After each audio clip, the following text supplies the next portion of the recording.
You're skeptical of all of this. You might ask whether the solution is complete deregulation of speech. Well, that's not the argument that I'm trying to make here. The claim is this, that Europe's current trajectory privileges the power and it disciplines the powerless. So by enhancing the protections for the politicians and expanding the definition of extremism, and then on top of that, erecting bureaucratic reporting channels, the system undermines the foundational democratic principle that citizens have a right and a responsibility to criticize those that we elect. A democracy, a republic, can only endure rude comments, or can endure rude comments. It cannot endure a culture of fear around political expression or fear of being investigated. The whole Chancellor Merz episode really should prompt some reflection across the entire continent. And I think it should cause us to reflect here about hate speech, about extremism, about what we determine is hateful or not hateful, and whether we really want to criminalize that or not.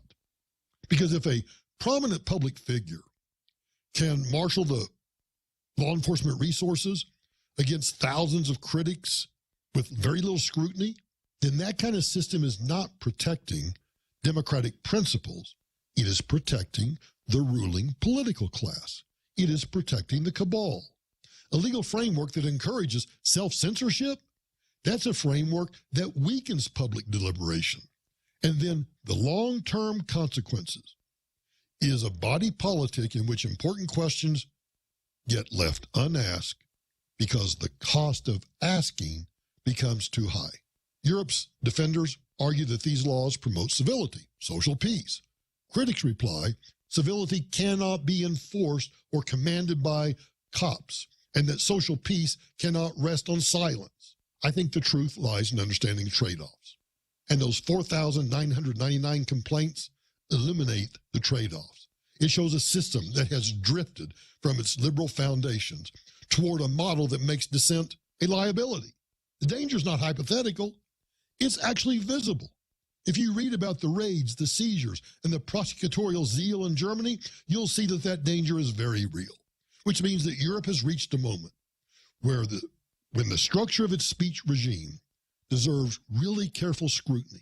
Our task maybe is not to condemn it, but to insist that political leaders accept the scrutiny that a democratic office entails. We need to understand this, that what is happening there could happen here.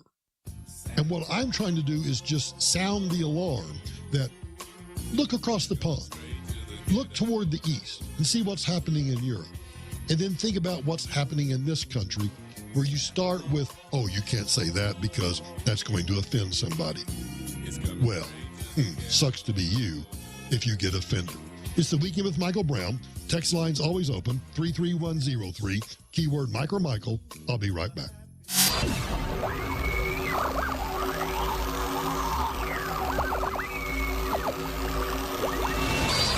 Your list this season? Get 50% off your first 6 months of payroll at gusto.com/radio. Gusto saves you 2 days every month on payroll, taxes, and compliance. So you can go from making payroll to making gingerbread houses, checking your books to decking the halls, spreadsheets to snow angels. Switch before the end of the year and there's no need to transfer payroll history. Now that's a reason to be merry. Choose a future with Gusto and get more time for what matters. For a limited time, get 50% off your first 6 months at gusto.com/radio. My name is Whitney Allen. I am a widow. My husband, Ryan, died. We never thought in a million years we'd have to use life insurance. The unexpected happened. With Ethos, it is so fast and easy. It's 100% online. You can get a quote in seconds, apply in minutes, and get same-day coverage. No medical exams, and you can get up to $3 million worth of coverage through Ethos. Get your free quote at ethos.com/term. That's ETHOS.com/term. Time spent on application may vary. Online health questions required.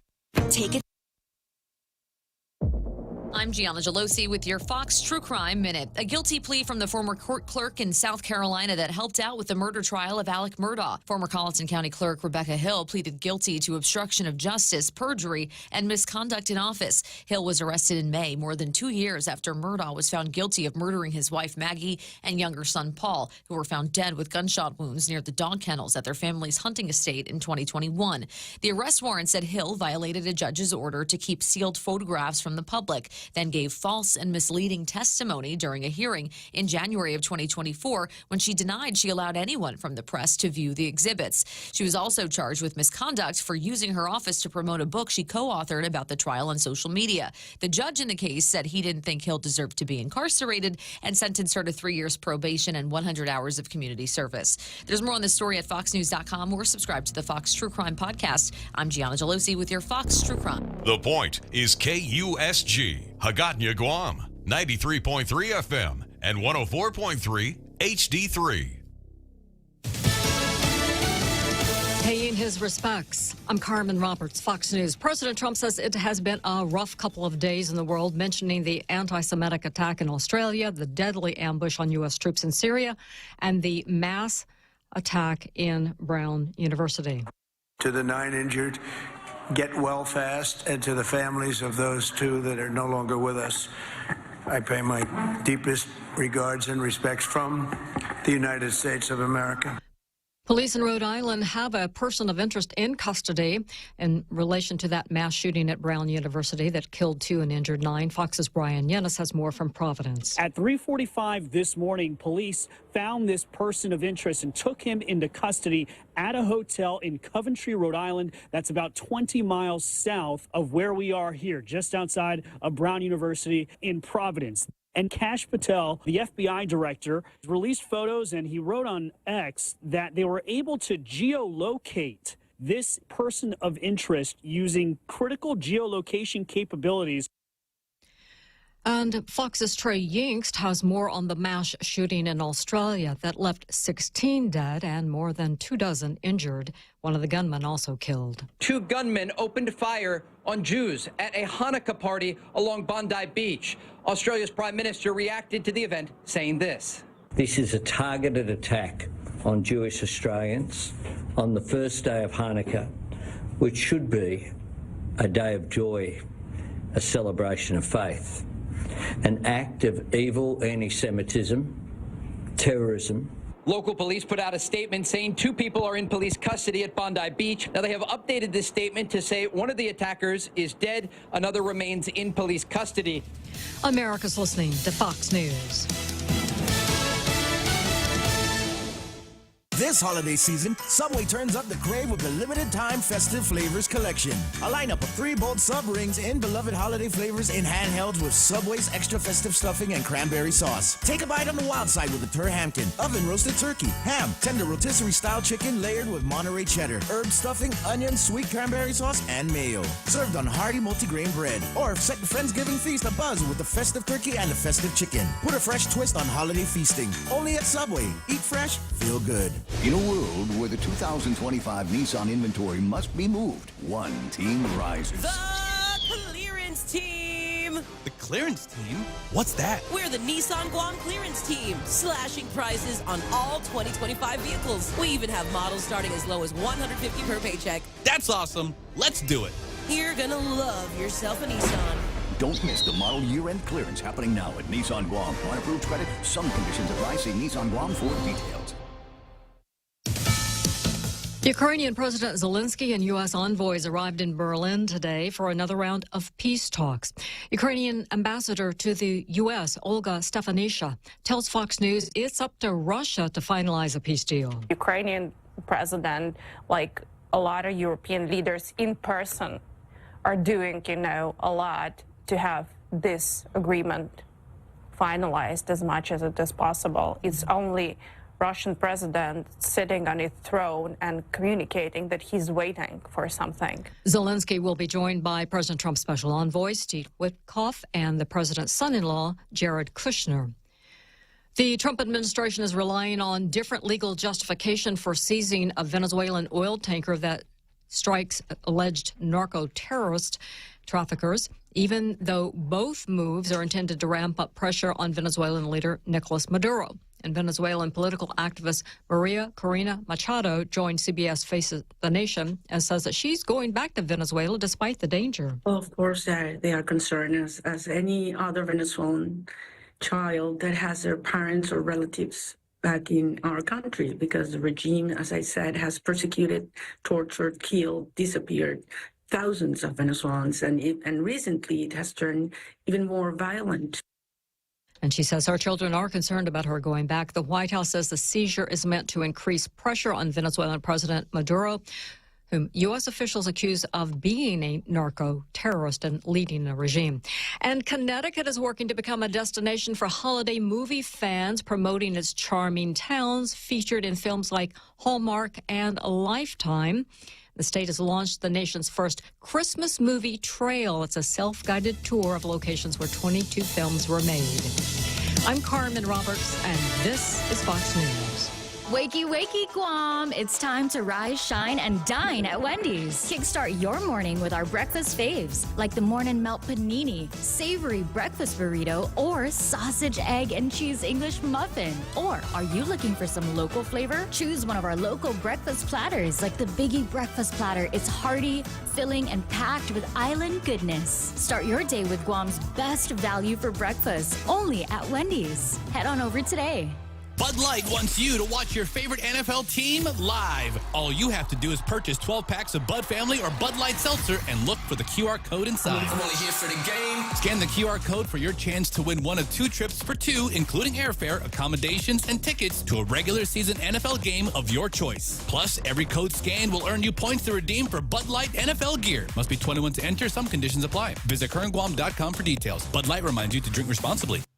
Every year, it's the same thing. What do I get them for Christmas? This year, give them something they'll actually use and never forget. At Blades by Crank, we've got high-performance chef knives, hunting knives, pocket knives, sleek chef accessories, and never-released blades. Designed right here in the Marianas and built for precision, performance, and pride, we've got something for everyone. These aren't just tools. They're legacy pieces crafted to last a lifetime. Shop now at bladesbycrank.com or visit the local shop on the first floor of the Agana Shopping Center. Blades by Crank, making the holidays extra chinar. Craving delicious dishes with local flavors? Look no further than Mezcla Bistro. From our juicy burgers to flavorful seafood and local fusion, every dish is made with love and the freshest ingredients. Join us for an unforgettable lunch, dinner, or decadent Sunday brunch. Visit us online at mezclaguam.com or call 671-479-2652 or 671-489-2653 to make a reservation. Mezcla Chamorro Fusion Bistro, a true taste of Guam. Confident Good Morning Guam at 6:07 on Monday, December 15. I'm Donna DeJesus with a look at your local news on The Point. A police officer accused of vehicular homicide could remain on administrative leave longer if his court conditions change. Derek Atan was released from custody Wednesday after posting $20,000 cash bail and was placed on house arrest. He's accused of in a hit and run that killed bicyclist John Hawes. GPD officials say Atan is currently on paid administrative leave while an internal affairs investigation continues. GPD spokesperson Norman Analista says any change in his court status could affect the length of that leave. The internal investigation is expected to last up to 90 days. Meanwhile, the Bureau of Ocean Energy Management has extended the public comment period for its deep-sea mining proposal near the Mariana Trench by 30 days. The new deadline is January 12, 2026. This extension falls well short of the 120-day period requested by the governors of Guam and the CNMI. Community advocates were disappointed, arguing the original timeline, which covered 3 major holidays, made public participation impossible. Friends of the Mariana Trench criticized the timing, calling it disrespectful to island traditions. The proposal seeks to gauge commercial interest in leasing seabed minerals despite intense opposition over potential irreversible environmental damage. We'll have more news after this. Every company needs money for investments to help grow and working capital to take on today's economy. That's why Bank Pacific's commercial loan officers stand ready to help you. We offer several programs tailored to assist companies to get to the next step, or perhaps for a startup, including working with SBA and GITA. Bank Pacific. Where others put branches, we plays through. And we want to be your partner. Equal opportunity lender. Credit conditions apply. Lieutenant Governor Josh Tenorio and Senator Tina Muñoz-Barnes are set to make a joint announcement this week, fueling expectations that they will run together for governor and lieutenant governor. An invitation circulating online lists a special announcement on Friday evening, December 19, from 5 to 7 at Fort Apugan in Agana Heights. The invitation is signed by both Tenorio and Barnes, though it does not explicitly state they are forming a ticket. Tenorio has said for years he plans to run for governor, and Barnes has long been rumored as his running mate.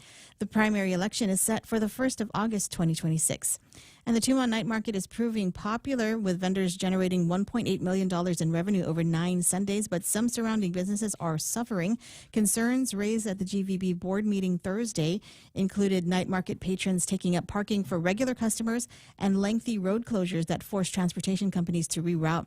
One business reported sales dropped by as much as 30% on market nights. GVB President Regine Bisco-Lee says the Bureau is meeting with affected businesses to find solutions, including providing no TNM parking signs and walking back road closure times. The market, with over 40 vendors, has been extended for the next fiscal year.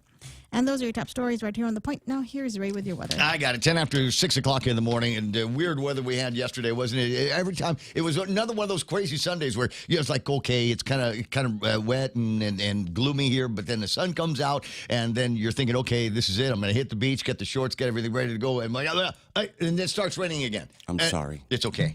It's okay. I think there's a little bit of that back and forth that was going on. Hopefully you got some opportunities for grill marks over the weekend. Partly sunny in the forecast today. Daytime highs of about 87 degrees. Easterly winds 10 to 15 miles or so, gusting as high as about 21 today. There are going to be some scattered showers this morning, isolated showers tonight with partly cloudy skies. Tomorrow about the same thing, isolated showers, mostly sunny skies. And the daytime high should be about 87 degrees. East-northeast winds up to 15 miles an hour, gusting as high as about 18. Loving the gust, though. That's nice breezy conditions that we're getting these days. Isolated showers in the forecast on Wednesday with mostly sunny skies. With a heat index today, we'll feel like 92 degrees. There's a 30% chance of rain. Rip currents, high surf watch could be in effect. So when you get out around the line, didn't they get somebody got in trouble up at Letexen, Bertidian over the weekend? Yeah.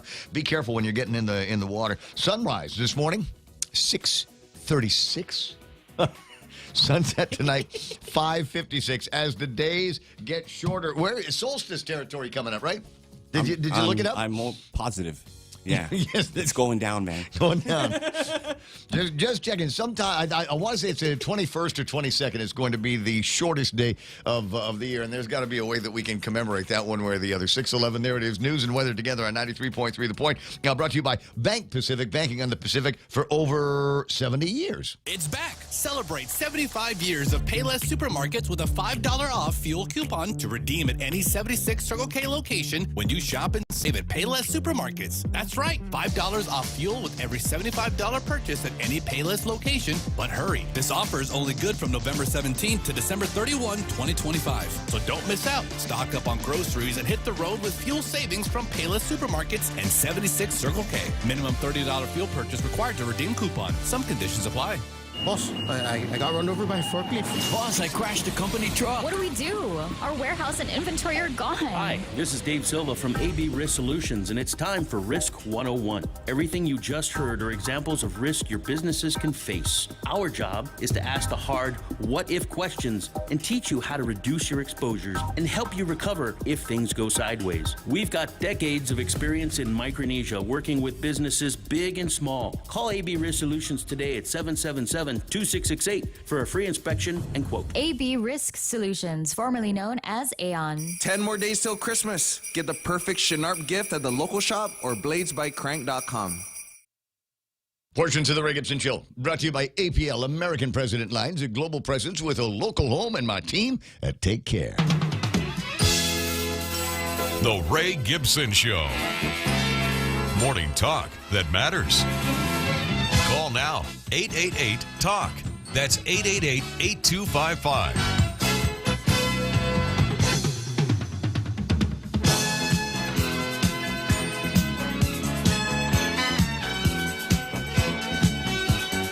Morning on the Ray Gibson Show on 93.3 The Point. My name is Ray. Thrilled as usual to be here with you. What is said Monday, right? Chris Monday is what I'm calling it. Merry Chris Monday. Among the last Mondays left in 2025, it's about time we start thinking about wrapping things up and closing the year. But I've been too lazy to have done that over the weekend because there's too much going on. There was literally too much going on over the weekend. Among the things that I managed to do was to get out there and do some running. Got my running in here on the it was the Plumeria run. There you go. You did that one. Huh? I did the 5K. And came in first in my division. Wow. Yeah. Because all the faster guys were running in the 10K.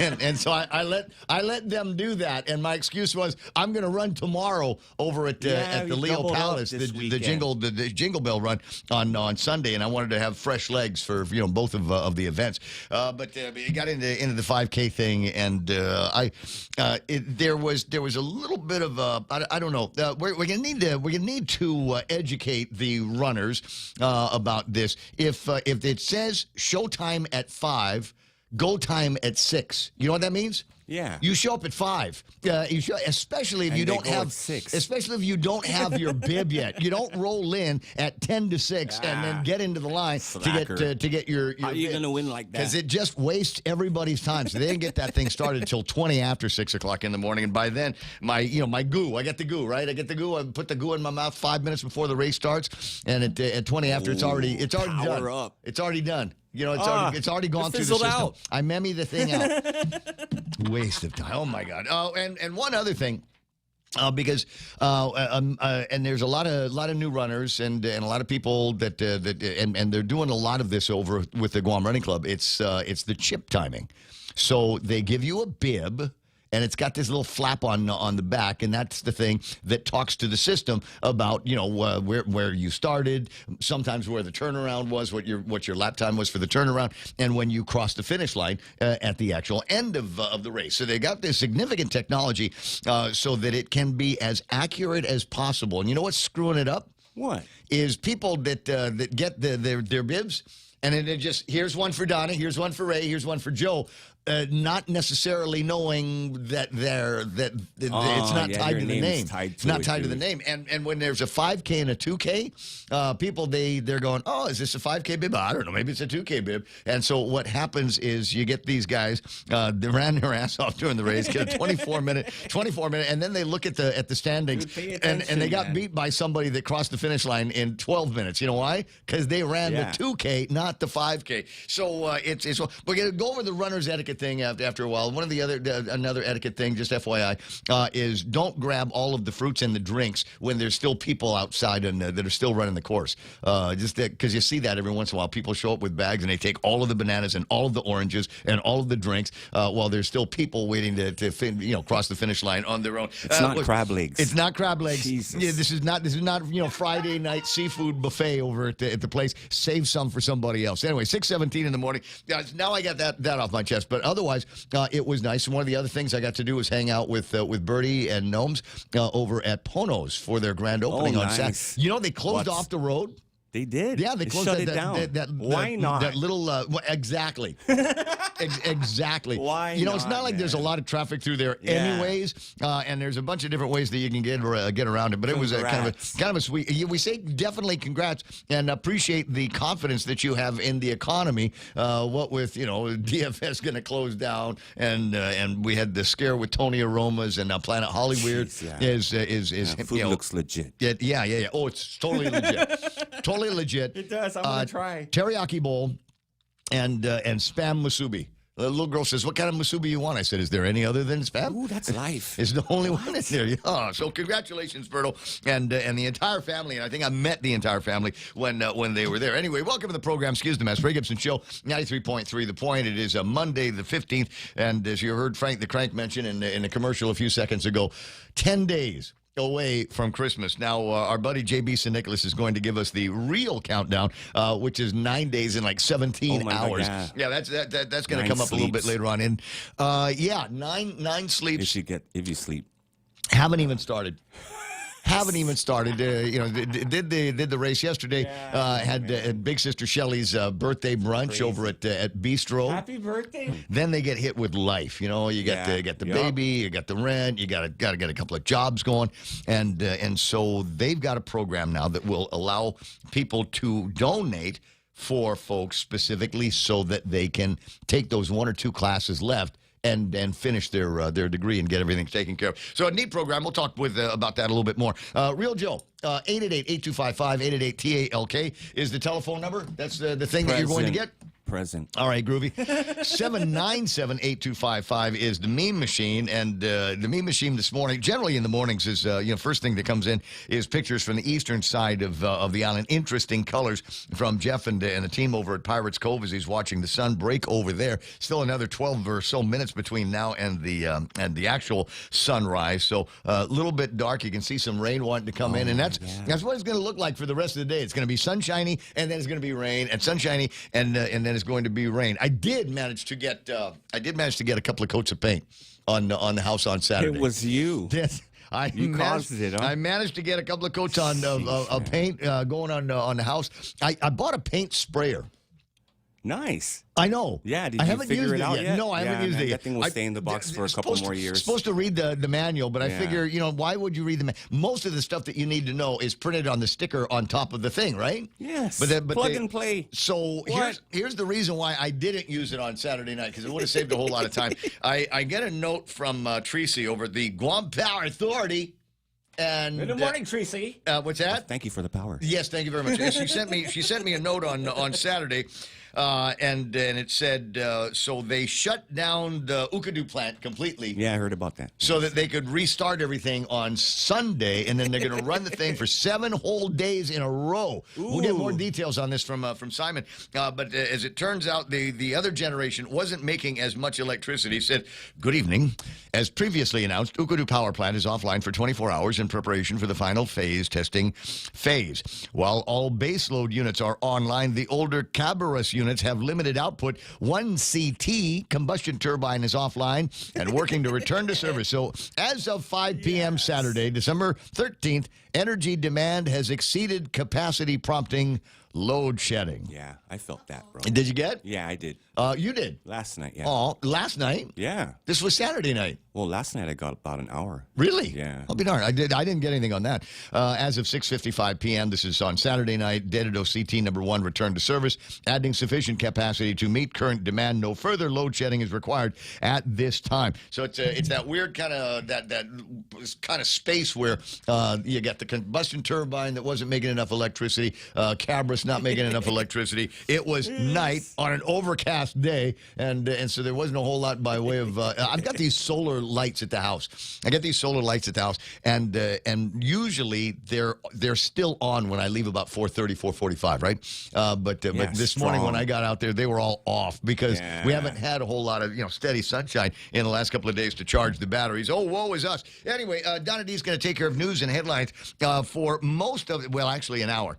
We got 2 more newscasts out of her, and then she's going to go and take off. Sweet. There's issues with the kitty cat that need urgent attention from a veterinarian, so she's going to go and take care of all of that. That means you're stuck with me reading the news, and it's always a challenge. God, what a treat. Always a challenge for Ray Ray to read the news because I have to go into official news reading mode, which means I'm not allowed to commentate and make my pithy, smart-ass comments while the actual news theme is running. I'll try to control myself. I'll do my best to control myself, but it's going to be a little bit difficult. And it kind of also depends because there's among the things that we've been not necessarily troubled with is it's that time of year. And the only thing that we've got to talk about is political gossip, but it's that I'm aware of. I don't have any new political gossip since Friday. Friday, we had good political gossip. We had the announcement from Josh and Tina that they were going to make an announcement. Oh, yeah. Yeah, so it's the pre-announcement announcement that they were going to do. Make sure everybody is up at Fort Apugan on Friday for the big reveal that they're going to be doing. And then I told you the night before, I hung out with Speaker Therese Trelai from the 38th Guam Legislature, former Speaker, if you will, and she had indicated to me that she was looking forward to, quote, my support during the upcoming race. I presumed that she was talking about upcoming race for senator, but hearing from a couple of other people she confided in that evening, it looks like pretty strong indications that she could be making a pre-announcement for the announcement soon as well. Attorney General. But well, you want to talk about your crowded fields. I also got word on Friday morning that Tom Fisher was seen somewhere doing a Tom Fisher wave in order to, looking for a shot at that nonpartisan position. So we got to, if you heard something, let me know about it. As I said, 888-825-5888-TALK. The meme machine is online. If you've heard anything but don't feel it, just call in the thing. Put it in the Gizmo on the Facebook side and the YouTube side. I have noticed that there's been a couple of dropouts on the YouTube feed, but it looks like that might have been taken care of by now. So I'm not seeing any frame drops or anything like that. So fingers crossed that it stays that way all the way through the course of the morning. So where was I? So I introduced you, introduced them, me. I introduced. Okay. So now all I got to do is introduce all these load shedders here. Sometimes you want to go where everybody knows your name. Glad you came. You wanna be where you can see our troubles are all the same. You wanna be where everybody knows your name.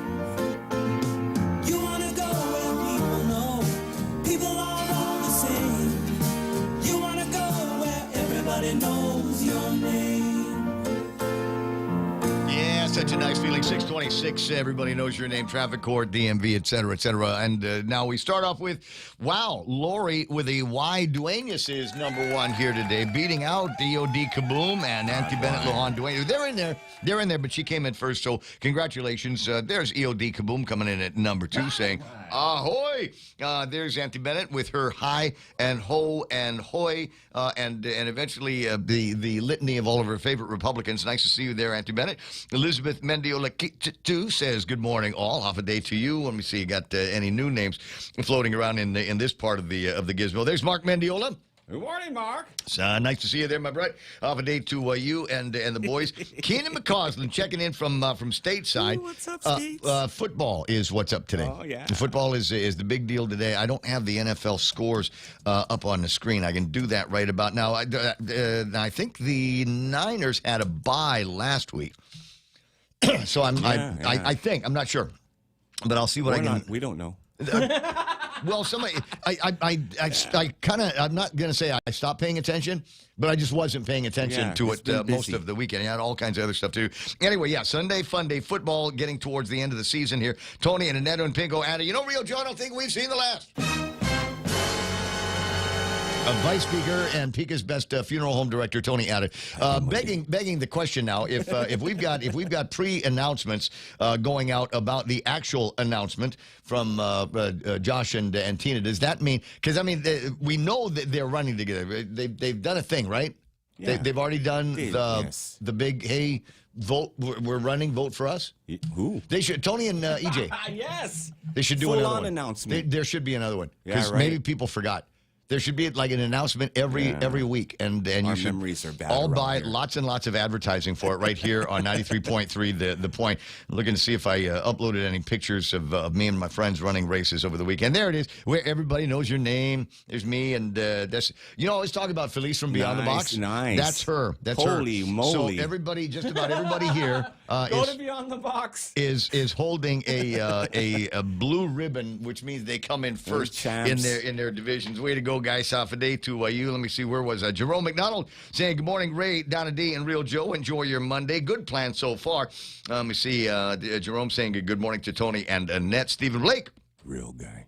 saying hoik. Hey, good That's morning, guy. what the real guy is saying here this morning. There's JB St. Nicholas wishing everybody a good morning. And the countdown, 9 hours, 17 minutes, 17 hours and 59 minutes when he did this as we approach the birthday celebration for our Lord and Savior, Jesus H. Christ. Best president ever. Felix Bamba watching the thing. Raining but still warm outside, says Keenan McCausland. Dude, whatever. Okay, wait. So did you? So not where she's at, but not that far away. 20 minutes because it's Washington State, right? But they've had this massive flooding in the area. Entire second Burlington, I think, is among the places. Western Washington. Coke factory. Yes, where the people have been evacuated. The flooding is so bad it is taking whole homes off the foundation. So when I see Keena's name here, I guess that means we can mark her safe from all of that crazy flooding. You know what it is? Roll up your pants. It's the rivers, those atmospheric rivers that they've got there that's dumping all that water on them right now. Let me see. I got this. Where was it? Stephen Blake. They got to get a Jane Nauta's in the machine. We're all strong because of Eric Chong. Ugh, Monday already, says Ken August. And yeah, the Grinch stole the weekend. What can I say? Let me see. I got Jessica Essie Cruz saying mushy mushy and happy belated birthday, Shelley. No, still her birthday in States. That's right. That's it. And then tomorrow in Saipan. Yes, tomorrow in Saipan. Thank you very much. Let's keep it going. Let me see. Bill Fritton is in the machine Monday. My favorite point show with Ray Nesman and sports. Thanks, buddy. Johnny Utah says, I'm not going to stand next to anyone wearing pajamas or towels on their head until after New Year. You do so at your own peril. Oh, that's a classic shot, huh? I don't know. I'm not going to say anyone wearing pajamas or Wet towels hair. on their head until after New Year's. You do so. Are you talking about people from certain Middle Eastern countries that don't like America and they don't like anything West, and that want to shoot infidels as they did in Australia yesterday?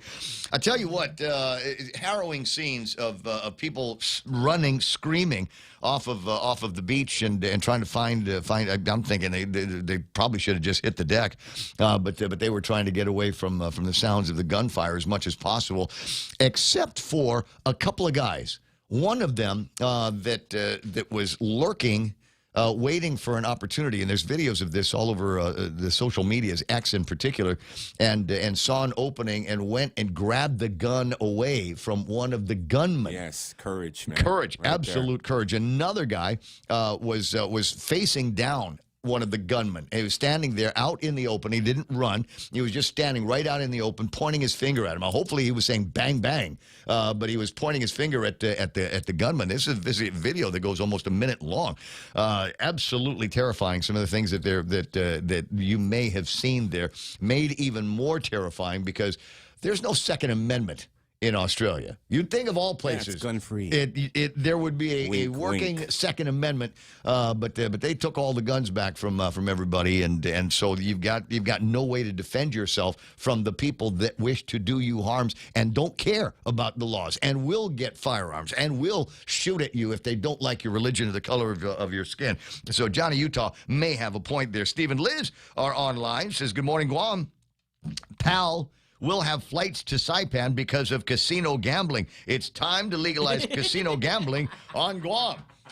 Yeah, I don't know if that's the gist of it. I don't know if pal for life, right? We love you, pal. I don't know if that's the whole thing that they're doing there. I don't know if that's the model that they're using. But yeah, they are going to resurrect flights between Manila and Saipan in March of 2026. Now that's good news there. That's absolutely good news.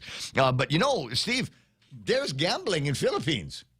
Oh, there is. That's I've right, man. seen it. There's World Resort. Resort World, Manila is, and Maxim's is the place, and I love it. Not a gambler, but I do like the idea that they have that whole setup in there, because if you do want to gamble, there's plenty of that. But there's shows and there's it's already kind of discount pricing for Americans that foreigners that go to the Philippines for food and entertainment. But they've got wild entertainment in these resort areas as well.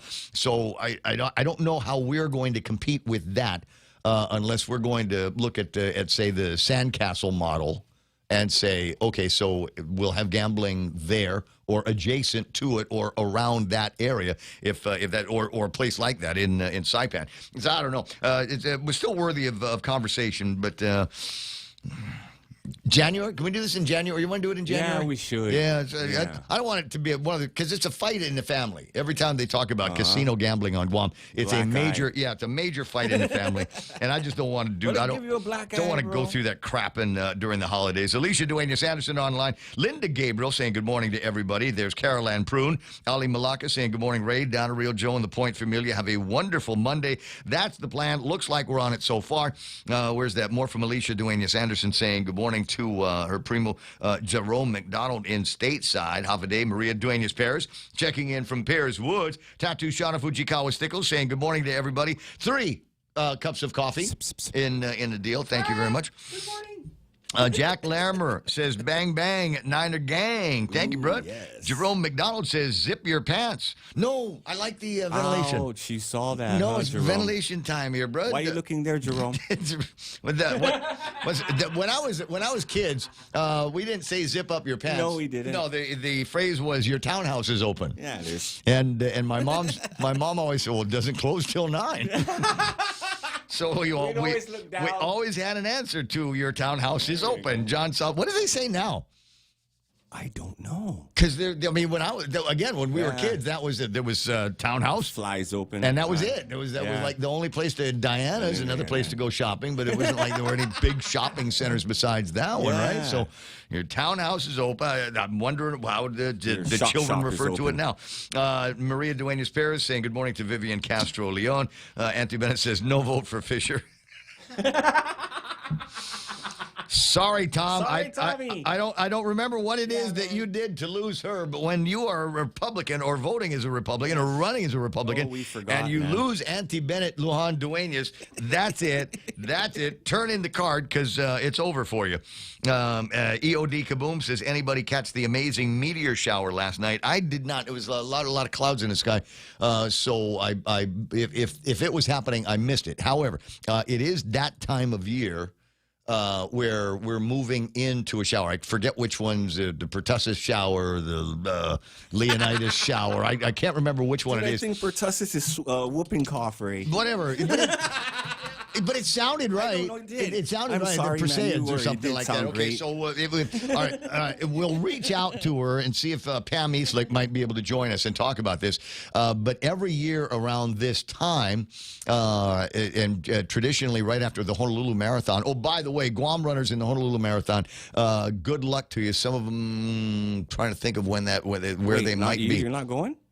I'm here. Oh. I'm right. And I'm not marathon. The doctor has not cleared me for anything more than 6 miles. So next week, after the Honolulu Marathon, everybody will come back, and then we'll all get together down in Agate for the, 73rd running or something like that of the Alley-Oop race. And that's the one that starts in Umatic, and then you basically run back to your car at Nimitz Beach. Always, if you can make it past that, there's only one hill. But it doesn't end until Seti Bay. That's the problem with this particular course. It is a tough course. But if you get there early enough, because showtime is at 5 down at Nimitz, and you get down there, and if it's a clear night, you will sit and see dozens of meteors going through the night sky, and that might be one of the best places to do it because there's not a whole lot of light pollution because you're in the south. So if you get a chance, maybe swing by and join us for the preparations for the race. Where was I? Thanks, EOD Kaboom. Nope, absolutely missed that. Tina says it's Niners versus Titans this morning. That might be a tough one for the Niners. Ruben Mortera online says, good morning. We almost there. Christine Oliver says, back to the grind. Sir Ease, why can't a bike stand on its own? Oh, it's a dad joke. Oh, here we go. Why can't a bike stand on its own? Let it rip. Because it's too tired. Dude, take that guy's dad card, bro, right now. Real Joe will be able to use that joke when he and his boys get together for the Mob Christmas Ride. This is taking place next Saturday. Give me details on this, Real Joe. What's the story? Well, you got to light up your bike, first of all. Oh. And then you got to light up your body. And you got to be festive about it. Yeah. Well, the motorcycle guys, Roro was talking about that. With the Hogs are going to be doing something like that. Day too, man. So you put lights on the bike, and then you put lights on you. And so what's the so this showtime 5:30, go time 6:15. So you want to get a little bit of dusk in there. Yeah. Okay. So where to where? TGI Fridays and back. I'm sorry. Wait. So. Yeah, from EPAL Beach Park. Okay, from EPAL Beach Park. Everybody parked there. Okay, so you the Rally Point, EPAL Beach Park on GVB. Yeah. Then you ride to TGI Fridays. And back. Okay. Yeah, you do a whip around. There's hills. Going to be little kids, yeah. It's a nice ride. Are they closing the road? No. Sidewalk? But you can't miss them, bro. A police escort? It's a moving Christmas tree. I think this is going to be fantastic. I hope so, man. Call the cops, bro, and ask them to help out. Do the VSOs still do that? Do the VSOs still ride bicycles anymore? I haven't seen them. I haven't seen them on bikes bikes But if either. I do, I'll smoke them. So how much to get in? It's free, dude. It's free? Yeah. Roger that. How many people are you expecting? Usually there's like 100 people, man. That's a big ride. Yeah. That is a big ride. So come on out and join us. It's the mountain bikers, guys and girls, for the 2025 Christmas ride, Saturday the 20th. Showtime, EPAL Beach Park at 5:30. Go time will be at 6:15. Helmets, please, for everybody, and especially the kids. You know, one of the things that I saw, and I was thinking about Ruckus, even though he's probably too old for it now, when they did that road closed Sunday thing in Makati last Sunday, they had this pop-up area, pop-up tents with teas and coffees and hot sauces and what have you. Right next to that, they had set up a course, and it was a course for what's the little kid bikes with no pedals? Oh, the Strider bikes. Strider bikes. Yeah, man, they raced those. They raced them. Boys division, girls division. Oh my God, it's funny as hell to watch. Have adults too. Because you get these kids, they get out there and they're all legs. Yes, they're just rolling and they're fast and they're up and down on the things. They're not even trying to balance. It's just they're basically running with these little Strider bikes between their legs. But the other thing is they get them all set up. I mean, it's not just kid with a helmet on. They've got little like racing outfits that they wear. Got the full kit. Leathers, man. They got leathers and boots that they put on these kids. And I was looking at that. I was thinking about your kid and any number of other moms and dads that I know that have got little kids that are in this. We don't even have BMX races. That would be the fun thing to do. I'm just saying that would be something fun to do. You could do it. You can do it when the skate group gets their building together. We can have that on the inside there because it's not like you need to do any specific course or anything like that. Where was I? Christine Oliver, Ismail Velez, after ISIS killed 3 Americans in Syria, president has promised to turn ISIS into was. Their new pronouns. Thank you very much for that. Ben Servino on the line here. Saw him on Friday. Stephen Liz. But they rather gamble in Saipan and win dollars than winning pesos in Manila. Good point. Thanks, Eddie Cruz. Sharky saying Hoffa Ray, Stephen Liz. More on the gambling with those guys and Brother Tedo calling a good morning to everybody. That's the Facebook side. Quick look at the YouTube side. See what these guys are up to over here. Big crowd as always and growing. MP Ogo, Adult Supervision. Tattoo Sean Gumatauta says good morning from As Lucas Telefofo. Christmas Central down there. Let me tell you, Steve Klein says good morning. 8 degrees, 5 inches of snow in Indianapolis. It's not even cold. Yeah, the T-shirts, tank top weather, let me see. Joe Takai on this side as well saying good morning to his peeps neighbors and G4S 2025, Pica's best security company. Buenos lunes. Let's make it better today. Navy League Guam Council. Go. Navy beats Army. Are they playing today too? Is that thing? They're all at it, man. I saw a headline this morning that was talking about the Army-Navy game that said something like, this is peak America. When you look at it. Yeah, it's going to be nice. Dubby Curry is talking about that. Kitsutsu in America. Said, what?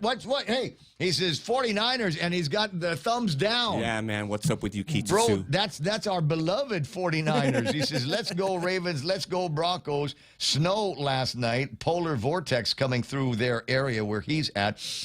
Daytime high, where Kitsutsu in America is at. 25 degrees. Tonight, the low is going to be 18 degrees. OMG. Half a day pointers from Ron Castro. Let me see. R.L. Crisostomo says only in Guam. Bad Boy 671 Guam Barbecue saying half a day. Tommy Garcia with an hoik. Let me see. Amazing to me that somebody would be brave enough to put their name next to Josh's. Says the Odika Boom. Yeah. Careful with your insinuations there, buddy. Let me see. Clyde Frog 6011 has retracted a message already. Stephen Liz with the gambling message on this side. Load shedding in Barragata at 9:45 last night. Somebody hit the wrong switch. Probably. I'll see what we can find out. Size on the list. Let me see. Keeps it to in America. His wife asked if we will ever go to Guam, and he said, "I said Guam has nothing, and she is sad." Oh my God! All right. Yeah. Kind of true. Bro, out of 8 billion people in the world, we got Ross. We have a Ross We in the do. Kmart. That's pretty cool. What else do we have? Kmart's wild too. What Yeah, else do it's they still have that going. nobody else has? Well, they took down the homeless camp over at Lupat Island. That was fun to watch for a couple of minutes. Let me see who else is playing in the machine. Stephen Klein on this side here. Renee Lau saying Hafaday Ray. Gemma Bustamante wishing good morning. DRT directors need some of the $2 million given to DPW for the abandoned vehicles. Good point. Can I? I don't mean to complain. And this is, mind you, merely an observation. Wait a second, 6:45. Tell you what, Donna D's got news and headlines, so we're going to do news and headlines, and then I'm going to come back and give you my observation, and it is something that Vince Areola will need to take care of in the village of Route 8 in Mighty. Details coming up, but first, Donna D with news and headlines. What's going on? The new Ukudu power plant began its most critical step toward full commissioning yesterday, a continuous 7-day reliability test. The test requires the 198-megawatt plant to confirm it can consistently carry Guam's load. GPA says isolated outages may occur, but widespread disruptions are not expected as they aim to commission the plant by late December. Meanwhile, health officials say Guam's flu season reached a 30-year high this fall.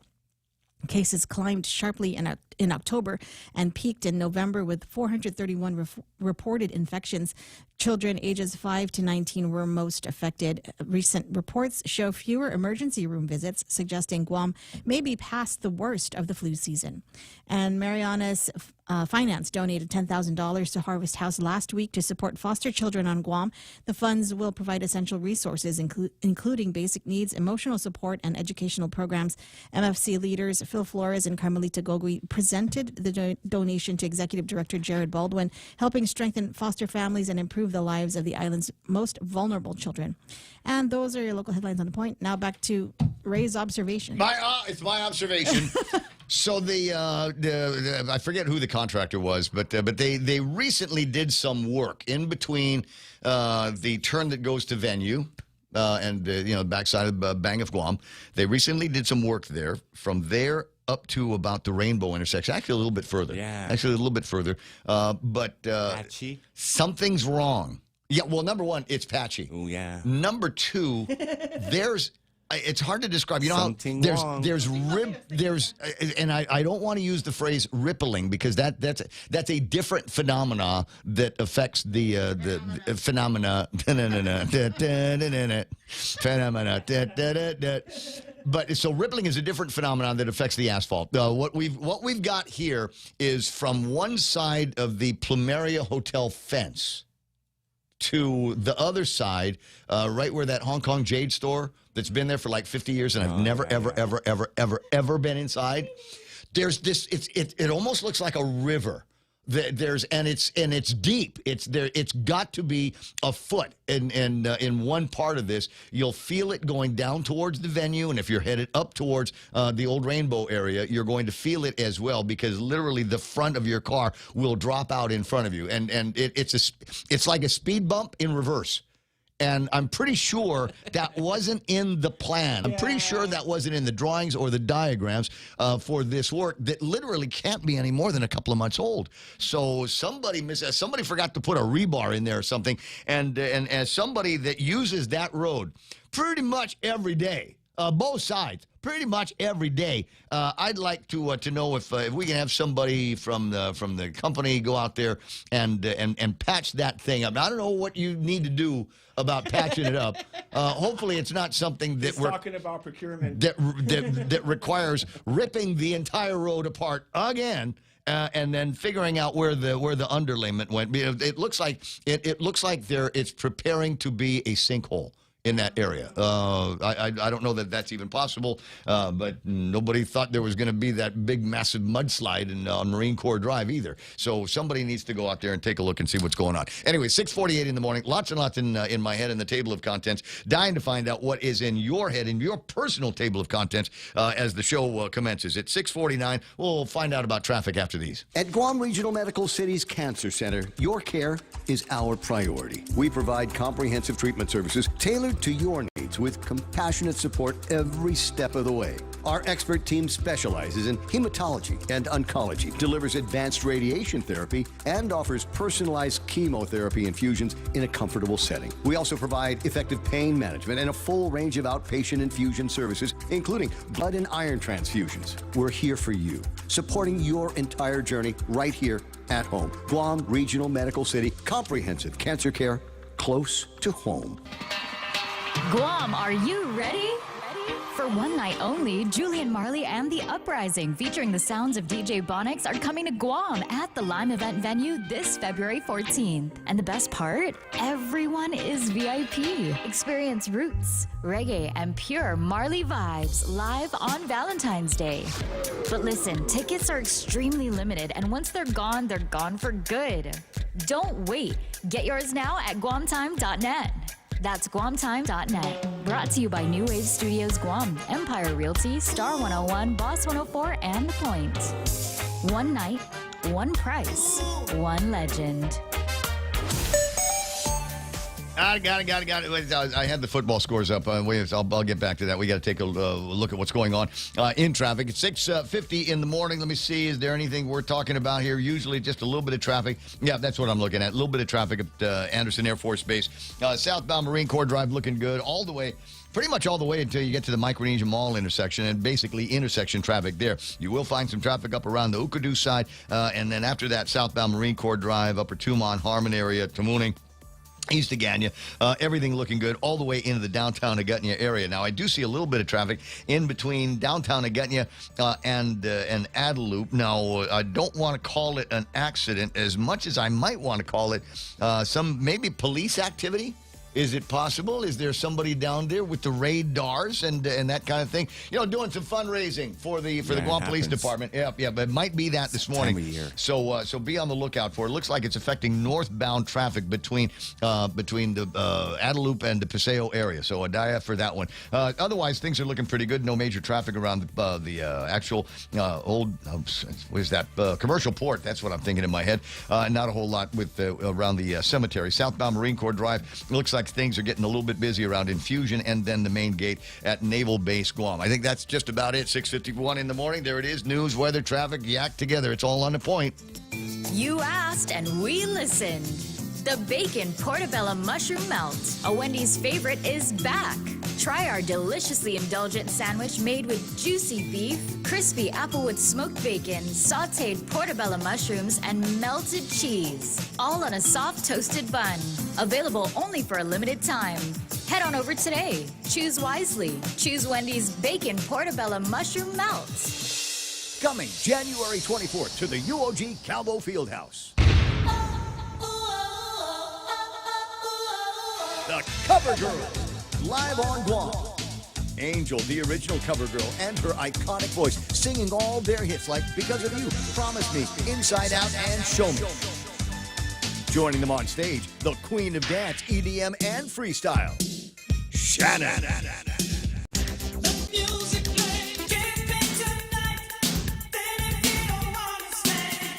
Also, 90s freestyle diva singing all her hits, Jocelyn Enriquez. The radio plays our favorite song, and it's what keeps me holding on. Baby, do you miss me? Brought to you by Choice Broadcasting, Trivision Media, and Cherry Media. This is a Jams Media show you don't want to miss. Tickets and info at guamtime.net. .net 6:53, Ray Gibson Show on the point. What? I'm standing up because You're high-powered, man. I just put that there. I just put that out there and just try to send that energy out to the planet here. What are we, 7 away from the top of the hour? The big conversation here on the Ray Gibson Morning Show on 93.3 The Point is when somebody, Jerome McDonald, I don't know why, he said, zip up your fly. Right? Yeah. But that's not the way it's been said. As I mentioned, when we were kids, it was always, your townhouse is open. And so I was asking, how are the kids referring to it now? And when you get to somebody's running around and, they've got their townhouse is open, what is it that kids say in 2025 that we had back in the olden days? Renee Lau, my buddy from the Micronesia Mall, says, when I was growing up in Manila, we tell somebody you have open city. Open city to alert him of the open fly. Open Bonifacio Global City. Okay, open Bonifacio Global City. And there it is. There it is. Where were we? 6:54 in the morning, and I'm looking at the football scores. I'm going to start with this. It's the Bills-Patriots game. 35-31. The Bills. 4 minutes and 18 seconds left in the game, and they've got possession of the ball. The question is, will they be able to maintain possession of that ball? Will there be a string of first downs long enough maybe for another score, or long enough to prevent the Patriots from being able to get their hands on the ball and maybe even things up and taking it into overtime? So there we've got that. And the other reason why I started with that is because Bud Light has introduced the Blizzard Brew in honor of the Bills fans. They've launched a limited edition Blizzard Brew made with snow from Highmark Stadium to celebrate the traditions of Buffalo Bills fans. This season marks the final one for the Bills at the original Highmark Stadium, where fans known as the Bills Mafia shovel snow before home games as part of their game day experience. Following the first snowfall at the stadium, Bud Light and the Bills collected snow and transported it to the Anheuser-Busch Brewery in Baldwinsville, New York, where it was used in the actual brewing process. God, not yellow snow. The Blizzard Brew will be available in custom 16-ounce cans at participating retailers in the Buffalo area and at the Bills' final regular season home game. So there's a handy excuse to be able to throw that story out there. Remind me a little bit later on that I've actually got one of the, it's rare, and I haven't done one in a long time, but I've actually got a Florida man story. Florida man. Yeah. So I might share that with you in the next couple of minutes. All right, where were we at? Any interesting comments on the Facebook side, YouTube side? I'll be sure to check on all of that. Fox News Live is coming up in just a couple of minutes. We'll find out what the big stories are. I think there's rising death toll in this Bondi Beach shooting that took place in their first Hanukkah, and that's just absolutely too sad to see. Joe Kai says back then it was XYZ. Examine your zipper. Oh, wow. That's, well. Okay. Well, thanks very much. I appreciate that. All right. Just enough time for a glimpse at a handful of interesting stories. This one interesting to me. The USS Abraham Lincoln makes a brief return to Guam. I think they were only here for a one-day port visit, so not enough to get these guys in their backpacks and their step-ins and their slide-ins and the black shirt. Tickle the pickle. Exactly. Hardly enough time to get them out here. We're heading back out to sea this afternoon. A quick stop this time around. What do you suppose they needed here? Is it possible that they're halfway through their run, headed back to San Diego, something like that, and they're like, supplies. Yeah, what do we need? I love Guam bumper stickers. What do we need? Is there something we're looking? We're out of toilet paper. We're really embarrassed about this. Don't tell the admiral. But we thought we had enough, and there was an illness. And so we're out. We ran out a little bit early. But I've got a soft spot in my heart for the Abraham Lincoln. Now, once upon a time, and all journalists on Guam at some point have to do this, I was invited to fly out to the USS Abraham Lincoln. And I said, should I bring anything with me? And they said, yeah, bring a change of clothes because we're going to overnight you. And I remember I thought it was very, very interesting. It's crowded and it's noisy and it's dirty and it's dangerous. Yeah. There's any number of things there that if you stand the wrong way, if you stand in the wrong spot, if you're walking around and not paying attention, you cut your head open on a wing of an airplane. Because it's not like there's not like a whole lot of like orange cones or something like that. It's you go kind of at your own peril. And they said they took me to a spot on the ship that they said was low enough so I probably wouldn't be able to hear the airplanes taking off and landing, which they've got nighttime operations coming and going all night long, and I was kind of hoping that would be the case. It wasn't. I could hear when every plane took off and when every plane landed, because they've got that thing that catches. They got the wire that catches the airplane. Catapult thing. Yeah, and the catapult that makes a little bit of noise as well. And you just kind of wonder There's no sleeping what the there. heck. And then the thing that was most.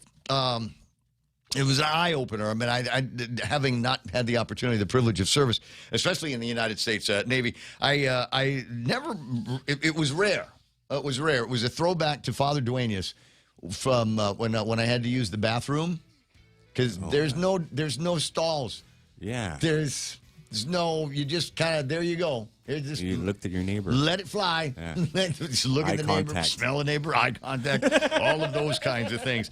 And so I always the paper, salute bro. the men and women of the United States Navy for your no doors. So here we go. In seconds, it'll be time for Fox News Live here on the Ray Gibson Show. On the other side of that, Donna D with her last big look at news and headlines. I'll be taking care of that responsibility through the course of the morning, and I will do my best not to make smart aleck comments. It's gonna be tricky with some of the stories that I'm looking at right about now. In the meantime, 7 o'clock in the morning, KUSG Agana. Have you heard? Pika's best radio station for 5 years. For 5 years, I'm telling you. And I've been a Pika's best radio personality for 4 years. So it's a big deal, and we're proud of it, and that's why we say it every 20 minutes. Here's the news. Providence. The day after, I'm Daria Albinger, Fox News. An investigation continues into the deadly shooting at Brown University, which left at least 2 dead and 9 wounded. Police in Providence, Rhode Island, have a person of interest, and evidence continues to be collected.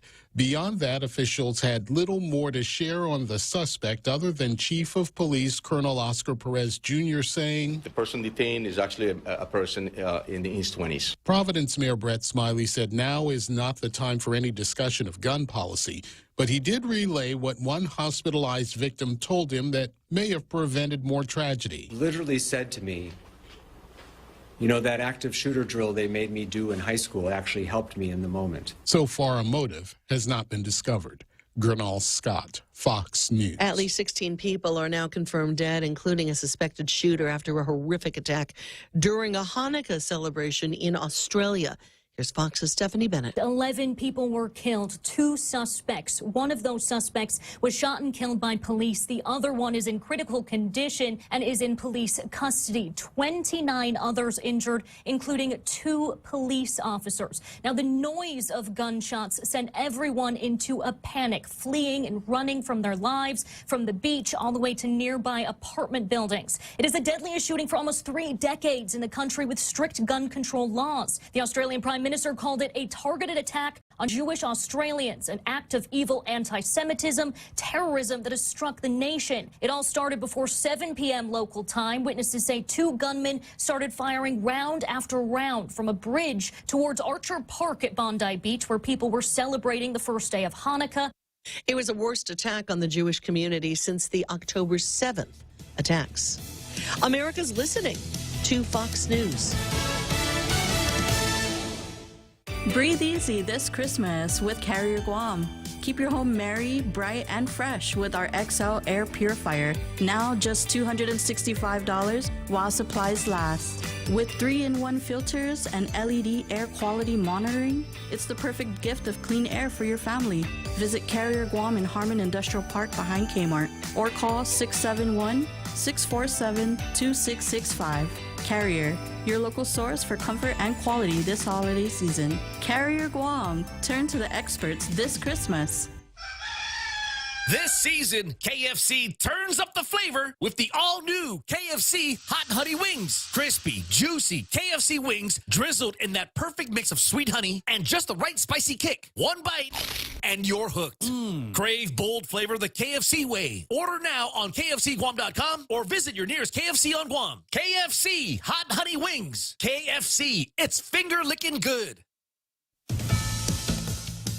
2 U.S. Army soldiers and a U.S. civilian interpreter were killed in an attack on Syria. President Trump reacting to the news today at the White House. An attack in Syria, and we had 3 great patriots terminated by bad people and not the Syrian government. It was ISIS. Syrian government fought by our side. The new president fought by our side. The president has been vowing that the U.S. will seek retaliation for the tragedy. Senators voted on a pair of health care measures last Thursday as Affordable Care Act subsidies are set to expire this month. The Senate ended up blocking the extension. Louisiana Senator Bill Cassidy, who joined CBS's Face the Nation, says that the Senate needs to figure out a plan for the American people who are struggling. We've got to do something for affordability for the people in the exchanges. And I would say that the only thing the Democrats would accept was something that would decrease the premiums. But if a family has a $6,000 out-of-pocket before they get into the strength of the insurance plan, then frankly the policy is catastrophic. The Republican proposed measure also did not pass the Senate. Some Affordable Care Act could see premium costs rise more than double when the subsidies run dry at the end of December. U.S. envoys are arriving in Berlin for another round of talks aimed at ending the war in Ukraine. President Trump's special envoy, Steve Witkoff, and his son-in-law, Jared Kushner, are taking part as Ukrainian, U.S., and European officials have prepared a series of meetings. Ukraine's President Zelensky says the focus is a political agreement for peace, although obstacles remain, including control of eastern Ukraine and security guarantees. The Powerball jackpot has surged to an estimated $1.1 billion after no one won the big $1 billion prize. Saturday's winning numbers 1, 28, 31, 57, and 58. Powerball 16. I'm Daria Albinger. This is Fox News. Travel goals unlocked. Whether it's Korea in the summer or Japan in the fall, the United Credit Card from First Hawaiian Bank can help you turn your urge to explore into your next boarding pass. Apply by October 31st, 2025, and if approved, earn 45,000 bonus miles when you spend $2,000 within the first 3 months after account opening. Unlock your next adventure with the First Hawaiian Bank United Credit Card. It all starts with yes. Terms and conditions apply. To learn more, visit one of our branches or go to fhb.com/united. Are you planning a trip to the Philippines? Why not come back feeling healthier and more rejuvenated? At the Medical City, we offer world-class healthcare services, including comprehensive executive checkups and top-tier aesthetic treatments for as low as $530. Imagine lounging on white sandy beaches, shopping at top-tier shopping centers, and indulging in premium healthcare all in one vacation. Book your getaway now and experience the best of both worlds. The Medical City, your trusted partner in health. In a world where the 2025 Nissan inventory must be moved, one team rises. The clearance team. The clearance team? What's that? We're the Nissan Guam clearance team, slashing prices on all 2025 vehicles. We even have models starting as low as $150 per paycheck. That's awesome. Let's do it. You're gonna love yourself a Nissan. Don't miss the model year-end clearance happening now at Nissan Guam. Want approved credit? Some conditions apply. See Nissan Guam for details. Celebrate the season with Subway's limited time festive flavors collection. Sink your teeth into the meat-loaded Terhamkin, festive turkey, or festive chicken. Want to dial up your holiday flavors? Add cranberry sauce or stuffing to any sub for just $1 more. Happy feasting only at Subway. Eat fresh, feel good. News this hour is brought to you by AB Risk Solutions. Off at 7:06, I'm Donna DeJesus. Here's a look at your local news on The Point. The murder case against Donovan Ornelas could be dismissed because the suspect may never regain competency to stand trial, Superior Court Judge Alberto Tolentino stated Thursday. Ornelas is accused of the high-profile 2021 Santa Rita Sumay murder of his uncle, Andrew Ray Castro. A clinical psychologist has determined Ornelas is currently not competent to be proceeded against. Tolentino says the lack of competency leaves two possible choices: straight dismissal of the case or civil commitment if Ornelas presents a danger to himself or the community. A follow-up hearing is set for February 18 to address his competency status. Meanwhile, a Superior Court jury has acquitted Chris Jr. Anderson Tatautau of all charges in a robbery case, clearing the way for his release. Jurors returned not guilty verdicts on charges including robbery, theft, burglary, and criminal trespass after a 5-day trial. Judge Alberto Tolentino formally discharged Tatautau and lifted all pretrial conditions. The case involved allegations of a robbery at a Harmon business in December 2024. Defense counsel says the evidence was insufficient to support the charges. Tatautau had spent more than 10 months in confinement before the verdict. More news after this. Boss, I got run over by a forklift. Boss, I crashed a company truck. What do we do? Our warehouse and inventory are gone. Hi, this is Dave Silva from AB Risk Solutions, and it's time for Risk 101. Everything you just heard are examples of risk your businesses can face. Our job is to ask the hard what-if questions and teach you how to reduce your exposures and help you recover if things go sideways. We've got decades of experience in Micronesia working with businesses big and small. Call AB Risk Solutions today at 777-2668 for a free inspection and quote. AB Risk Solutions, formerly known as Aon. At least 2 companies have expressed interest in using AI-powered drones to mine the seafloor east of the Marianas for valuable minerals. The drones would harvest rich polymetallic nodules containing cobalt, nickel, and copper, which one company called the most promising domestic source. The companies claim their technology, ready by 2028, would avoid causing the deep-sea sediment plumes that concern environmentalists. The Bureau of Ocean Energy Management extended the public comment period by 30 days, less than the 120 days requested by Guam and CNMI governors. The proposal faces opposition over potential environmental damage, including the destruction of deep-sea archaeological sites. And a step toward tuition equity for U.S. territories was taken as Congressman Jim Moylan announced that House Resolution 6472 passed the House Education and Workforce Committee. The bipartisan bill, supported by territorial delegates from the CNMI, AmSam, and the U.S. Virgin Islands, would allow certain U.S. territory residents to pay in-state tuition at mainland colleges and universities. The measure aims to reduce student debt, expand access to 4-year degrees, and create equitable pathways for professional and technical careers. Lawmakers say it will ease financial burdens on families and strengthen the workforce across the islands.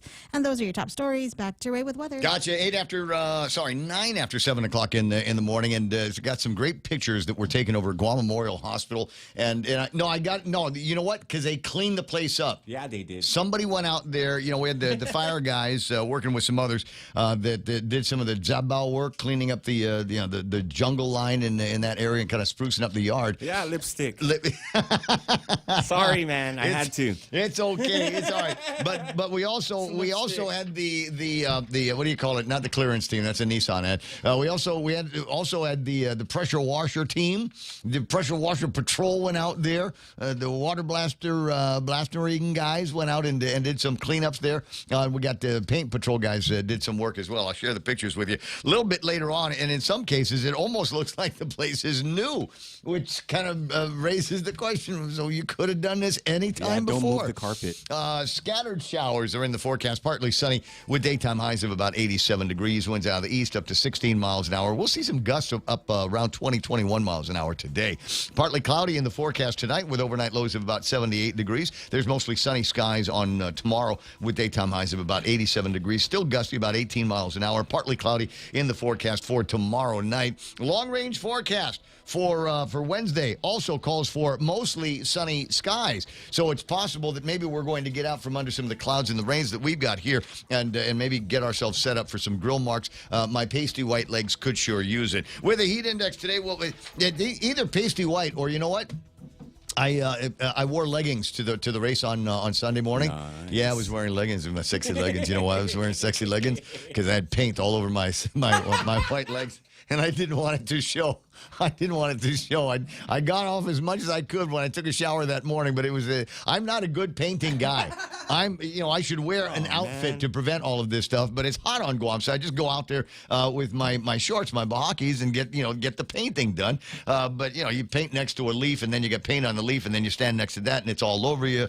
Or you do something weird with the brush, and all of a sudden you've got a brush mark on your leg, and you're dogging, and it was embarrassing. So I figured, okay, today I'll wear my nice leggings out there. Where are we talking about mostly sunny skies for Wednesday and tomorrow. Heat index going to feel like 92. Real cool, and maybe that will help push off a little bit more of the load shedding that we were talking about Saturday and last night. Rip currents and high surf watches are in effect right now. Sunrise this morning was at 6:36, and sunset tonight should be about 5:56. Standby. Just got an alert here. The beloved San Francisco 49ers at 7:25 will be kicking off against the the Titans, Tennessee Titans. The win probability for our beloved San Francisco 49ers is 88%. 88%. So I'm just thinking maybe an opportunity to make a couple of bucks already. here. Yeah. Bet against them. Bet against them. See what happens. 7:13. Was that it? News and weather, maybe a little bit of sports together on 93.3. This is The Point. Every year it's the same thing. What do I get them for Christmas? This year, give them something they'll actually use and never forget. At Blades by Crank, we've got high-performance chef knives, hunting knives, pocket knives, sleek chef accessories, and never-released blades. Designed right here in the Marianas and built for precision, performance, and pride, we've got something for everyone. These aren't just tools. They're legacy pieces crafted to last a lifetime. Shop now at bladesbycrank.com or visit the local shop on the first floor of the Agania Shopping Center. Blades by Crank, making the holidays extra chinar. Burger King's double cheeseburger line is here. The classic double, bacon double, and rodeo double. The classic features 2 flame-grilled beef topped with pickles, ketchup, mustard, and melty American cheese on a warm sesame seed bun. The bacon with pickles, ketchup, mustard, melty American cheese, and crispy savory bacon.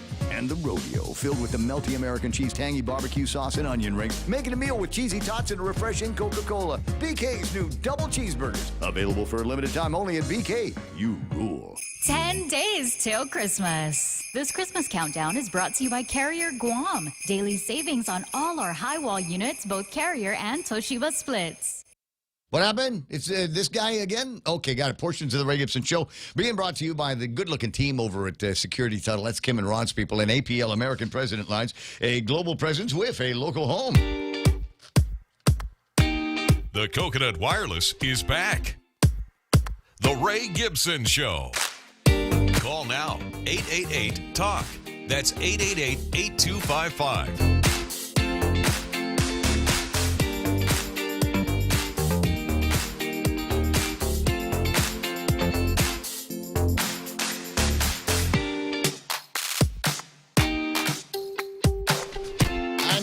I know. So why are you taking so long? You know what? Here's the thing is I didn't have a chance to do my stapling here this morning. Yeah. I don't know what it is. It's just a weird kind of Monday timing thing. So I wasn't able to do any of that. Sneeze at you. Nice. You cut it off, bro. I did. I think I got it. Yeah. That's why your peak is best. You could stop a sneeze. You heard me do the atomic one this morning, right? Yeah. I passed by and I just had one of those things in my nose and it just bang, like an explosion in my head. But anyway, so where was I? I was just one of those things I haven't had a chance to staple. So I'm going through some of the stories that I printed out because I thought they were going to be like super interesting, and they might yet be of some level of fascination. Yeah, I made a big deal in the last hour about my friend Bertie and Gnomes and the opening of their store, Pono's. Now, you might recognize that name between Pono's and Leche, which is the ice cream and a sweet thing that they've got there. Anyway, so Pono's now got a storefront, so you can go online and you can order. And you can go by there and pick it up. It's right next to the Secret Garden, same building as the old Agania Grill, or Seashore, if you remember where that place was. Yeah. It's one of the oldest Good memories. Yeah, it's one of the oldest new buildings in Agania. They started putting that together in the 1960s. It's one of those buildings that I don't have any memories of nothing being at that corner. So right across Boat Basin.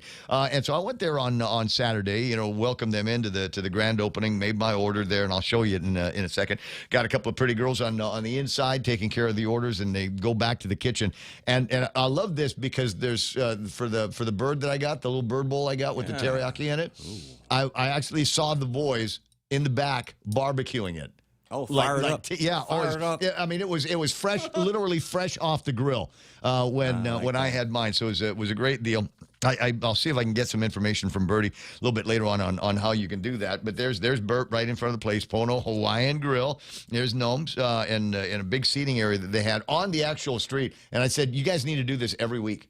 Every week there ought to be a thing. Call the mayor, call the governor's office, or whatever. Passing through there. But no need for cars because it's Agania and on a Saturday or Sunday. Roll up the streets. Nobody's here. The only other thing that was going on that day was wreaths across the country over with the veterans at the park next door. That was nice. I mean, it was good to get together. And there's the teriyaki bowl. This is before I launched into the thing. God. They got Daigo. They put Daigo in there. It's that good. Anyway, so it tastes better.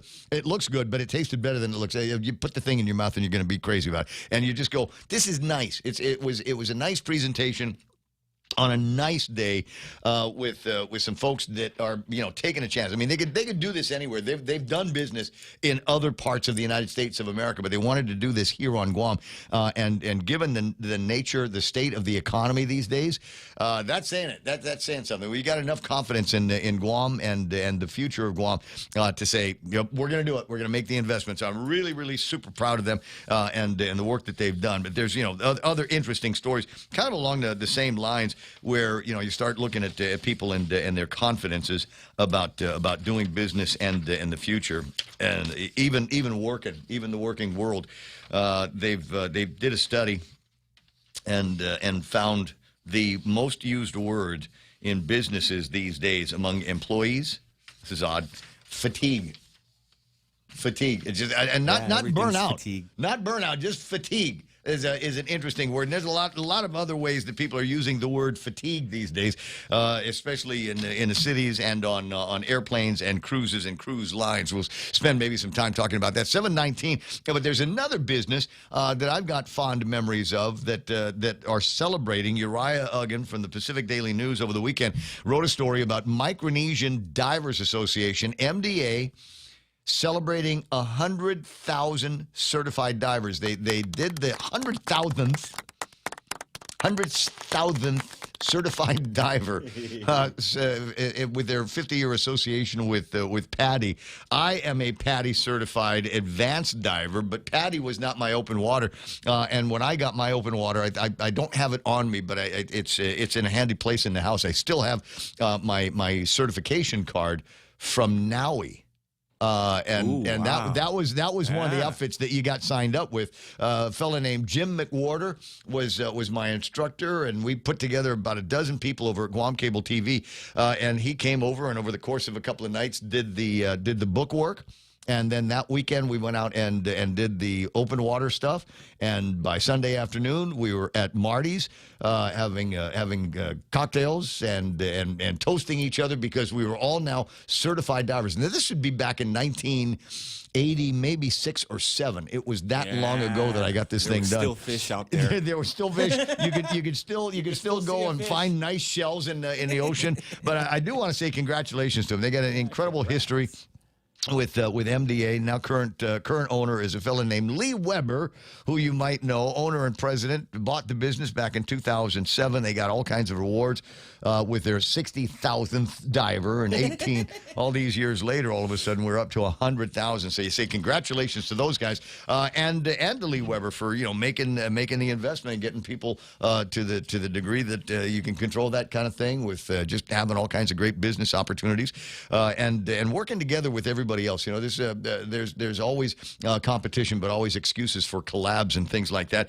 And it's always been fun to watch a little bit of a competitive battle between, at the time, MDA and Guam Tropical Dive Station. You remember that from those days? And everybody, but you got a couple of different kind of hustles, because Guam Tropical Dive Station, they were doing two things at once. They were doing the certifications and selling all of the dive gear and all that other stuff. But the other part of their business was looking for treasure out on rumored treasure on one side of Cocos Island back in the day. So I offer congratulations to just about everybody here that's doing the good things, doing the investments, observing, but not necessarily being scared off by the recent rounds of hard news that seem to be coming out of the hospitality industry. But as I say, we've got green shoots that are out there that are at work. We got the Philippine Airlines. They've got enough trust in what's going on Guam to have an inaugural flight. I think if it's not today, it's tomorrow, I believe. The inaugural flight from Cebu to Guam, or is it Guam to Cebu? I forget which one is going first. But it's happening because partner families are in the Philippines now to be on one of the first flights between Cebu and Guam. So they're making the investment in the equipment and the people and exploiting the route, and I think that's a great thing. Getting word now that they'll restart the flights between Manila and Saipan. For whatever reason, Stephen Lynn thinks that maybe the gambling might have something to do with it. But whatever. We've got some green shoots out there. And hopefully that's going to be encouraging as we start making our plans business-wise for what 2026 is going to look like. And I think next year is going to be an interesting year for a lot of reasons. Obviously, one of them is the political news that's floating around there and crazy stories that we're hearing. The pre-announcement that has gone out for Josh and Tina. So there's a big deal not too far away from Real Joe's place. Friday afternoon, right? Oh, yeah. Yeah. Are we going? Tina sent me an invitation. Yeah. She did send me Personal an invitation. Well, I don't know. Maybe a broadcast on the WhatsApp. But my old classmate sent me an invitation to go and hang out with them, and might be interesting. Might run into Lulian Guerrero at that. Might. I mean, she might be there, right? And then she'll scold me. Because over my dead body, we're going to put a medical complex up in the middle of nowhere. But anyway, so there's that. I told you I ran into Therese Terlai, and she told a bunch of people that she might be putting her hat in the ring for governor and or lieutenant governor. I don't know. It's still kind of up in the air, that one. And it looks like we might have gotten some closure. Originally, it was going to be Frank Blas and Mike, and then I heard it was going to be Mike and Frank, and then Mike retired from the Guard, and it looks like Mary Okada has said yes to the prospect of running with Frank Blas Jr. as lieutenant governor. Obviously, we've got Tony and EJ, and on the Democratic side, there's still conversation about Joe S. San Augustine and Santa Claus running for high political office there. Will be fun to watch and see what happens over at the legislature with all of the people now maybe evacuating some chairs and all the opportunities for new guys to get in there. So that I think is going to make it an interesting 2026 election cycle. I can hardly wait to hear. I don't want to call them empty promises yet. No, because they're promises. Potential. Yeah, potential empty promises. You know, I'm gonna fix tourism. I'm gonna put together a team that's going to fix tourism. I'm gonna put together a team that's going to clean the island up. Finally, we're gonna put some teeth in this island beautification task force. And while I'm thinking about it, I appreciate the work that the guys over at Bank Pacific and their volunteer group put together, cleaning things up on Marine Corps Drive, maybe doing a little bit of work up at the makeout spot up on Nimitz Hill. Oh, nice work. Excellent. Rocco. Very, very good job, guys. May I offer you another one? This one will require a little bit of assistance from DPW. So when Ray Tenorio was in charge of the Island Beautification Task Force, Ray Tenorio put up a beautiful mosaic on Marine Corps Drive. The flag of Guam waving alongside the American flag, and a little bit of graffiti, tiny bit of graffiti. I mean, not even good graffiti. It's just just a couple of guys scribbling on that. But it's kind of darker. It's not as gleamy. Right. Yeah, because there's all Like this the road future, needs road grime. There's road grime on it, so we need to go out there and have somebody out there, and we'll do Clorox Cavalry and Pine Sol patrol on this thing, and we'll get the shine back up, clear off the graffiti, and the boondocks now have grown. It looks like the thing has got bangs. There's more mural than you can see because there's bangs. the leaves. The tangin has grown over the top of it, so we need to go and take care of that. I would suggest that the current Island Beautification Task Force do it, but my guess is over at Adelup they go, forget that. That's Ray Tenorio, not Josh Tenorio. We don't do Ray Tenorio stuff. We only do Josh Tenorio Island Beautification. Oh, yeah, what is that? What? Yeah, right? What is that? It's jealousy. It's sibling rivalry. It's what's that? Okay, Brother Renee says, because he's got the intel on everything, Cebu to Guam on December 16th on the evening, and then December 17th will be the first outbound flight from Guam to Cebu. That's the plan. So the inaugural will start with the flight back from Cebu from Cebu to Guam tomorrow. So there it is. Like I said, the green shoots and at least a little bit of confidence from the guys over at Philippine Airlines that good things are going to be happening here on Guam. 7:27 in the morning. Talking a little bit about business. Might as well take a look and see what's going on with the markets here. It looks like they're all backwards. That is red from over the weekend. S&P 500 down by 74 points. NASDAQ dropped down by almost 400 points. and the Dow lost 245. But the Dow is still over 48,000. So everything, I'm looking at that going, yeah, red bread. But I mean, this thing was in record territory on our Friday last week, and it dropped down just a little bit. I mean, it's not even a full percent when you start looking at what's going on in the market. So even though they're red, I think the Dow looks like it might be the biggest winner here in the exchanges. FTSE is off by 55. Nikkei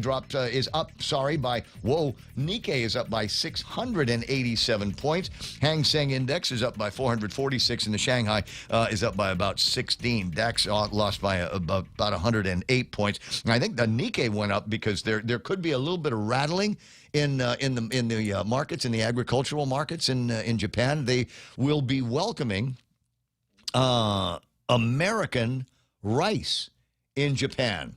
There's Donald Trump has worked it out with the new prime minister. White rice? White rice in Japan, which is different. And the Japanese will tell you all day long that it's different. It's made for Japanese bodies, is what they're going to say. Is it there's biological and physical reasons why Japanese can only eat Japanese rice, and if you give them American rice, say from California or someplace like that, it will make them sick or won't have the same nutritional benefits. So they've been resisting this now for decades, and it looks like finally they've worked out some kind of a deal. All right, where was I? I was taking a look at the market. 729. Dow is the big winner here, led up by McDonald Corporation. I got Coca-Cola in there, Boeing, Verizon Communications, and United Healthcare. Down around the bottom of that, Caterpillar, NVIDIA, Goldman Sachs, Cisco Systems, and Amazon.com on the World Wide Web. Don't understand why Amazon would be in the red here, considering how much work is being done. I'm sure how many millions of orders are being put in, even though we're 9.5 days away from Christmas Day, at least out here. I've slowed down on my Amazon purchases. I'm going to say that the reason why I've slowed down on my Amazon purchases is because I want to favor more local companies, more local businesses with my Christmas shopping. I want to say that. I'm not, but the real reason, I'm going to put it that way, but the real reason why is because Amazon has gotten so damn slow out in this part of the world. It's unpredictable. Failing, it is absolutely unpredictable. And so I will order something from Amazon, and sometimes it'll come by in a week, 10 days. Sometimes it's a month and a half before it gets to Guam, and I don't know which one is which. Where, how much of this has to do with tariffs or any kind of regulations that have changed in Trump land? I don't know, but it's frustrating. So I find anymore. It's gotten so bad. Okay, so this is I might have explained this to somebody, and if I did, and if I told you, sorry, because I'm going to repeat it on the radio. I'm not going to say that I'm hooked. I'm not going to say it's a habit. I'm not just going to say I'm addicted. But I sure do like shopping online. I sure do like going to Amazon or getting the blurbs from Amazon, and it says, oh, hey, you shop for this. Have you thought about getting one of these? So maybe I'll click on that. Temu. Okay, the only thing, I like Temu, and they get things out here fairly quick. It's interesting varietals, if you will, on the quality of whatever it is that you order, but at least you can click on something, and it will show up in a reasonable amount of time. It'll eventually... Will it be what you wanted? No, it has been interesting, but the prices are so low, you just kind of put up with the junk, right? Turn it into gifts. Yes, it looked good. I've got a couple of those already. All I got to do is repackage them, and they're going to make great gifts for somebody on the list here. And then there's eBay. I still occasionally will get stuff on eBay, parts for radios and things like that. There's stuff that I got to repair. I can generally find on eBay cheaper than and easier to get than on Amazon.com. And it'll sound like a plug, but the other place that I like doing shopping with, where? And this is because it's almost instant gratification. Home Depot. Honest. Home Depot. Because you can go to the app. You can go to the app and say, okay, I need what's that stuff? The damp rid. I need a couple of things of damp rid, or the HD, not the toilet paper. Paper towels. The paper towels that they've got over there. I need a lot of 2032 batteries or something. And you click, and pretty soon you pay. And then they call you and say, you can pick it up now. Like, you don't have to wait for the mail or anything. It's like, it's here. You can just go and drive over to the place, and there's a teenager will come and bring it out to you. I think that's pretty cool. All right, the rest of the market looks like this. Let me see if the commodities are up. Oil at $57.44, about 20 cents less than it was over the weekend here, so it's moving in the right direction. But gasoline on Guam still $4.78 for a gallon of that. I keep waiting for the gas companies to nudge a little bit, but kind of tricky with the kind of gas that they've got to import to Guam. Gold at $4,328 for an ounce of that. People are telling me to keep an eye on silver. So all right, $62 is the going rate for an OZ of silver in 2000 in this part of 2025. Yes, I said OZ. If you're doing some traveling, and who isn't? I'm aware of a bunch of people that they Christmas themselves with a trip off island. I got a couple of friends that just came back and they left again, and it's not even medical like my stuff was. Anyway, so Philippine peso 155. Sorry, Japanese yen 155.6. So pretty close to where it was on Friday. Philippine peso. This is good. This favors you if you're going to be on the Cebu flight. 59.12 pesos. It was 58.93, so a little bit weaker against the dollar today. South Korean won flat 14.74, and the Bitcoin number 91,000 and change on Friday. Real Joe's Bitcoin number today 88,571. Sell it. Buy gold. Buy silver. It's not even real money. No, it's not even. Sell it. Not even. But I'm wondering how things are going to change. Turn it into real money. There are offers that I've seen on X to buy things like these little computers, these Raspberry Pi computers, and they're meant to do one thing, and that is mine Bitcoin. Now, back in the olden days, or the earlier days of Bitcoin mining, you needed to get full-blown computers and monitors and cooling internet. systems. Yeah, cooling systems, yeah, and your power bill went up 100%. But now they've gotten the software now that will run on these Raspberry Pis, and so you can get literally dozens of them that all chew on the same code and all run them basically off of 9 volts or something like that. So something to look into if that's one of the ways that you want to get into your Bitcoin. 7:34 in the morning. That's it. That's our look at the news, and now we got to do the headlines. This is going to be weird. Who's on the phone? Oh, it's Bob Kelly. Oh, what's he want? Let's find Everyone out. talks about Amazon or Hey, Bob Kelly. eBay. How dude? I just wanted to comment about Amazon. Go ahead. Okay, they've started probably about a year ago shipping using Ground Advantage, which is a new class that the post office introduced to get people in the States their packages in 3 to 4 days. However, it typically is being done by truck. But when they put Ground Advantage to Guam, if it's anything over 2 pounds, it will probably just go to a place in San Francisco called Distribution C or something like that, which basically means black hole. And it's going to go on a boat with no tracking, and you'll get it anywhere from 3 to 6 weeks. And the reason you don't know how soon you're going to get it, if your package shows up there and they have got near the end of a 40-foot container load, they'll go ahead and throw your package into that container, and then that'll get shipped over to the shipping company, and it'll get over to Guam in maybe 3 weeks. On the other hand, if it just closed a container, you got an empty one, it may take them another couple of weeks to have the thing to come to Guam, and you wait for that. The part I'm upset about is they're charging us the same amount now as they were charging when they were sending it through priority mail to send it Ground Advantage. So we still have the $12.50 shipping charge, and it's going by Ground Advantage. And a lot of times I get a package and the postage is $5.50, but they charge me $12.50 for my shipping. So I'm a little upset with Amazon on that. And the final thing is, if I really need something and they have it, I wish they would give me the option to pay an extra $8 or $10 to get it out here priority mail. Yes. But there is no option. You just go by Ground Advantage and you wait and you wait and you wait. And unless the post office can figure out how to get Ground Advantage to Guam faster, that's a post office thing. We're stuck with this system. So hopefully we might be able to petition and get a subsidy in there or something.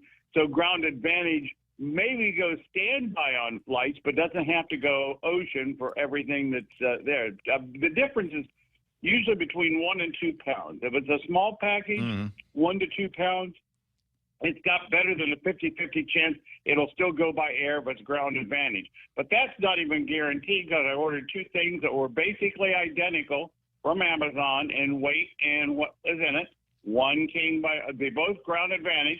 One came by air. I got it in 5 days, and the other's on a boat now, and that's been for about 3-4 weeks. So you don't even have any control of when it goes. These are tricky times for those of us. So, like I said, it's nice to see these things on Amazon, but for immediate needs, I need to go someplace else. And then we got something else that hit me last week.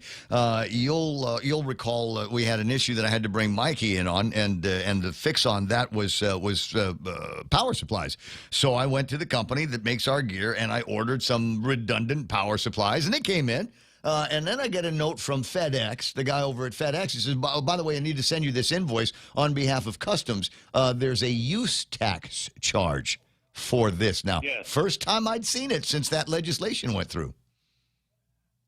The use tax is for companies that don't have a retail license for what they're selling. Now, I should not, for my company, we sell things to various, like you and so on. We pay GRT if we do work with you. Therefore, we should not pay a use tax. However, the time and effort to get through customs and to get the use tax taken off, if you got a $20 use tax fee, you might spend an hour or more, not counting your transportation back and forth and paperwork to get it waived. So they've got that. But then once you paid it, you paid that. You're still going to pay if I'm in the business of selling that item. I'm going to have to pay GRT on it also if I've sold that same item. So I'm ending up now with a 9% tax. Well, I did not see, and it was one of those things. I immediately started grumbling and writing angry emails. But one of the things that I did not see on it was a link to go and pay it. Here's my credit card. It's a use tax. You say you have to charge it, and I got to pay it. So give me a link so I can pay it. The instructions were to get in the car and drive over to customs and give them some money. Yes. Yeah, it's ridiculous. Yes. It's ridiculous. How do we get out of this? They should have put together a mechanism so that they could take online payments so businesses don't have to waste time paying a ridiculous use tax. Or Guam could opt in and have their tax a 4.5% or 4% would be better sales tax. And then when you buy from Amazon, just like when I buy and have it shipped to Texas, they just put the 4% on and you get it sent to you. I mean, have you ever thought about a sales tax for Guam? Yeah, generally we don't like that idea, though. Why? What? I don't want to pay taxes on stuff I buy in from states. Well, no. Well, let's go back. We certainly don't want the GRT on stuff from states, but let's drop back. If it's going to be charged, it's better, I think, to be charged at point of sale like everybody else. Why in Guam do we want this GRT instead of a sales tax? Well, so the question then is, will that business be okay adding that extra step to the transaction to pay the taxes? Is there even a mechanism for Amazon.coms or Wheatstone or any other businesses in the States? Do they have that capability? Is there a way that they can? Absolutely, because if they sell in the United States and ship, all the states that have the sales tax are all in this thing, and they pay a business like even Wheatstone or one that only is a much smaller, obviously, than Amazon. They pay the tax for the rate. There's a computer program. They pay it to usually a group that it goes into, and they distribute the taxes out to everybody. Very similar to how performing rights organizations take money from radio stations that you're aware of, and they divide it among the artists. They collect the appropriate taxes and divide it out to the states or in this case, the states and the territory based upon the tax rate. Okay, so is there a number on that? Do we have any figures from Department of Administration, the government of Guam, Les Carlson, on how much money is coming in for businesses? Well, we're not getting anything. We don't get anything on it because we don't have a sales tax. So we're no different than. I'll even go here. Oregon has no sales tax, so they don't get when I ship to Oregon. Careful now, because there have been a couple of transactions that I've made where I was charged a sales tax for Guam. And I don't know. It wasn't on anything big, but it surprised me that it was in the mix. Listen, I got to run. I'll see what I can find out on this. This is this fun story here. If for no other somebody charged you a sales tax, they kept the money. It's my suspicion, because like I said, I'm unsure of what mechanisms there are so that this company, I think it was like reading glasses or something like that, and they did charge me a sales tax, and at the time I believe it was a 5% sales tax, and I don't know what the mechanism that they have. Where did they send it to? Did they send an actual check for a couple of bucks to the Department of Revenue and Tax? I don't know. 742, Bob, it's always fun talking with you. We'll catch up. 888-825-5855-TALK. Charlie online says a solution is coming on the Amazon issue. Stand by. What's it going to be, Charlie? Competition? Will there be a new Amazon floating up? Charlie Hermosa's on. Just got that. 10 barbecues later. All right. 740. Is that Simon already? No, it's Ken LG. Okay, we'll get Ken LG. I understand Simon's going to be in the mix here before too much longer. Hey, news here is I got to do a quick news wrap up with for Donna D. It's being brought to you by Pika's Best Realty. That's Half a Day Realty. Joe D, Auntie Libby, Saran, Auntie Loli, and a team of professionals. You got questions about real estate, and there's a lot of questions to be had about real estate. Like what's now that Judo Joe's place has sold, what's the next big deal in real estate? What's the next most expensive thing to get sold on Guam? These guys will know the answer. halfadayrealty@gmail.com. Also being brought to you here by the guys over at Burger King. If you're having a hard time doing Christmas shopping, everybody loves Whoppers. Give the gift of taste with Burger King gift certificates and $20 books at BKU Rule. 743, quick look at news. Superior Court Judge John Thunson Kwan. I know that guy. Approved Reynaldo Acierto's request to travel to the Philippines for medical appointments. Acierto accused of sexually assaulting 3 individuals, including a 15-year-old girl and a boy then aged 12. He will be permitted to travel from the 18th to January 19th. He was ordered to continue following all release conditions, including remaining sober and away from minors. Guam Board of Medical Examiners struggling to resolve years-old complaints due to high costs and procurement delays. Chairman Dr. Nathaniel Berg says the 5-year-old case is stalled because the board can't afford the specialist's expert opinion. The board seeking guidance from the AG's office and aims to resolve the case by early 2026. And good news, 16 new officers joined GPD and DOC Friday after completing an 8-month academy. Graduates of the 2025 trainee cycle were praised for enduring rigorous physical and mental training. Keynote speaker, Officer Tiffany Rodriguez, encouraged them to serve with trust, compassion, and dedication. Officers highlighted teamwork, respect, and community engagement as they begin their new roles safeguarding the island. And that's 7:30 news here on The Point. Bundle smarter, work better. When you're running a business, every decision counts. Now's your chance to make one that gives you more. For a limited time, get hybrid fiber internet up to 1 gig for as low as $125 a month. Plus, get up to 6 months of free internet and free Samsung Galaxy earbuds when you bundle with Docomo Pacific. Ready to get started? Try our free bundles calculator by visiting info.docomopacific.com/radio25. While supplies last, some conditions apply. Every company needs money for investments to help grow our working capital to take on today's economy. That's why Bank Pacific's commercial loan officers stand ready to help you. We offer several programs tailored to assist companies to get to the next step, or perhaps for a startup, including working with SBA and GITA. Bank Pacific. And we want to be your partner. Equal opportunity lender. Credit conditions apply. Hey, 7:46 in the morning, and I've got it somewhere. Hold on a second. I've got a picture of. I was going to do a Beyond the Box thing, but I heard Phil's voice, and I remembered there was something else that I had from him in my book of pictures here this morning. And it's did I not have it? I'll find it. It's a picture of him and the entire team over at Mariana's Finance that were giving up some money for the Harvest House. Something like, is it $10,000? A big amount of money for these guys to help them out with their holidays. Thank you very much for that contribution. 7:46 in the morning, and that is Beyond the Box time. Felice from Beyond the Box. She's the lady that tells me about all the big deals and specials that they've got going on. She's a big deal and special in the running community. There's a picture of us on Saturday morning over at Community First, winning first place in our division. And she still took the time to say, don't forget to tell everybody, get their Christmas shopping done early, on time, and with toys that people want to unwrap at Beyond the Box, first floor of the Micronesia Mall.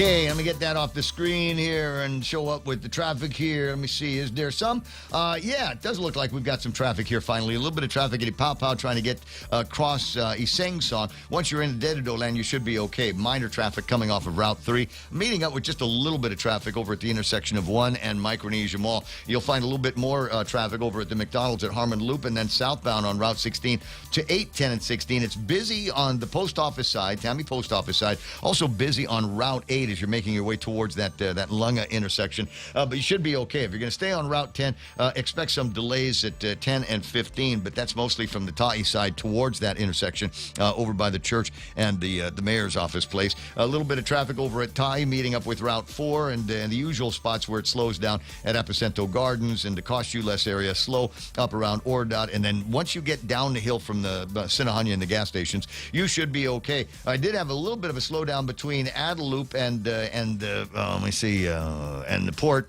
It looks like that has gotten itself cleared up. Don't see hardly anything. A little bit of traffic over around the Polaris Point area, so just expect that as you're headed southbound on Marine Corps Drive. That's all the time we got for traffic. This is The Point. With decades experience in Guam and the region, Take Care members have access to the largest offering of free fitness classes and health education programs. Membership also includes the high-quality credentialed network of on- and off-island healthcare providers and the one-stop FHB Health Center and urgent care. Ask for Take Care. Call 671-647-3526. Go to takecareasia.com for more information. Take Care. Our island, your health plan. For all your real estate needs, call the professionals at Hafade Realty. Jody, Saran, Libby, and Lolita, and they'll take care of you on every step of the real estate process. No worries. Just contact Hafade Realty at 588-4232 or 588-HAFA or email them at hafaderealty@gmail.com. They're at 426 Challen, San Antonio, Suite 204 in Tamuning. Open Monday through Friday, 10 to 4. Hafade Realty for all your real estate needs. I got it. 749. We're talking about calories. We're talking about proteins. You want the number of calories low, but you want the proteins high. And there's all kinds of other stuff they throw in there that makes it a Subway sandwich. They've got a fit, fresh menu there and a bunch of your regular favorites that they were able to convert to even healthier dieting. Find out more and choose it over at the Subway Eat Fresh. The Coconut Wireless is back. The Ray Gibson Show. Hey, Jay. Call now, 888-TALK. That's 888-8255. In 10 minutes, it'll be 8 o'clock in the morning. The other governor, Ken Leon Guerrero, is on line 2, but a previously arranged telephone call with Simon Sanchez from the Consolidated Commission on Utilities. You were in my head over the weekend. I think he's your class. Donovan Brooks, your classmate, right? No, he's 1 year younger. Yeah, okay. I'm 1 year more mature. And I'm just a lonely commissioner, not another Leon Guerrero governor. That's lowly commissioner. I want to be happy. It's okay. It's all right. The reason why I bring it up is I was thinking about you because Uncle Donovan sent me a song. And friends were talking about it. Even Patrick Palomo was talking about this yesterday. Patrick was talking about this song is "Grandchildren Are Better Than Trucks." It's a song that Donovan wrote, and he sent it to one of these AI song places on the web, and it took the lyrics and it arranged it into a country song, and it actually sounds pretty good. And so I was, and even Kim Commando was talking about this service online yesterday, and so I was thinking about what I might be able to use it with. And you've suggested that you always felt that you were left out of the Ray Gibson Show jingle thing. So I thought maybe what I'd do was I'd take a couple of accolades about Simon Sanchez, CCU, and Power, and Rubbish Man, and Towel Guy, and all of that, and maybe turn that into a little bit of a jingle for you so that when you call, we got something to play. What about, we hope there's an end to the load shedding blues? It's okay. Let me. It's a load shedding blues song. That one. Well, I was hoping for that as well. Got word on Friday that they were going to be taking Ukadu down, and then they were going to start that week-long, what do they call it, reliability testing. I know it started yesterday, but tell me a little bit more about that process. What the end goal is going to end up being, and at which point do you suppose we might be able to finally get handed the keys to this plant? Well, you're one of Greg Gibson's most loyal listeners, and you understand testing of equipment prior to bringing it online. And Donna D read the press release from GPA, and they said there's going to be some burps. And yesterday we had some burps. As you know, you want to run that thing 7 days a week, 24 hours. I mean, that's the last final test before you say, hey, it works. And there was a couple of outages last night, so there's still load shedding because sometimes that thing burps, and it was carrying almost the entire island load, right? Which is part of the test, right? Because it's capable of carrying almost 2/3 of the load, right? So that's why they run it. That's why they're running it for a week. They had a couple of burps last night, and they got to fix that. That's all on them. Because until it's commissioned, it's $250,000 a day because we could be saving fuel, and that's the to me the brilliance of GPA and the public-private partnerships, where we shift the risk to the partner. We penalize them when they fail to meet their obligations, which would cost us money, and that's all been designed and now being implemented in real time. And unfortunately, occasionally some people's powers is being lost, but that's the process of getting a brand new generator on to replace legacy Cabris, who finally will get retired. And already you're seeing the power bill impact, right? I mean, we're lowering the LEAC because that generator is going to use 1/3 less fuel. And I think power bills are something like 28% lower today than they were at the rate. We talked about this last time. My power bill is significantly, noticeably lower. I mean, in terms of how much additional beer I might be able to buy on the weekend, it is a significant number. I want to say maybe half of what it was before. Right, and that's been the goal. And a lot of factors, but LEAC being one of them, the savings on the LEAC being one of them. Page white roof, page white house now, where the sun hits it most of the time. There's another factor that is helping to bring the cost down. Well, I mean, reliable power at the lowest possible cost. That's always our dual goal, right? And so we're seeing it get there. The reliability part, that's what they're testing for. That's why they're running it 7 days a week. And they're still having some things to adjust. But that's all on them, and they're adjusting it. When they had that one turbine fail, they flew it to Sweden at their cost. It didn't change our price. All of that is on the risk side of the private partner. They factored blurps and bips and oopses into a 25-year project, and still said, okay, we'll take on the risk. We'll build it first. We'll put $600 million up there, and then we'll charge you over time, and you can buy it back. And we're now through that process of them final testing before we bring it on and turn off the Cabris units. And that'll take a little time because we've got to burn off the remaining fuel, because the Cabris is the only one that can burn the fuel that it currently has. The new generator will not be able to burn that fuel. And so that all of that is in process. But we're really happy to see that Upudu plant moving forward and the testing period to commence. So last Thursday, Si, I had a conversation. It was shorter by an hour than I wanted it to be, but it was a limited time that I had with Lucian Neiman. I called him the Nuke Man, and I know that he went from here to go meet with Senator Jesse Anderson Lujan, and he's got it sounds promising in my head that we're getting close to a time we might be able to have distributed generation using nuclear electricity in a variety of places here on Guam, on not necessarily base load size nukes, but little smaller kind of municipal nukes that we can use to augment what we got with Ukadu and the solars.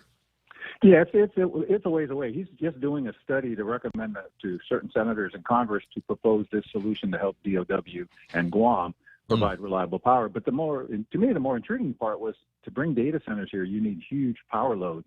And now what we're thinking about with him was, okay, when a data center comes here, they may bring in their own power because that's what they're going to need, but we may work with them to say, let us buy some of your power too. Right. So we can kind of a collaborative effort, because on the one hand, we don't want to lose the customer. On the other hand, that customer is using so much power all at once that they're going to have to help themselves and us bring that power online. So, but it was a very interesting conversation. Definitely no worries about the new ways to make nuclear energy.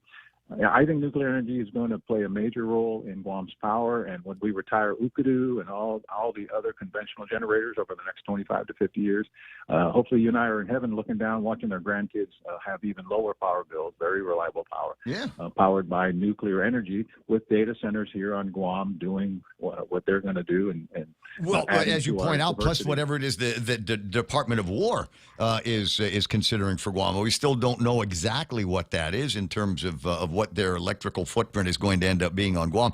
He had proposed that maybe the military would build up their own on their side of the fence, and I said, well, I think Simon would have an issue with that. CCU would have an issue with that, primarily because we'd like to be in charge of generation here, as we have been for all of these years, and let the military continue to be customers of the Guam Power Authority.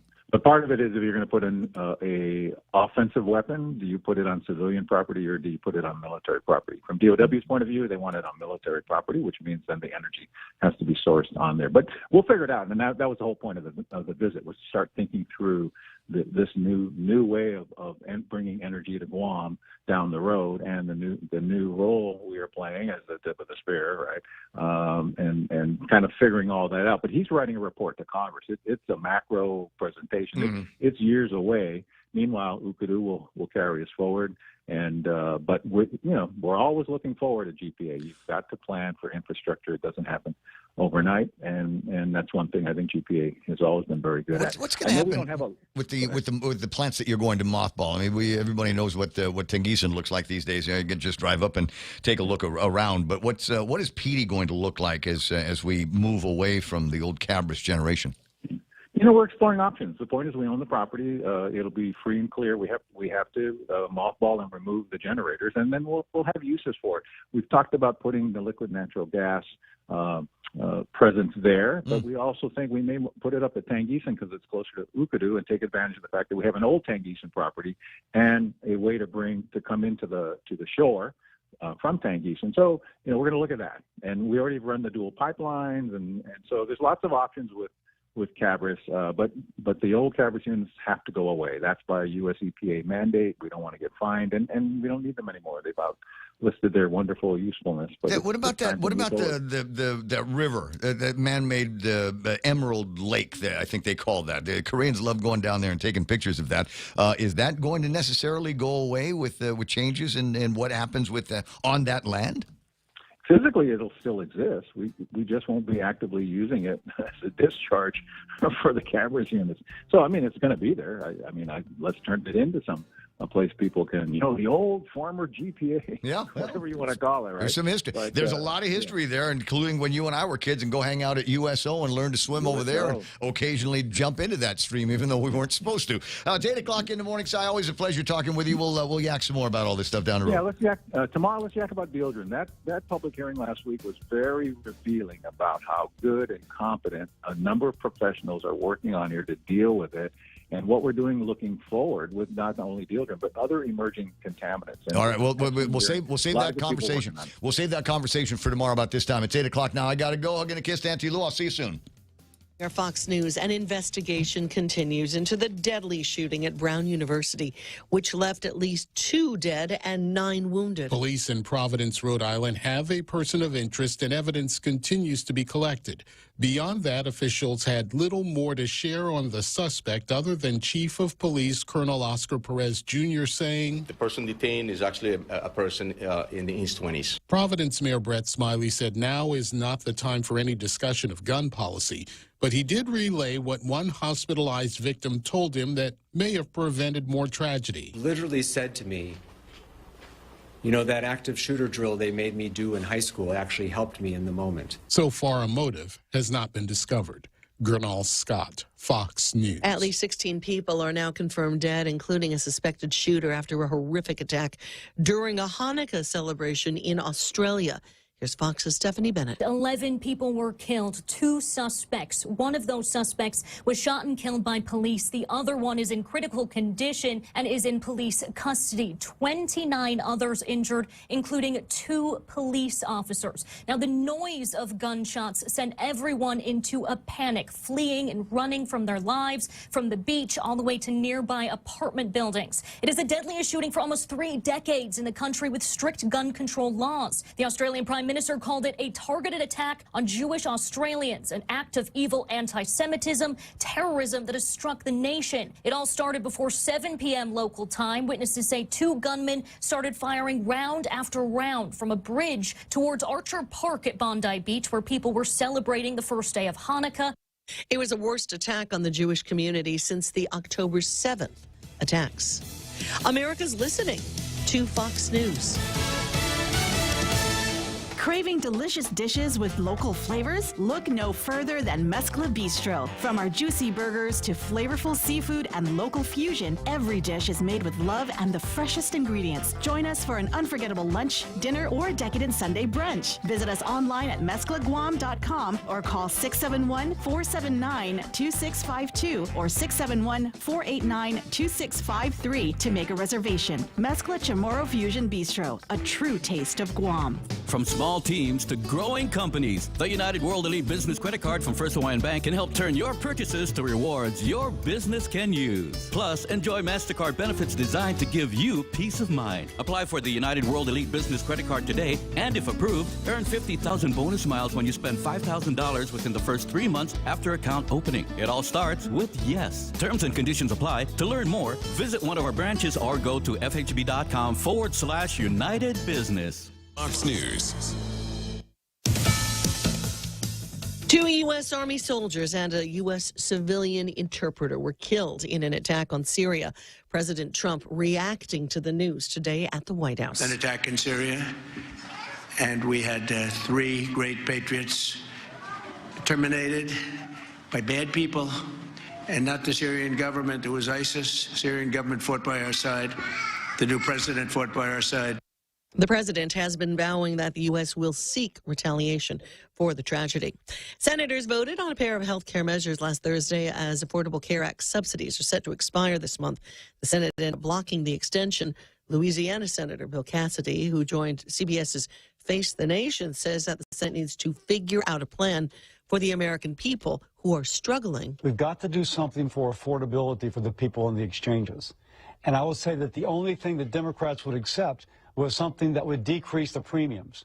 But if a family has a $6,000 out of pocket before they get into the strength of the insurance plan, then frankly, the policy is catastrophic. The Republican proposed measure also did not pass the Senate. Some Affordable Care Act could see premium costs rise more than double when the subsidies run dry at the end of December. U.S. envoys are arriving in Berlin for another round of talks aimed at ending the war in Ukraine.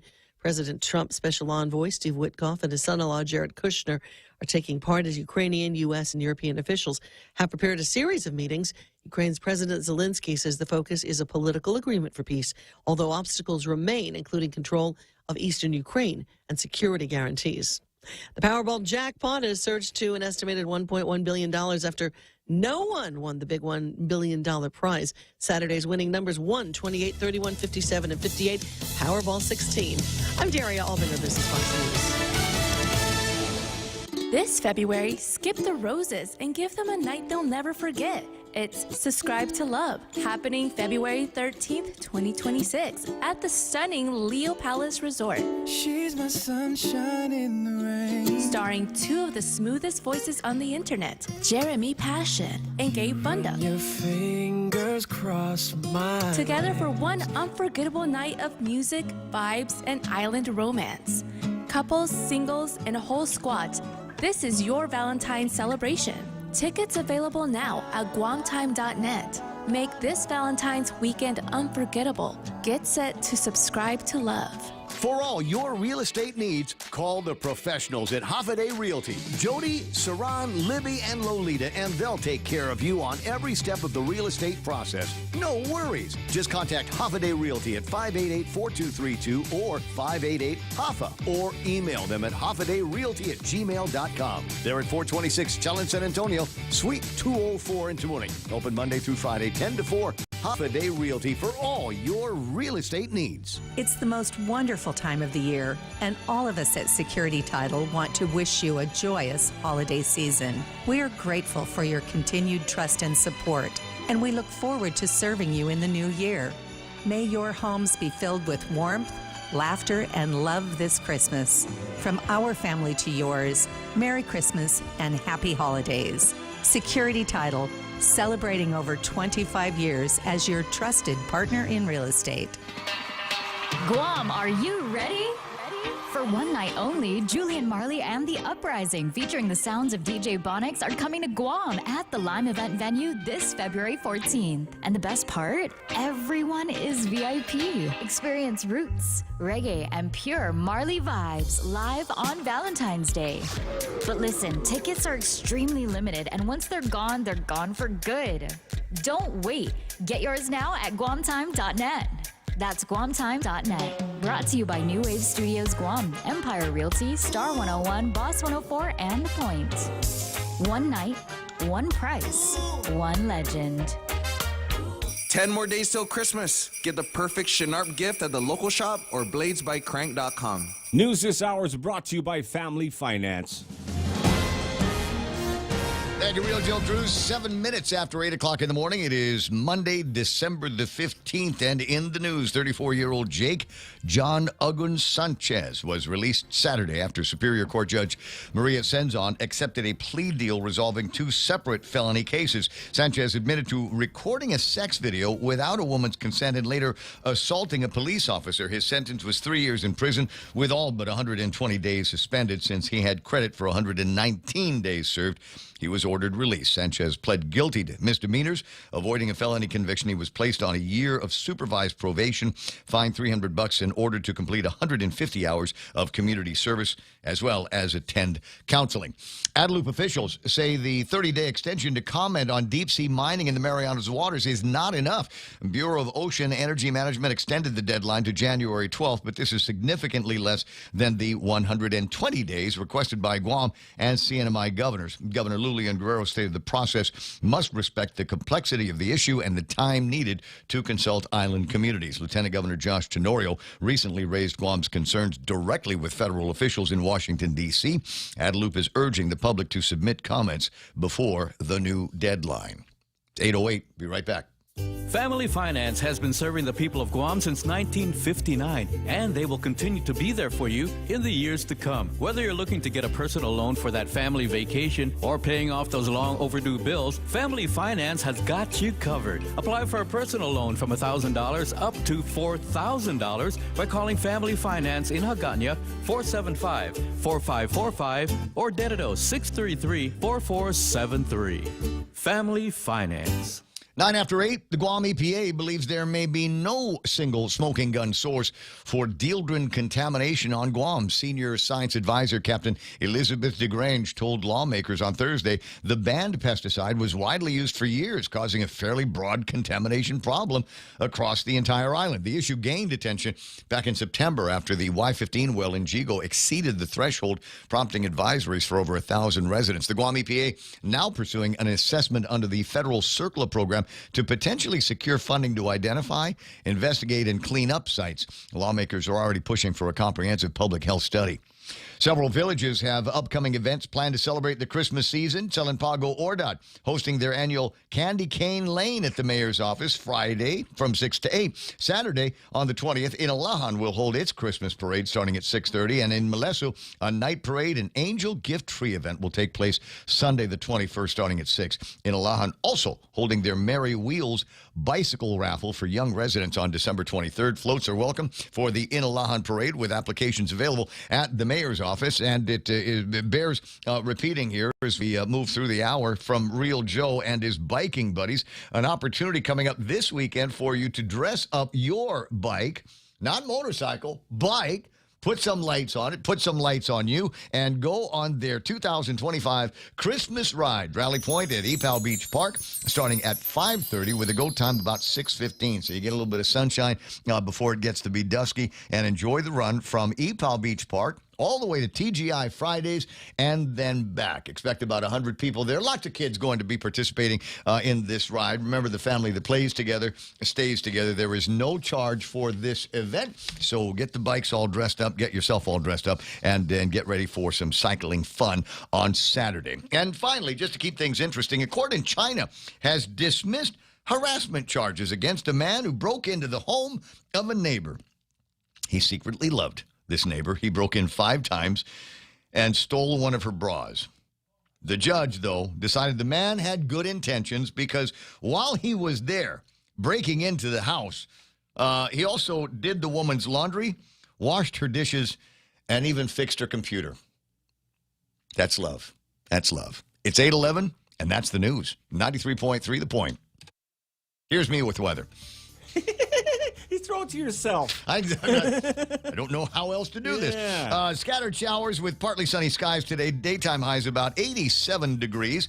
I got easterly winds up to 16 miles an hour. Might see some gusts around 21 miles an hour today. Partly cloudy in the forecast tonight with overnight lows of about 78 degrees. East-northeast winds 9 to 14 miles an hour. And the weather forecast gets better from there. Let me see if I can get the satellite imagery up on the screen so that you can see what's going on. You see all that chop that we're kind of in right about now. We've got some of these clouds with the rain that are washing over the island like right now as I'm talking. However, that's all going to dissipate, and there's not a whole lot behind it. So the forecast for tomorrow and for Wednesday calls for mostly sunny skies. Now, we're still going to get some isolated nuisance showers in here, but not anything as bad as it looked yesterday. I got a feeling yesterday was one of those just outlier weather event days. With the heat index today is going to feel like 92. There's still a 30% chance of rain. Careful on the waters. We got issues with people having to get plucked out and rescued. Don't be one of them. If the water looks a little bit rough for you, don't take any chances. Just enjoy it from the shore. That'll work for you. Sunset tonight should be about 5:56. There it is. News and weather together right here on 93.3. This is The Point. Big news!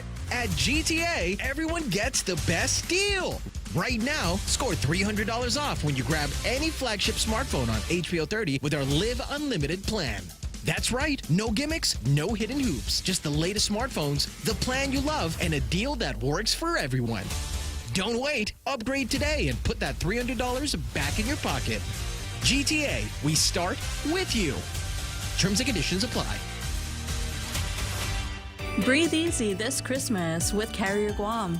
Keep your home merry, bright, and fresh with our XL Air Purifier. Now just $265 while supplies last. With 3-in-1 filters and LED air quality monitoring, it's the perfect gift of clean air for your family. Visit Carrier Guam in Harmon Industrial Park behind Kmart or call 671-647-2665. Carrier, your local source for comfort and quality this holiday season. Carrier Guam. Turn to the experts this Christmas. Keep it cool. 8:14, Ray Gibson Show being brought to you by APL, American President Lines, a global presence with a local home. A couple of notes from my friends over at Wendy's. The tendies are back. The tendies are back. Last time I went there, I had that craving for the bacon portobello mushroom melt. But that's not enough for me. I want the sandwich, and then I want the chicken tenders. And there's something about the tendies, right? They're tender on the inside, but they've got this incredible crunch on the outside. And it's one of those, that's the first thing that gets your attention. Second thing that gets your attention is how tender it is on the inside. And then the third thing that gets your attention is the dipping sauce that it goes into. Now, they've got a signature dipping sauce. I don't know exactly what's in it, but that's the one that I got when I had my tendies last couple of weeks ago. And I wanted to go back and see if I could get a jar of the stuff. It was that good. Anyway, so today they got the tendies, and then I want you to go in and get the bacon portobello mushroom melt. And you go, I had one last week. I loved it, Ray. Limited time only. I don't know how much they've got. I don't know when this promotion is going to end, and you don't want to be on the wrong side of it. So get in there and try it out today. It's an indulgent sandwich, juicy Wendy's beef, crispy applewood smoked bacon. Nobody does applewood smoked bacon better than Wendy's. Sautéed portobello mushrooms, melted cheese, all on the soft toasted bun. Like I said, limited time only. Head over today. Choose wisely. Choose Wendy's bacon portobello mushroom melt. The Coconut Wireless is back. The Ray Gibson Show. Call now, 888-TALK. That's 888-8255.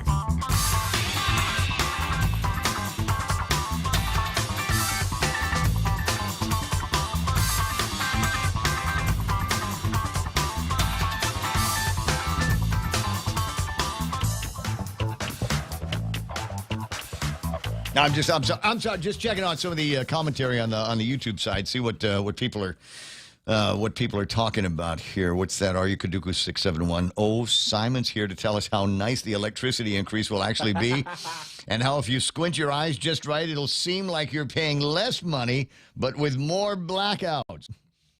Catherine, never read the comments. Says, I saw the solar farms in Mangilaw, and the area is huge, so I'm wondering why our power bill is so high.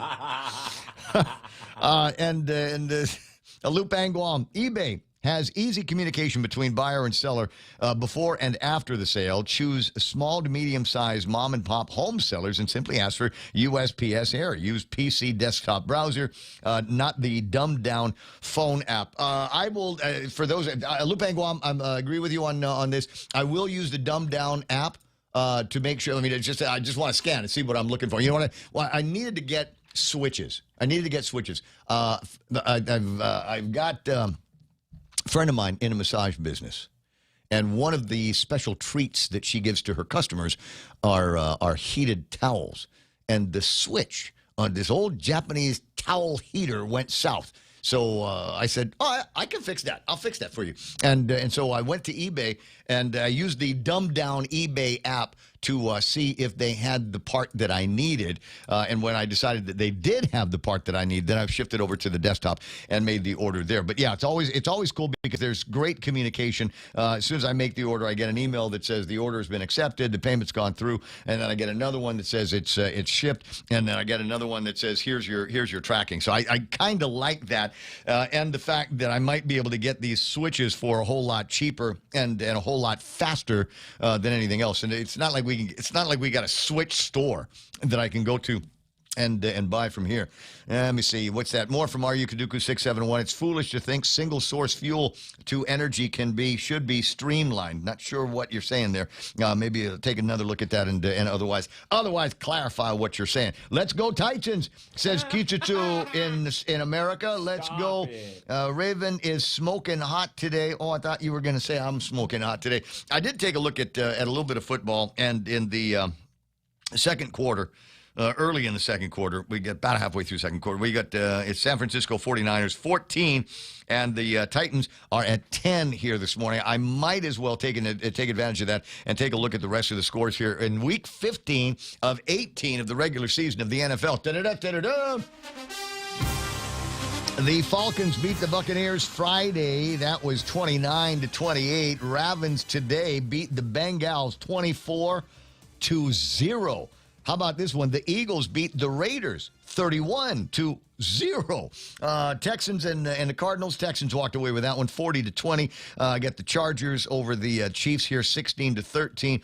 And the final here today, the Buffalo Bills. And what would I say the name of that beer was? The Bud Light beer they're doing for them? Bills Tears? No, something. Anyway, so it was the Bills over the Patriots, 35-31. So they did end up having control of the ball and taking it all the way to the end. I got the Jaguars over the Jets, 48-20, and the Commanders beat the Giants, 29-21. Last of the finals I've got for you right now: Bears over the Browns, 31-3. I'll repeat it just in case you missed it. And also to rub it in, the Bears beat the Browns 31-3. Ongoing right now, Panthers and the Saints. Panthers actually scoring in the second quarter. It's 7-0 for the Panthers. Lions and the Rams. The Rams got the ball right now, but the Lions are beating them by 3 points. It's 10-7 in that game. Again, second quarter. The more second quarter scores. I got the Seahawks and the Colts tied at 3 apiece. Tom Shea's Green Bay Packers trailing by 1 against the Broncos right now. It is 6-7, but they're a late in the game kind of team. So watch the Packers come back and win that. San Francisco 49ers ahead of the Titans again, 14-10. Now a little bit later on, I got the Vikings and the Cowboys at 11:20 this morning, and tomorrow's big game is going to be the Miami Dolphins against the Steelers. So congratulations if your team is winning or has won today. 20 after 8. Is that other governor Ken Leon Guerrero? Now we got a little bit of air in between the conversation between Simon and I, and now Ken LG. Good morning, Ken. How you doing? I'm doing good. You made a comment in the on YouTube about how this administration has somehow managed to screw things up for the Department of Mail. Well, it's not just me saying that. All you have to do is look at Project 2025 Master Plan, and one of the goals in there is to transition from a government-owned mail system to a privately-owned mail system. And the way they plan to do that is to degrade the quality of service to the point where people will willingly support the move from a government and taxpayer-owned system. Because remember, the mail service is a publicly owned corporation. It's owned by the taxpayers.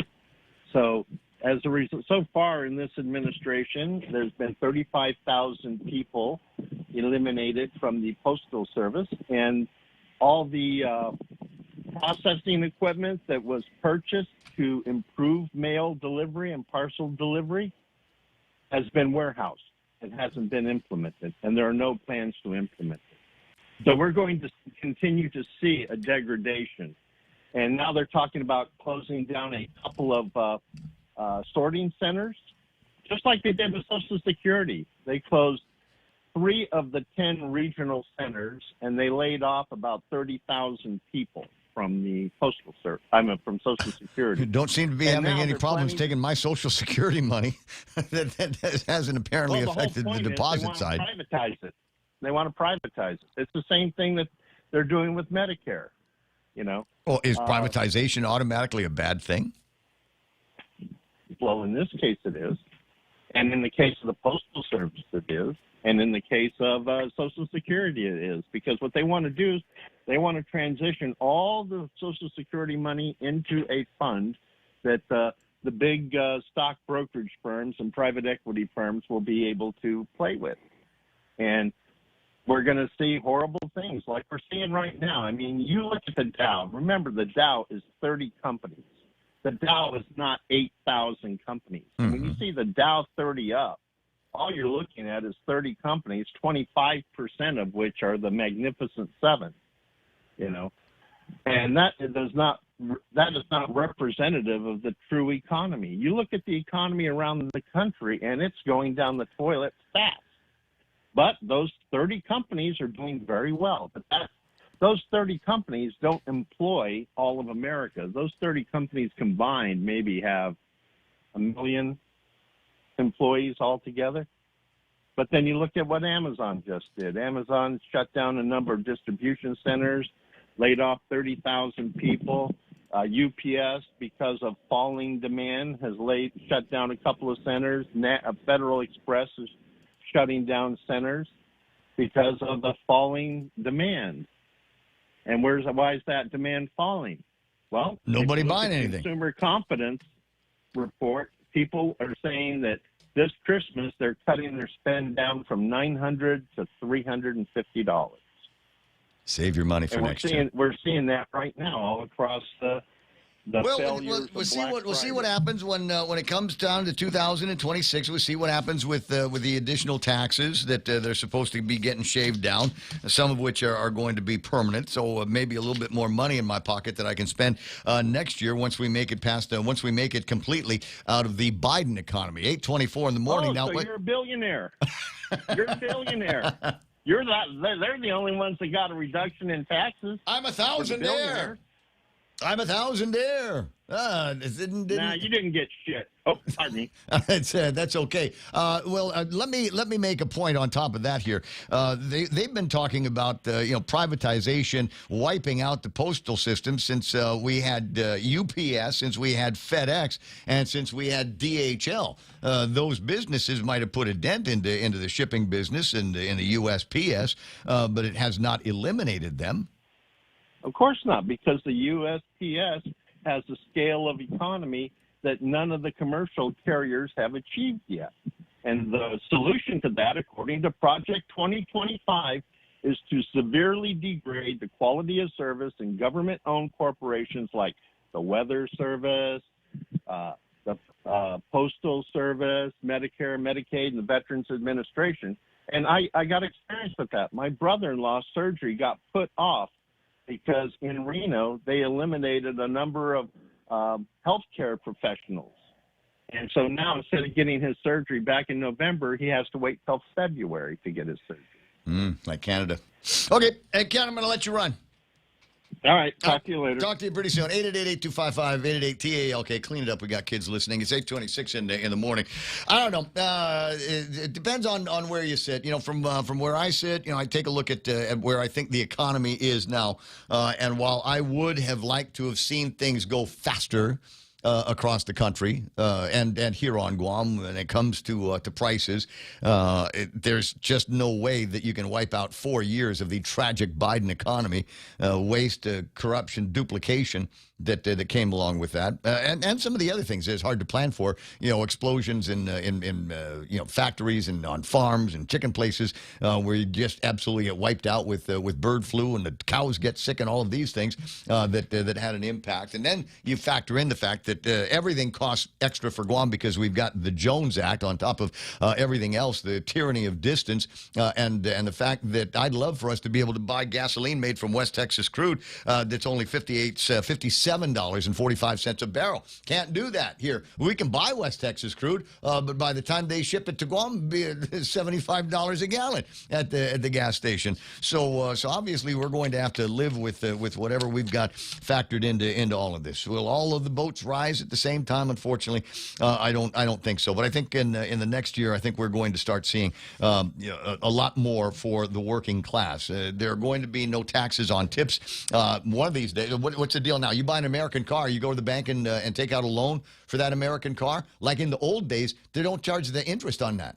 What? So, well, I mean, you're going to get charged interest, but they're not going to tax you. I don't want to say this. You can use that as a deduction in your taxes as you move forward. So there's that and a few other programs here I think are going to make a difference for average everyday wage earners like you and the other, like me and the other thousandaires that are out there. 8:28 in the morning, and I got to do a shout out. I hung out with Pat Fury and some friends last night. Great way to cap off a Sunday night. A lot of great news was passed around, but it was interesting because it was in a place called Biba's, which is the old traditions.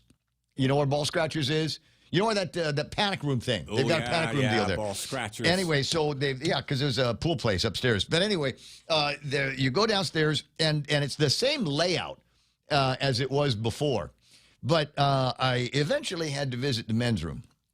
Because I was enjoying some wonderful libations in the place. And when it was old traditions, there was some of the best bathroom wall writing. I don't want to call it graffiti. I don't want to call it, but I mean, there's nuggets of wisdom, if you will, in that bathroom, and something there was always something to look at.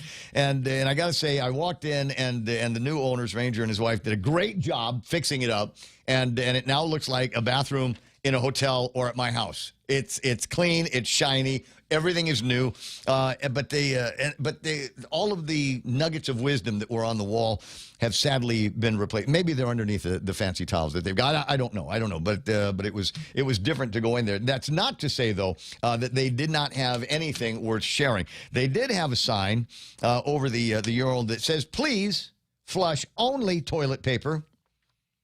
Guam sensitive plumbing." It's an old building. Please do not flush any sanitary items. This is a men's room, so I don't know about sanitary items. Wipes, paper towels, hopes, or dreams. It got me in the feels, buddy. Got me in the feels. Shake, shake, flush, and that was all done. So you got something to look forward to the next time you're in there. Bottom of the hour. Oh, I was going to say, I'm going to take a break here while Donna does the news. But Donna's not here. January 24th to the UOG Calvo Fieldhouse. The Cover Girl, live on Guam. Angel, the original cover girl, and her iconic voice, singing all their hits like Because of You, Promise Me, Inside Out, and Show Me. Joining them on stage, the queen of dance, EDM, and freestyle, Shannon.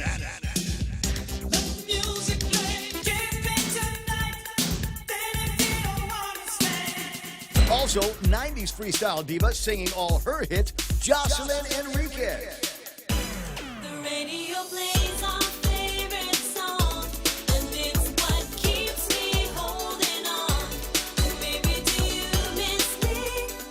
Brought to you by Choice Broadcasting, Trivision Media, and Cherry Media. This is a Jams Media show you don't want to miss.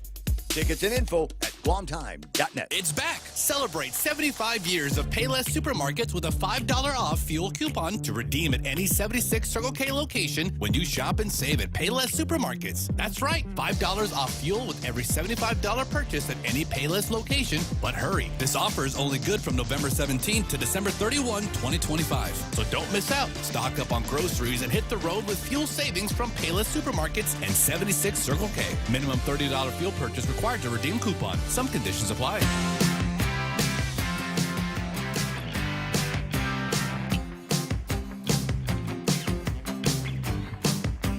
Yes, okay, I'll do this.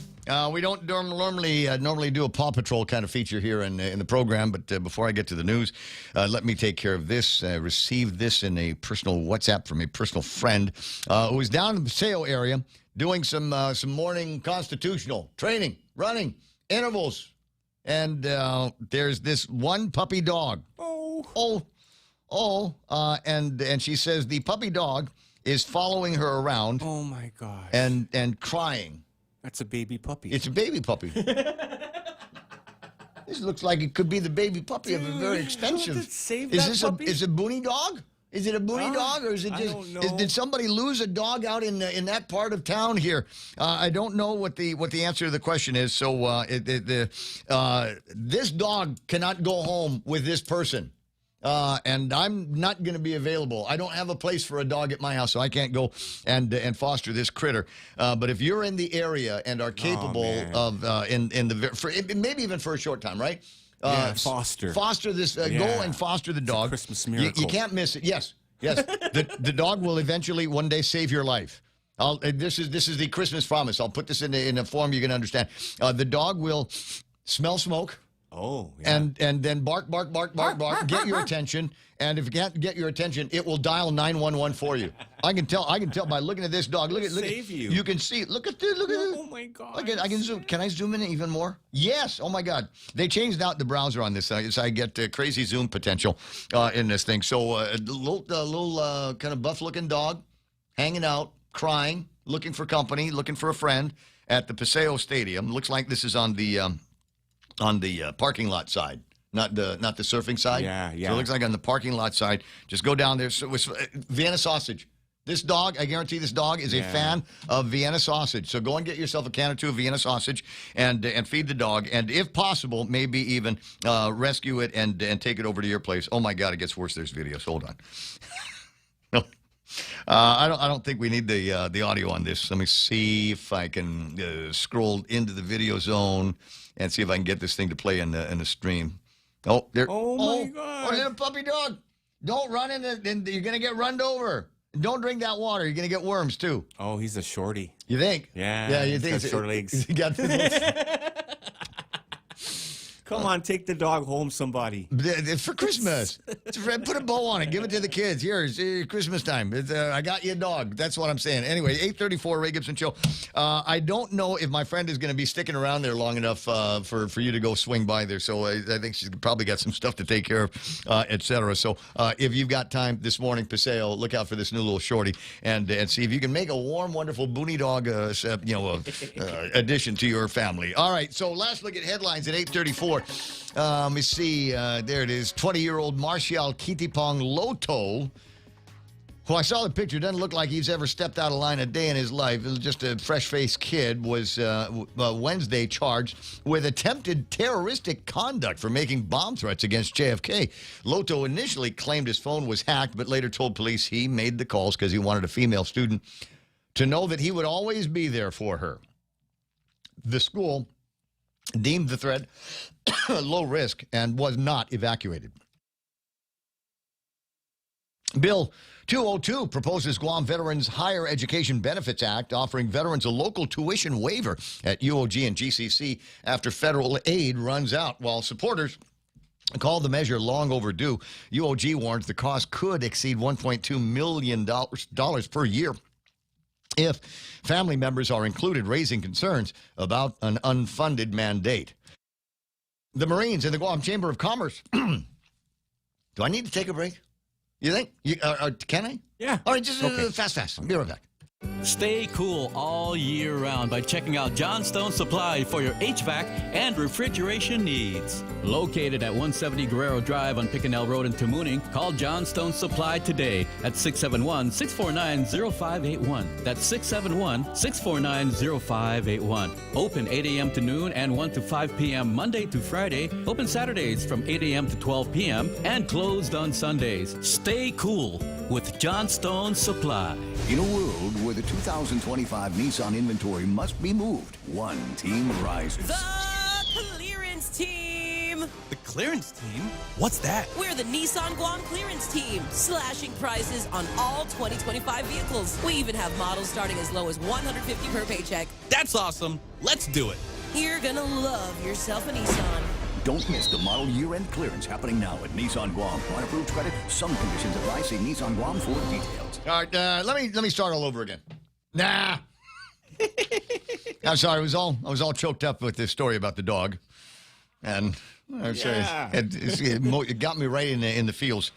Shall I continue? The Marines and the Guam Chamber of Commerce delivered close to 10,000 toys last Friday for the annual Toys for Tots drive. The Salvation Army registered over 1,700 children for their Toy Joy program, up from 1,300 last year. I don't know if that's good news or bad news. They are accepting Toys for Tots donations ahead of the distribution dates from tomorrow until the 18th.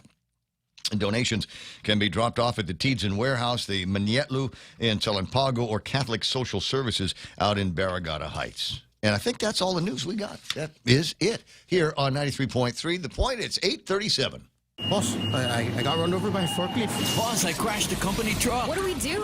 Our warehouse and inventory are gone. Hi, this is Dave Silva from AB Risk Solutions, and it's time for Risk 101. Everything you just heard are examples of risk your businesses can face. Our job is to ask the hard what-if questions and teach you how to reduce your exposures and help you recover if things go sideways. We've got decades of experience in Micronesia working with businesses big and small. Call AB Risk Solutions today at 777-2668 for a free inspection and quote. AB Risk Solutions, formerly known as Aon. Are you planning a trip to the Philippines? Why not come back feeling healthier and more rejuvenated? At the Medical City, we offer world-class healthcare services, including comprehensive executive checkups and top-tier aesthetic treatments for as low as $530. Imagine lounging on white sandy beaches, shopping at top-tier shopping centers, and indulging in premium healthcare all in one vacation. Book your getaway now and experience the best of both worlds. The Medical City, your trusted partner in health.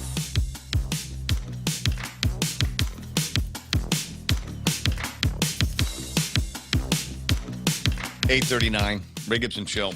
Thanks, Donna. I love doing the news. How was I? Did I do okay? You did great, man. Could you hear were there any moments where there was snarkiness in my voice? There wasn't. There was you just kind of left things hanging out in the air a little bit. But it is an interesting story about this Kennedy kid that called in the bomb threats because he wanted a female student to know that he would, quote, always be there for her. First of all, it's always about a girl. Yeah, but first of all, I can appreciate the chivalry. Can I just? I wouldn't have done it. That's not the way I would have done it. No. Right? There's better ways. You stand at the ledge of something and then act like you're going to push her and then pull her back and say, "See, I saved your life. I'll always be here for." And so I appreciate the chivalry there, but I also appreciate the nature of the message that he was trying to send. I'll always be here for you.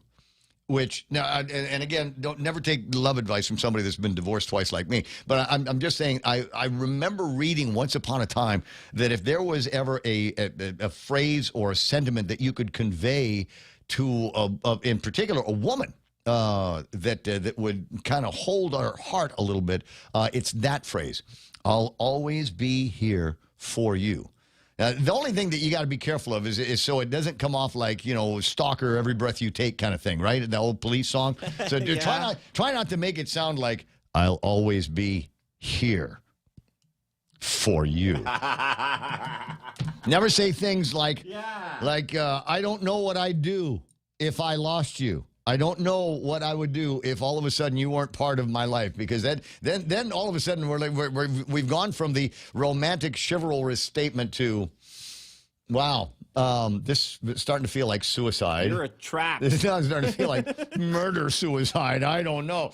So you gotta be kind of careful. It's not the first time that we've had a problem with a kid that was going through something with a woman and then went kind of crazy. Oh, it went bad. Yeah. The kid in Tumon, where DeSoto drove his car in and went all stabby on some people. That was a dark time.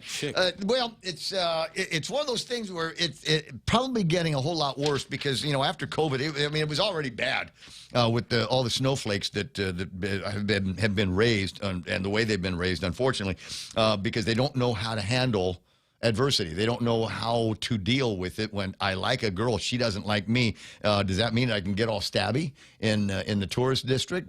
And there's ways that people kind of legitimize that in their head because they don't know how to think through and process that and get to the other end of it. And so we run into situations like this one here, where it all of a sudden made perfect sense. I know, I'll blow up the school. That's what I'll do, and then maybe then she'll get the impression that I'm really dig her. I'm down for her in a big way. I got feels is what I'm saying.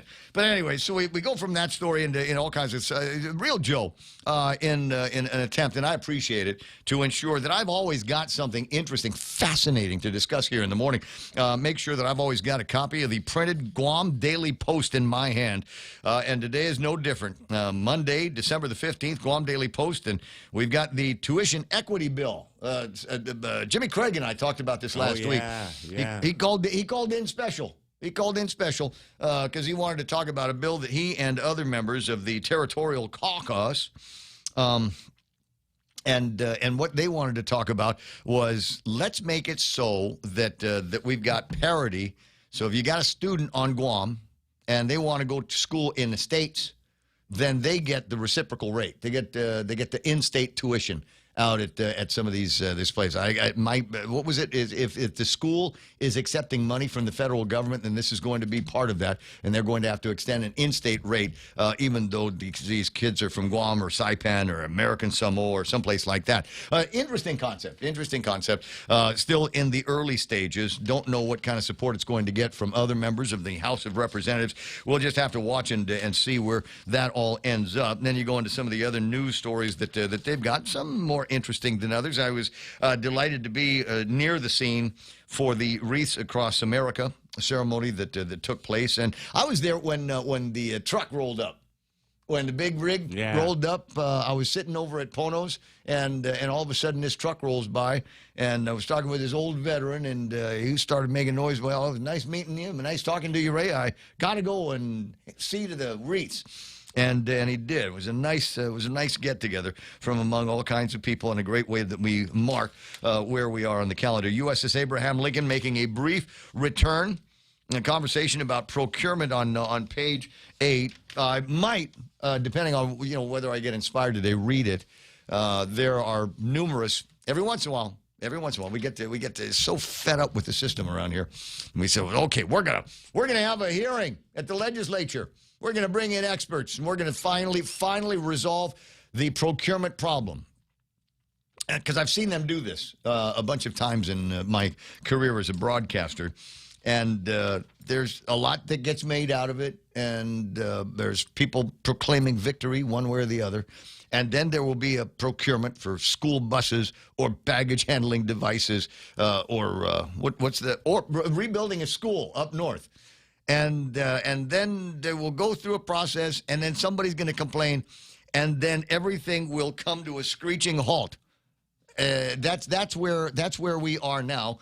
Senator Will Parkinson has got an idea that maybe one of the things that he's going to be able to do is change the law so that there isn't that immediate screeching halt. You can complain if you want to, and we will point out all the different departments, agencies, and offices that you can go to and make your complaint. But in the meantime, we've already gone through our deliberative process, and we're going to stick with the decision that we have made until such time as you get a judge to make us stop. So that's going to be interesting to watch and see how that gets implemented and what the end results finally end up being on that. 888-825-5880-TALK. Jerome McDonald chiming in on Ken's conversation. The United States is going to a major correction. 2026 economy will start to improve. Real estate market is slowly moving up over the last few months. Hey, Sarita's online. I saw her run yesterday with the Stash and the Boy. I got Marvin Crisostomo online. What's that? Jerome McDonald asking, do you want me to unzip your red dress? Oh, wow. I probably should have kept track of some of these comments because I'm not sure what we're talking about. Mark Anthony, we're talking about the reliability testing at the Ukadu plant. 7 days or 7 minutes of testing on the thing. And Johnny Utah says, yes, Ray, their software to calculate individual state sales tax has existed for a while now. But the question that I have is there a direct connection between, who I'm ordering from, as an example, and the Department of Revenue and Taxation? 8:46 in the morning. And my guess is that this, I'm going to play a video.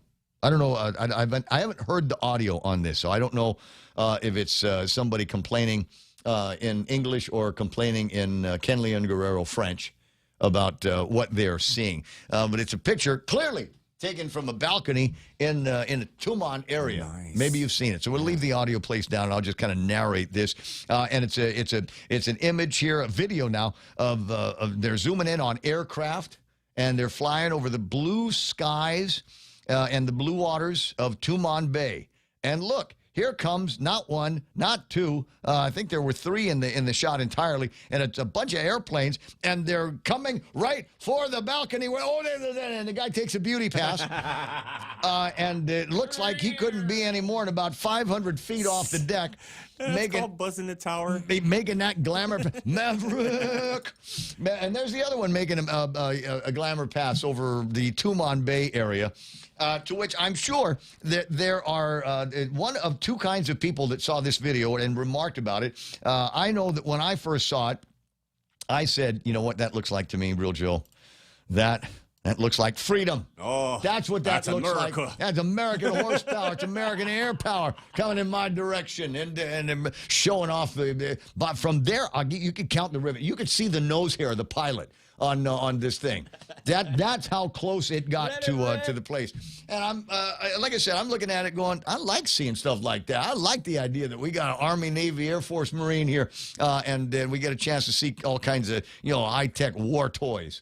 Most people across they never see anything like that unless there's air show at the nearest air base. Or you got to pay for it. But we got it right there in Tumon. So for me, that's America. That's freedom right there. But for other people, you know who they are. You know they are. Oh my God!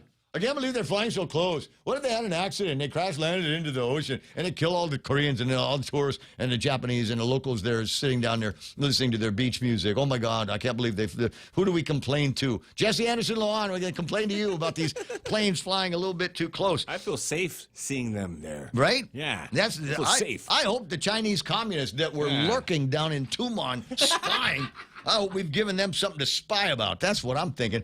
But like I said, I'm sure that there's going to be some activist voices out there that are going to be all shrilly and complaining about it. I've been to the degree, you know what, I don't care.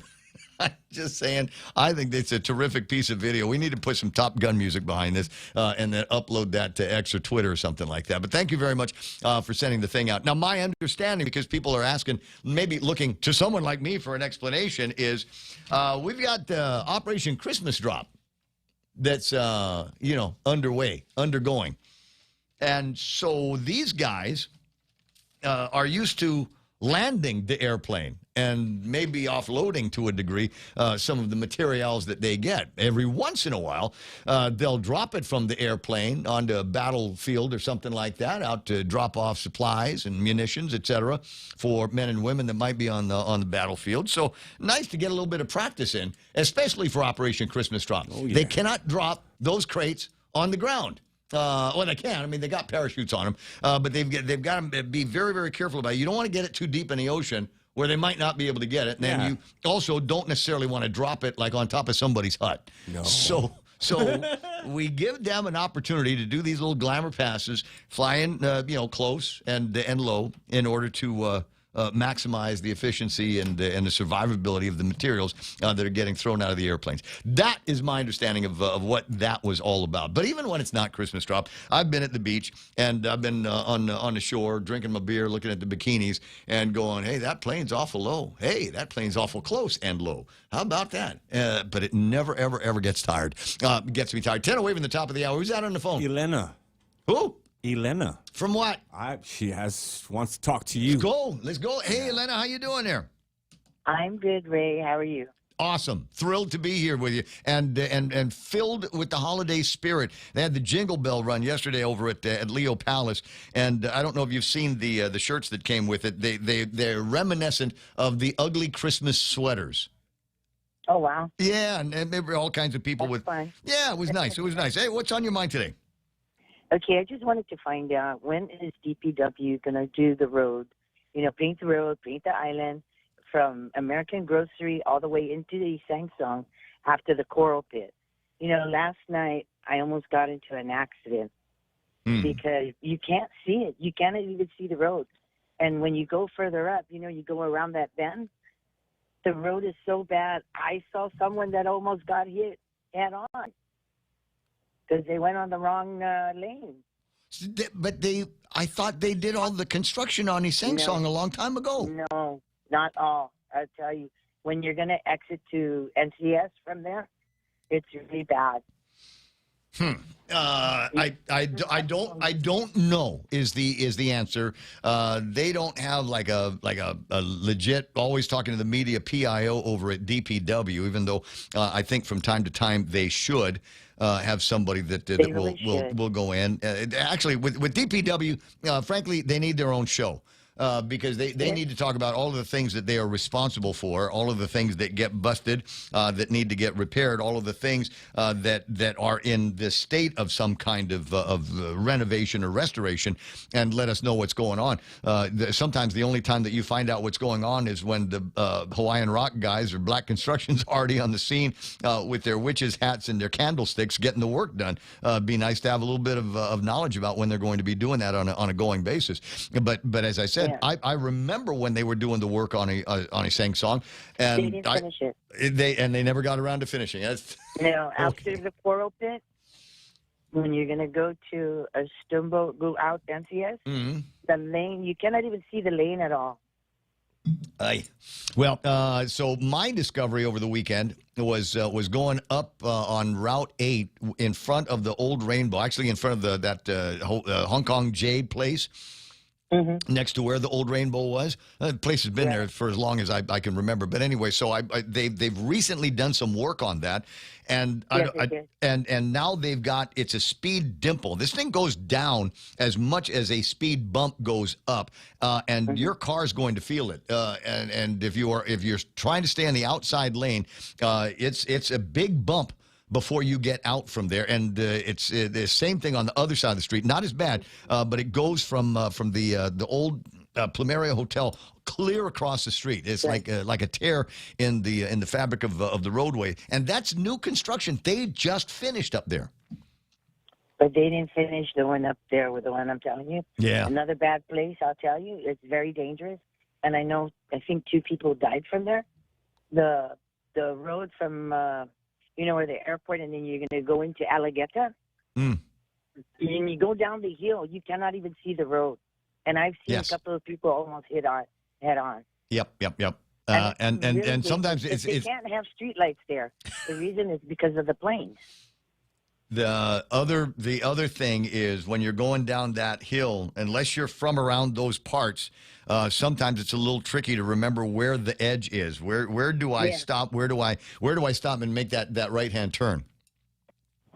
If you're coming, let me see. If you're coming from airport and you go across, and then you're going to go down the hill. You know, the hill that goes. It's connected with, I believe. Let me see. It's Alligator, and the top is also a part of Route 8. Yep. When you're going down that hill, you cannot, and 2 people, you'll see 2 crosses there. They should put us in charge, right? Huh? They should put us in charge. Like I said, let me have the remote here. I mean, we go all day on stuff that we're annoyed at with the highways. They do the construction, but they don't finish it. They get this reflective markers that even when once it starts raining and it's in the dark, you can't see them anymore. And it just has that, and you get these barricades on the side of the road. Where some drunk will take it out. And then we're left with this snarled mess of this old barricade, and I'm just going, what can't we? Why can't we? When when the guy hits it with the car, and the police arrest the guy, or the car gets impounded, or whatever, why can we not find a mechanism to go out there and clean that up as soon as it's done? But they don't do it. I won't forget. They went and did Harmon Loop, but they didn't. Why didn't they mark the one right there by Payless, the intersection? The traffic light, where the old flea market? Yep. You can't even see it either. Remember I called you last year where there was 3 people that same day they went over that hump. Two of them were during the day and one at night. Crazy.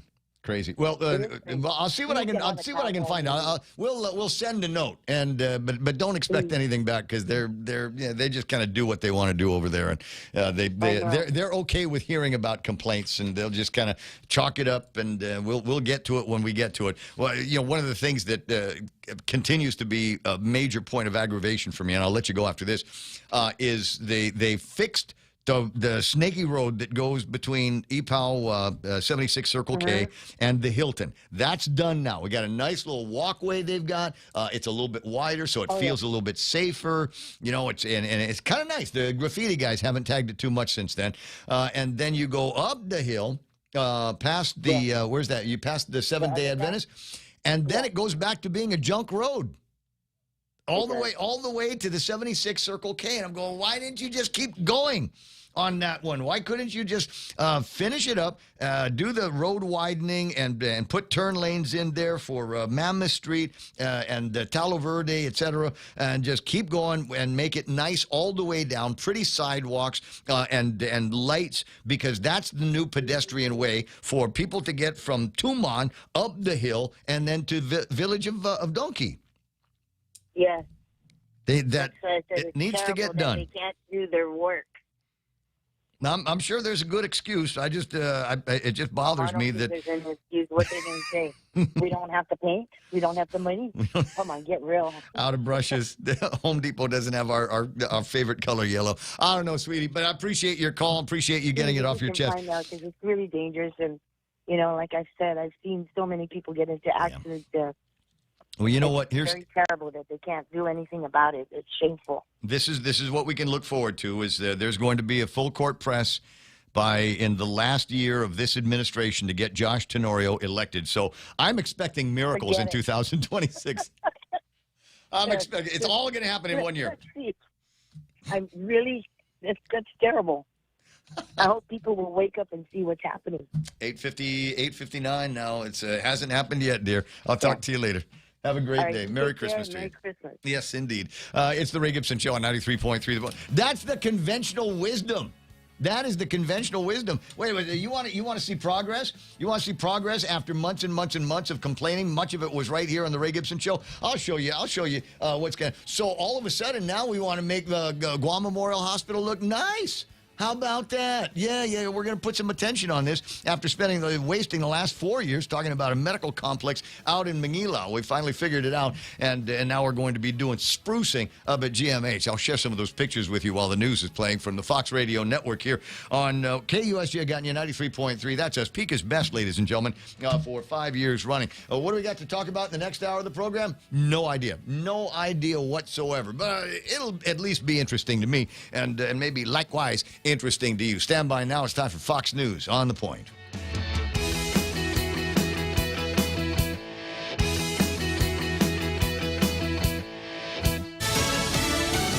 Coming to terms with a tragedy down under. I'm Daria Albinger, Fox News. The deaths continue to rise after a horrific terror attack. During a Hanukkah celebration in Australia, at least 16 people are dead, including a suspected shooter.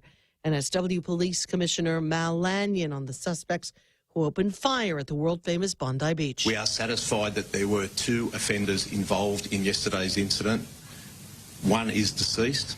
The second is in critical but stable condition in hospital at the moment. The offenders are a 50-year-old and 24-year-old male who are father and son. Officials around the world are taking notice. And this illustrates the necessity of the strategic response groups who are ready to respond to terror attacks on a mass scale. New York City Mayor Eric Adams says the attacks show the need for the NYPD's counterterrorism group. The remaining classes and finals have been canceled at Brown University following a deadly campus shooting. 2 people were killed, 9 were wounded.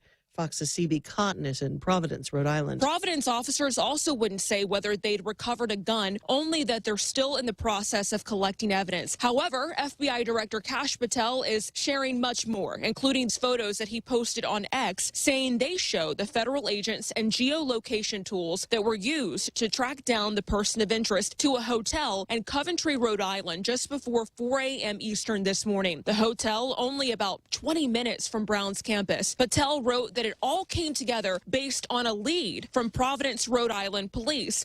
But when Providence leaders were asked for more specifics, they repeatedly stayed tight-lipped.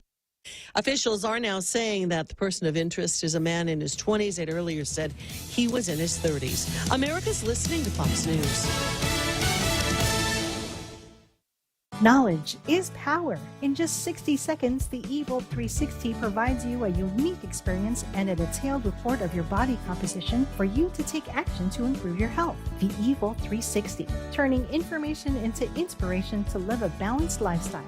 Evil 360 is exclusively at the Take Care Wellness Center. Go to Simply Book Me or call 671-646-6956 extension 7260 for more information and to schedule an appointment with a member of the Take Care Wellness team. The finalists are being called. Bud Light Super Bowl 60 drawing is on Tuesday, December 16th at Booney's Barcade and Bistro in Tumon. The Buckets of Beer special start at 6 p.m. The games and giveaways begin shortly after that, followed by live music by Black Cinderella. And then one lucky winner will score a chance to watch Super Bowl 60 live in California. Be a part of one of the biggest Bud Light prizes of the year on Tuesday at Booney's in Tumon. Bud Light reminds you that responsibility matters.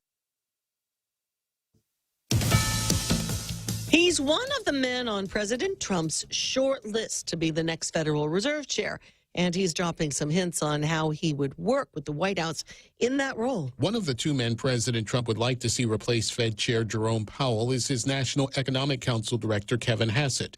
The president also said he would like his opinions to matter in the future when it comes to Federal Reserve decisions. On CBS Face the Nation, Hassett said he would weigh those opinions carefully. I think he has very strong and well-founded views about what we ought to do. But in the end, the job of the Fed is to be independent and to work with the group of people that are on the Board of Governors. The president is also considering Kevin Warsh, a former member of the Board of Governors and current economics lecturer at Stanford, to be the next Fed chair. Gernal Scott, Fox News. 2 U.S. Army soldiers and a civilian U.S. interpreter were killed in an attack on Syria. President Trump reacting to the news at the White House today. An attack in Syria, and we had 3 great patriots terminated by bad people, and not the Syrian government. It was ISIS. Syrian government fought by our side. The new president fought by our side. The president has been vowing that the U.S. will seek retaliation for the tragedy. U.S. envoys are arriving in Berlin for another round of talks that are aimed at ending the war in Ukraine. President Trump's special envoy, Steve Witkoff, and his son-in-law, Jared Kushner, are taking part as Ukrainian, U.S., and European officials prepare for a series of meetings. Ukraine's President Zelensky says the focus is a political agreement for peace, although major obstacles remain, including control of eastern Ukraine and security guarantees. Powerball jackpot has surged to an estimated $1.1 billion after no one won the billion-dollar prize in last night's drawing. I'm Daria Aldinger. This is Fox News. As we begin the week, we do so with a new war. No, not Venezuela and not Ukraine. It's Disney, Google, AI, and big, big money. I'm Kim Commando for NetSuite. AI is everywhere. Companies who know how to use it are getting ahead. Download the free business guide, Demystifying AI, right now at netsuite.com/Kim. The war is official. The battle lines are clearly drawn. If you use AI to create images, say of any of the more than 200 Disney, Marvel Comics, or Star Wars characters from this day on, you can only use OpenAI, owners of ChatGPT. And there's more. Disney has filed a $1 billion lawsuit against Google for its AI copyright infringement in its AI image and video tools. And they're threatening NBC Universal, Meta's Character AI, and Warner Brothers Discovery. So the word is, use Disney without its permission in AI, and the mouse will roar. There's still time for you to win a $500 Amazon gift card. Go right now and enter at winfromkim.com. Every business is asking the same question. How do we make AI work for us? The possibilities are endless, and guessing is too risky. But sitting on the sidelines is not an option. Your competitors are already making their move. This is exactly the kind of solution I'd turn to. With NetSuite by Oracle, you can put AI to work today. As the #1 AI cloud ERP, trusted by over 43,000 businesses, it brings your financials, inventory, commerce, HR, and CRM together into one single source of truth. That is what makes your AI smarter. It doesn't guess. It actually knows. It can intelligently automate tasks, deliver real insights, help you cut costs, and make AI-powered decisions fast. And this is not some add-on tool. It's AI built directly into the system that runs your business. Whether your company earns millions or hundreds of millions, NetSuite helps you stay ahead of the pack. Right now, get their free business guide, Demystifying AI, at netsuite.com/Kim. The guide is free to you at netsuite.com/Kim. netsuite.com/Kim. Every company needs money for investments to help grow or working capital to take on today's economy. That's why Bank Pacific's commercial loan officers stand ready to help you. We offer several programs tailored to assist companies to get to the next step or perhaps for a startup, including working with SBA and GITA. Bank Pacific. And we want to be your partner. Equal opportunity lender. Credit conditions apply. This holiday season, Subway turns up the crave with the limited time festive flavors collection. A lineup of 3 bold sub rings in beloved holiday flavors in handhelds with Subway's extra festive stuffing and cranberry sauce. Take a bite on the wild side with the Tur Hampton, oven roasted turkey, ham, tender rotisserie style chicken layered with Monterey cheddar, herb stuffing, onion, sweet cranberry sauce, and mayo. Served on hearty multigrain bread. Or set the Friendsgiving feast abuzz with the festive turkey and the festive chicken. Put a fresh twist on holiday feasting. Only at Subway. Eat fresh, feel good. The Hilton Guam Resort and Spa is hosting a celestial New Year's Eve countdown. This is an open bar New Year's Eve party at the Tree Bar, and tickets are only $60 per person or $100 per couple. DJ Mark kicks the New Year's Eve mix off at 9 p.m., and then it's a night full of raffle prizes, specialty cosmic cocktails, and a grand deal champagne toast at midnight. Dinner patrons at the Hilton that night get discounted no-host bar tickets for only $15. Get tickets at guamtime.net and at the Hilton front desk. Bud Light reminds you that responsibility matters. In a world where the 2025 Nissan inventory must be moved, one team rises. The Clearance Team. The Clearance Team? What's that? We're the Nissan Guam Clearance Team, slashing prices on all 2025 vehicles. We even have models starting as low as $150 per paycheck. That's awesome. Let's do it. You're gonna love yourself a Nissan. Don't miss the model year-end clearance happening now at Nissan Guam. On approved credit, some conditions apply. See Nissan Guam for details. 10 days till Christmas. This Christmas countdown is brought to you by Carrier Guam. Daily savings on all our high wall units, both Carrier and Toshiba splits. Okay. Ray Gibson Show brought to you by APL American President Lines, the global presence with a local home in Guam Regional Medical City. They are your health care partners.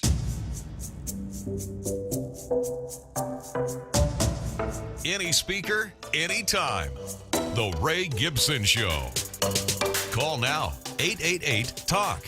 That's 888-825-55. What happened? 9 after 9, Ray Gibson Show. Here we are, middle of December. How'd we do? How you doing so far? How are you doing so far? You made it to the middle of December, and this is the deal now. Got halfway is in front of us, and literally just a couple of weeks away from 2026. Are you ready for it? Have you closed up the year? One of the things that I always threaten to do every year, and I never get around to doing it, is find Benita Manzanita Minglonia. She's a tax person. That's what she does for a living. And you might want to do this with whoever's doing your taxes. If you do them yourself, I mean, if you're making a certain amount of money, anything over that, you probably should talk to a professional to be able to figure out how we might be able to minimize your obligations to not Uncle Sam, but in this case, Auntie Lou. You want to keep as much of that as possible. So it's smart to reach out to her and find out what are the things that you can do while there's still 2025 and before, it gets to be New Year's and all of that is cemented into the process. I will make a point here for those of you that were separated this year. Maybe you're going through a divorce, etc. If it is not final, if you are spending the majority of this year still as husband and wife, even though you might be really, really pissed off at each other, even if he's already gotten out and is now dating somebody 20 years younger than you, there's still, you should, just to be friends, just say, you know what? Let's file married joint. Let's just get this one last time, because after that, and you're single again, unless Trump is up to something, in particular for you, there's a good chance that you're going to be facing, higher tax footprint for 2026. I'm just saying, it'd be a nice way to end things up. You go back to fighting each other after the taxes have been filed and all of the returns are in. It's at 9:11 in the morning. A few other thoughts in my head before I roll into something else. What's that? So earlier today we were talking about the solstice. Oh, yeah. The winter solstice. Yeah. And Real Joe said it's the 21st of December. It's the 21st. It will be the shortest day of the year. Yeah. And so I'm wondering to what degree that is going to impact Guam. We're already talking about, sunrises at about 6:30 or something like that, and then sunsets around 5:30. So you're shorter than usual, right? Normally sunsets, after 5 or after 6, and sunrises sometimes as early as 5:50, et cetera, and fairly long days. But we're in the opposite side of that because I don't know. You ask one of the idlets. They'll explain all the science behind why it is the way it is. But anyway, so there's a whole lot of hipie people. Yeah, I'm just saying, the crystal loving hippie people. There you go, Grateful Dead type guys. Yeah. And so I wanted to find out what were fun things to do to celebrate the winter solstice. And so it came back and said, December 21st in the Northern Hemisphere, a meaningful activity involves organizing a nature walk to observe the winter landscape. Why are you looking around? What winter landscape? Triangle Park. It looks the same every time. Did you go to that last night, by the way? Did you hit it? I passed by. You forgot. I couldn't stop, dude. You forgot. Yeah, you're right. It's okay. It's all right. It's going to be open for Christmas for the season. So just swing by with the boy and see what's going on. Anyway, you can nature walk to observe the winter landscape, which can foster appreciation for seasonal changes. Participants may collect natural materials like evergreen branches or stones to create decorations upon returning home. Complementing this, let's craft lanterns from paper or jars illuminated by candles symbolizing the reclaiming of light. And that can be a creative endeavor for individuals or groups. Doesn't that sound fun? Here's one. Yeah, prepare a Yule log cake. Or baking seasonal treats, which combine culinary skills with symbolic representations of renewal through fire and sustenance. Greenenvelope.com says you can pair those Yule logs with a candlelit feast. Meals are enjoyed by soft lighting to emphasize the theme of emerging from shorter days. For introspection, and don't we all love that? Dedicating to, this is why I have a phone. This is why so I don't have to be introspective. I just sit around and look at X all day. Anyway, dedicating time to reflection and journaling allows one to contemplate personal goals as the year turns, promoting mindfulness amid the festivities. Usually when I see mindfulness, that's when I stop reading. I'm just not getting into that. I don't know what it is. That's a red flag. Well, I just figure I spend enough time in my head as it is. And so I don't know that I need to be any more introspective or mindful of my thought patterns. I don't know. So anyway, I went back to Grok and I said, excuse me, this crap doesn't mean anything to me because I live on a tropical island. The shortest day of the year is December 21st. The astronomical event marking the winter solstice can be observed through activities that emphasize renewal, community, and connection to nature, adapted to the warm, vibrant environment of island settings. The following suggestions incorporate traditional solstice themes while leveraging tropical elements for an enriching experience. Okay, so right off the bat, I'm going to tell you right now, right off the bat, Grok got the message. Grok got the message. Yeah. So, all right, here's one for solstice, right? One engaging pursuit, because the sun's going to be going down early. The one engaging pursuit is organizing a beach bonfire, which serves as a focal point for communal gatherings. Participants may share narratives, perform music, or engage in reflective discussions under the stars. Scrap that. Symbolizing the transition from shorter days to increasing light. This activity aligns with ancient customs of fire as a beacon of hope, enhanced by the island's coastal ambiance. Complementing this water-based recreation, paddleboarding, kayaking offer physical activity and immersion in the surrounding marine environment. These pursuits capitalize on consistent trade winds, yes, calm waters, typical of tropical regions except at Retidian, providing a refreshing way to appreciate the solstice's subtle shift in daylight. So we've gone all the way through this, and haven't said anything about mindfulness, right? Oh my chakras are bothered right Eating. Are they vibrating? Make the chakras. Preparing a tropical feast featuring local fruits, seafood, and seasonal produce fosters a sense of abundance and renewal. This can involve arranging a shared meal outdoors, incorporating elements like fresh mangoes.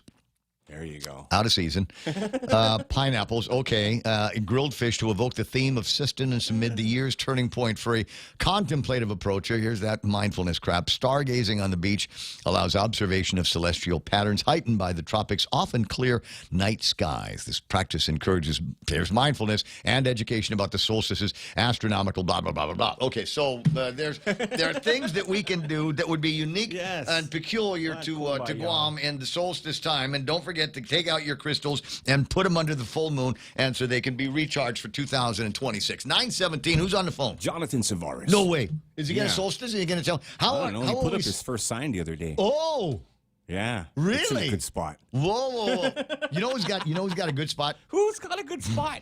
D-Rod. You know that there's a little Chief Park across from Pigo Cemetery. Just as you're getting to Adelup, put up a sign there right in front of it that Lulian Guerrero and Josh Tenori have to see every single day.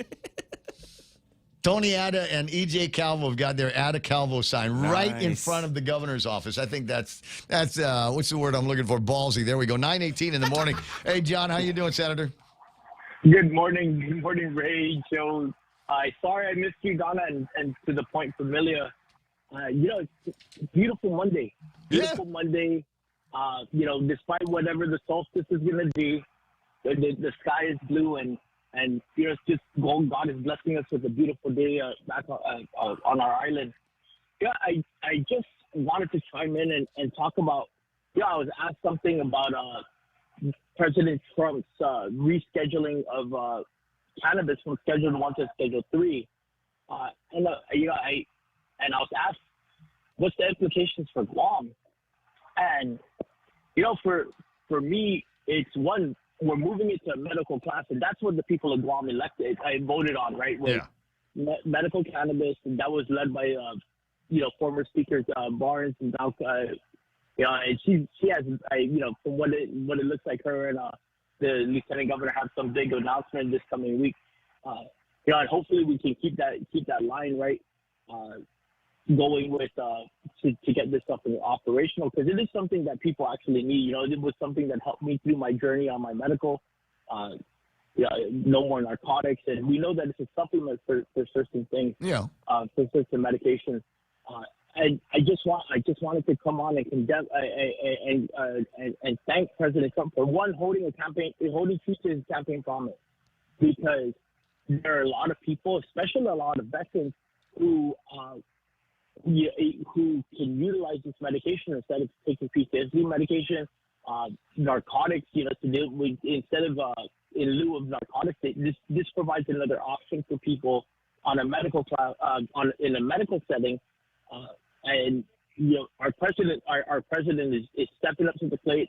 Unlike the previous. Wait, did he already issue the order, bro? Well, he's talked about it, and he's been, one thing that I've noticed about President Trump is he holds to what he's going to say. He makes a promise on the 12th, and it's already starting to move in. He's come out and made statements about it. Okay. It's being propped up on all the MJ BizCon and all the different national news talking about the rescheduling of cannabis into Schedule 3, which would allow for medical research, which would allow for insurance providers, should open up the insurance mechanism so people don't have to. There's banking impacts as well. Yep. Yeah, so, I mean, there's a lot of moving parts here. Did they ever get around to? Maybe Biden did it, but did they ever get around to making it so that anybody that was busted on marijuana charges in the past, were they exonerated? Were there? That's been done on a state-to-state basis. I see. And it would have to, in order for that blanket to work, it would have to come from from a higher office, right? And of course, we know that the president and actually the governors have the ability to pardon people for certain things. Oh yeah. And hopefully we can get that gets engrossed into this piece of legislation that's being pushed through on the federal side. But I look at the implications that it has for Guam, and the downside is when the federal government gets involved in things, and if they open this up on a larger scale for the medical side, this might mean that people are going to legally import cannabis, and it's going to take away from the local cultivators who are here, because going through and getting certain certifications for insurances is not an easy tasking. So I look out. I'm worried about the local farmers and the people who are who've been trying to get into this industry for the past 6-7 years now, to no avail with the government. And really, it's the government of Guam. Were we waiting for the federal side to finally launch this industry? For the federal side to make a move? This was revenue that was missed out for the last 5 years, and now that the federal government is stepping up to the plate to make their changes, I don't want to see Guam get left out on this because we have local farmers, right? Why would we import something when we can? We have the lab stuff is here. We have local farmers. We have the ability to produce this here, and I just don't want to see Guam get left out in the dust for the farmers and the people who want to get into this industry and keep the money. We've got a lot of there. Obviously, every state in the country has to deal with the Schedule 1 nonsense, right? Absolutely. Okay, so putting that aside for just a second, and we've talked about this numerous times, and I've got issues with the unscalability of the Cannabis Control Act. I think that more than anything else, that has hampered the ability for people to get their craft marijuana on. Because there's so many steps that you got to take, and everything is lined out, even what kind of lights you can use, what kind of security you got to have, how tall the fences outside of your growing zone has got to be, and then you've got the ridiculous cost of all of the licenses that need to be purchased in order to take those first steps. And I look at that, and it basically says go away unless you're one of those people that's already rich. That can manage their way and finance their way through the loopholes that are holding everybody else back. And you're right, and that's the downside. I firmly believe that the way that it was written and the rules and regulation sets were set up, it tied the hands of the people who want to get into this industry. It was over-regulated. We don't over-regulate any other plant on this island. We don't force farmers. We don't force farmers to grow watermelon or petsai or Cancun a certain way. But in this industry, what the Cannabis Control Board did was they forced the hand of farmers to grow the way that they want us to grow. And it's sad because you have a board who wrote these rules and dictated to people how to grow when none of them are really growers.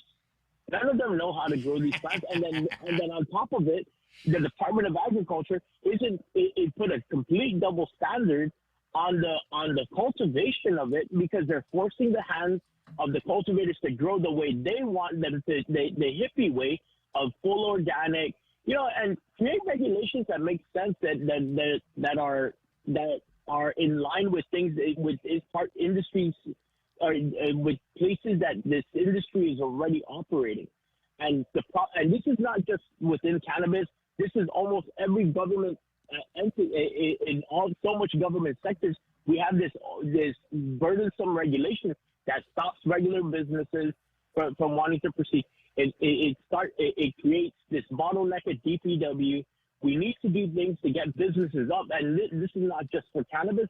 This is for all businesses across the board who are trying to start something, because people are putting their life savings into creating small businesses, and then yet the government has no remorse on these people's monies being left in the air. Of course not. Of course not. It's not their money. They don't care about that. Imagine further to your point. We'll take it from the sublime to the ridiculous. What if Mr. Wustig had to do seed to sale for every ear of corn that he makes? Then he would have to shut down his shop over in front of the guard in Barragata, because.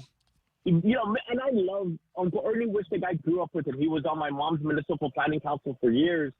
And Uncle Ernie made it very clear that you're regulating the farmers.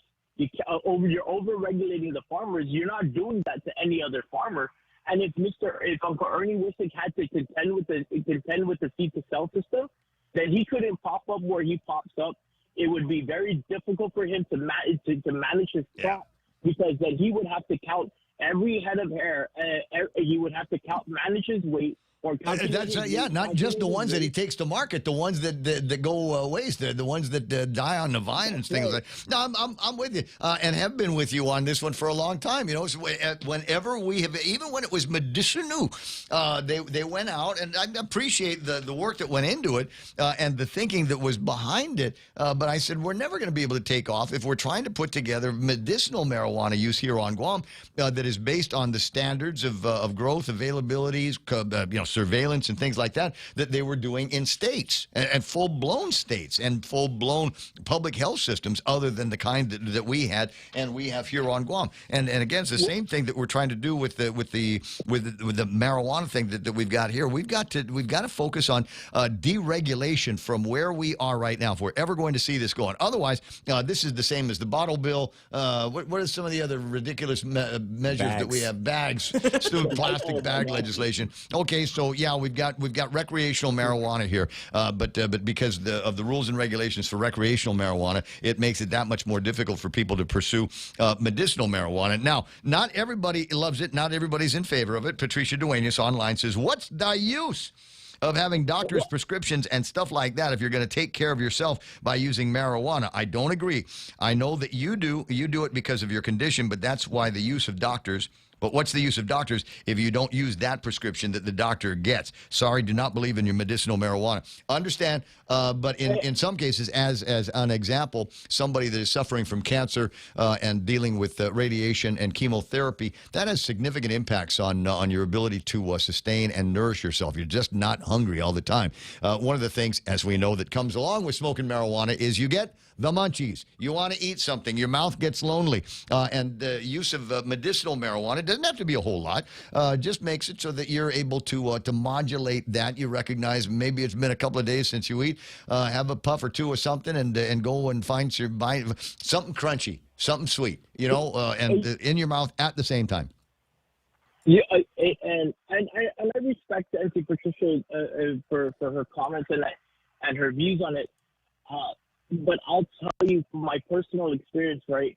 I was on a heavy narcotic regimen, a bunch of anti-inflammatories, a bunch of PTSD medication, and in talking to a few different doctors, right? This was not something that I went into hastily. But all I know is I was being told by my doctors that my liver and my kidney was failing, and going back and doing my own research, right? It said that all this chemical stuff that I was putting into my body was really hurting my kidney and my liver functions. So turning to cannabis was almost like a stop loss for me. And when I did this, I was still on a cane. I was still on all these narcotics. I was still on all the PTSD medication. And over a 7-year period, I've been able to use this as a true medicine, as my choice of medicine, to come off, to manage my pain, so I don't have to take any more PTSD medication, and so I can be a better person within the community. Cannabis has allowed me to come out, be in social situations. It's allowed me to manage my pain in a different manner that wasn't affecting my kidney and my liver. And John, we'll see how the president deals with it. I appreciate the phone call, and the sentiments are right on. I think for a lot of people that are looking for alternatives. I like taking my vitamins. I like taking my supplements to the degree that I'm on statins and baby pills right now. Maybe that's something that I can change as I get better at the diet and the exercise and the rest regime that I need to be on. In order to prevent any further damage to my heart. I wish there was a link between here, just smoke some marijuana and then you don't have to take the statins anymore, or smoke marijuana and that will thin out your blood. I don't think we're there yet. But in the meantime, I will continue to work with under my doctor's orders, and just try to have a bright and sunny personality so I don't stress out about crap. Know what I mean? Yep, absolutely. You guys have a good day. I just wanted to give you guys a call and catch you guys up on that, because I'm happy that President Trump is doing something, because it's also gonna help put to rest concerns that like Auntie Patricia has, where now we can actually do medical research, and that to me is one of the bigger things that needs to happen. Is for years cannabis was pushed to the side, even though the guidance from during that President Reagan was given was to do research. Because there is medicinal benefit, but instead the president at the time chose to do the war on drugs versus actually taking the word of his advisors. Which was the distinction now, and the historicals behind all of these things. As somebody that grew up in the 60s and 70s, and saw the changes in the phase and the signaling on marijuana. As it turns out, this is actually pretty good stuff for you. But plus the other thing that I think we need to encourage here is the production of hemp on Guam, and that's something that we can talk about later. Dude, 9:32. I'll check you in. Have a good day. Shoot. 888-8255-888-TALK. Come on, hemp it up, bro. Oh, yeah. That's a great product. Well, yeah. We could be manufacturing all kinds of stuff. The CBD comes from that, right? Yes. Yeah. We can make our own CBD stuff. We could make bricks out of it. Hey? And build homes. And we'll burn it and make electricity. Where was I? 888-8255-888-TALK is a telephone number. Checking on some interesting commentary here, and this is good. A conversation about the cemetery, and I'm getting this on the WhatsApp. There are Christmas wreaths on the tombstones at the Navy Cemetery at the corner of Route 1 and 8 across from Remax Diamond Realty. It is very, very touching. It's funny. I was talking with somebody about that cemetery just the other day, and we were talking about, health care on Guam back in the first part of the last century. And there's a number of people in there that died of all kinds of diseases. They're still around. We just got different names for them. And then there are the victims of the sinking, the scuttling of the German the German boat, the Cormorant, from around here. I don't know if I don't know if they got the wreaths. But there's an interesting story behind all of that. It's funny that we're talking about it because somebody put some wreaths out there. Wreaths across America, big program. Maybe you got caught up in some of that over the weekend, which is wonderful, and a great way to bring the Christmas spirit to among ourselves, including the military and the veterans. 9:34, veteran on the line right now. Bob Kelly rejoins us to talk about smokes, medicinal marijuana, recreational marijuana. Bob? Yeah, I was hoping to jump in while you still had your. Did you tell Joe that? Did you say that to Yes. Joe? I told Joe. Joe's nodding his head saying no. I said I'd like to join the conversation on the marijuana. All right, okay, so conference. Use the word conference next time. Oh. Because we have the technology. You helped me buy it. That will allow us to conference the call. If you just say join. Yeah, if you just say join, it means I'll take that his version of the topic and then your version of the topic, but they won't be together. So for everybody, the word is conference. Yeah. Okay. You read a WhatsApp or a message on there that somebody said the doctor should prescribe. I know several doctors who would be happy to prescribe for the proper condition. Yep. But they can't prescribe it because that's not legal for them to do. So to say the doctor should prescribe something, if the law prohibits them from doing it, that's kind of a dumb statement. Being, and among the issues that prevent them from doing that, up to and including, the Schedule 1 thing, is B, how much is a dose? What's a dose of marijuana? You might be able to do that with gummies, but there's just so many variations now in the strength of the THC, the amount of THC that gets tricky. And I'd like to make a personal statement. I don't know if you remember, I may have mentioned it a couple of times, but my oldest grandson 3 years ago was diagnosed with leukemia. Mm. He went through a whole lot of therapy.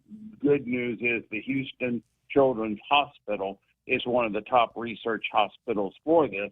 So he had state-of-the-art care in Houston, something he obviously couldn't have gotten in Guam. But one of the things that he had was very regular, strong chemotherapy, and even had to kill a lot of the blood cells and restart them again.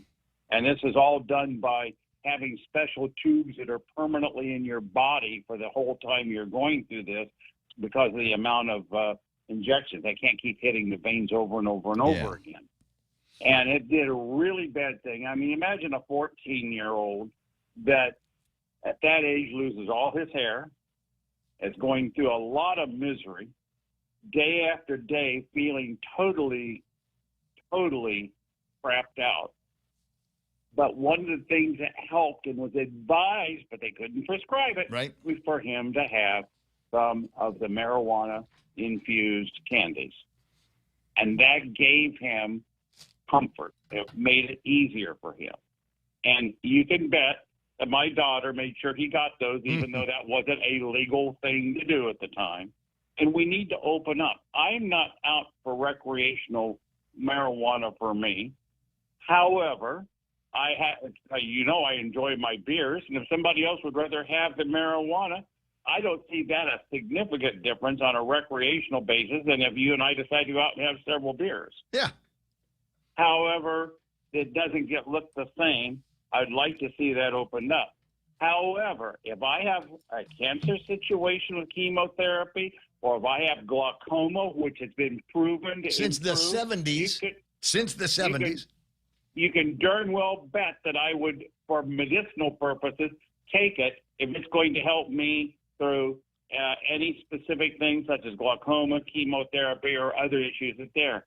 And I think the problem is that just we're dealing so much with the stigma that we're not willing to analyze it appropriately from a medical or from even a reasonable recreation standpoint. And that's I think, where and it's got so far out of hand. Imagine you go into jail for years if you have a marijuana party, but if you and I sit down and have a beer bust for a night, as long as we don't drive and get caught, we're good to go. There are interesting distinctions in the way that we treat different substances, and we can go back to what was a movie, Reefer Madness, back in the 50s, When you smoke marijuana and you give yourself, a lady smokes marijuana, gives herself and goes sex crazy with the boys, all of those kinds of things that were drilled into certain demographics that we've got, and now all of these years later, it looks like we were sold a bill of goods on this stuff, and maybe we were sold a bill of goods to uphold other companies and other industries that decided that they didn't want to have to worry about hemp or marijuana as competition, and so all of a sudden they were painted as the bad guys. At least that's the way that conspiracy theory goes. Bob, it's always One more quick yeah, thing go ahead. related to here that you were discussing, and that is the laboratory requirements.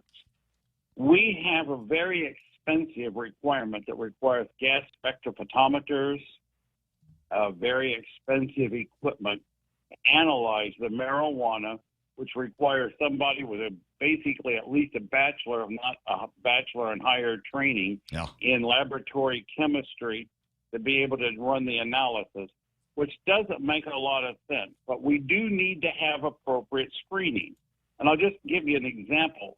Today, I can buy equipment or testers that tell me if I have too much VOC, volatile organic chemicals, or too much heavy metals, or too much of a pesticide or something in there that can do screening. And it either is thumbs up or thumbs down. If it fails, you throw the batch out. Yeah. But I don't get the exact percentage to the, I have 6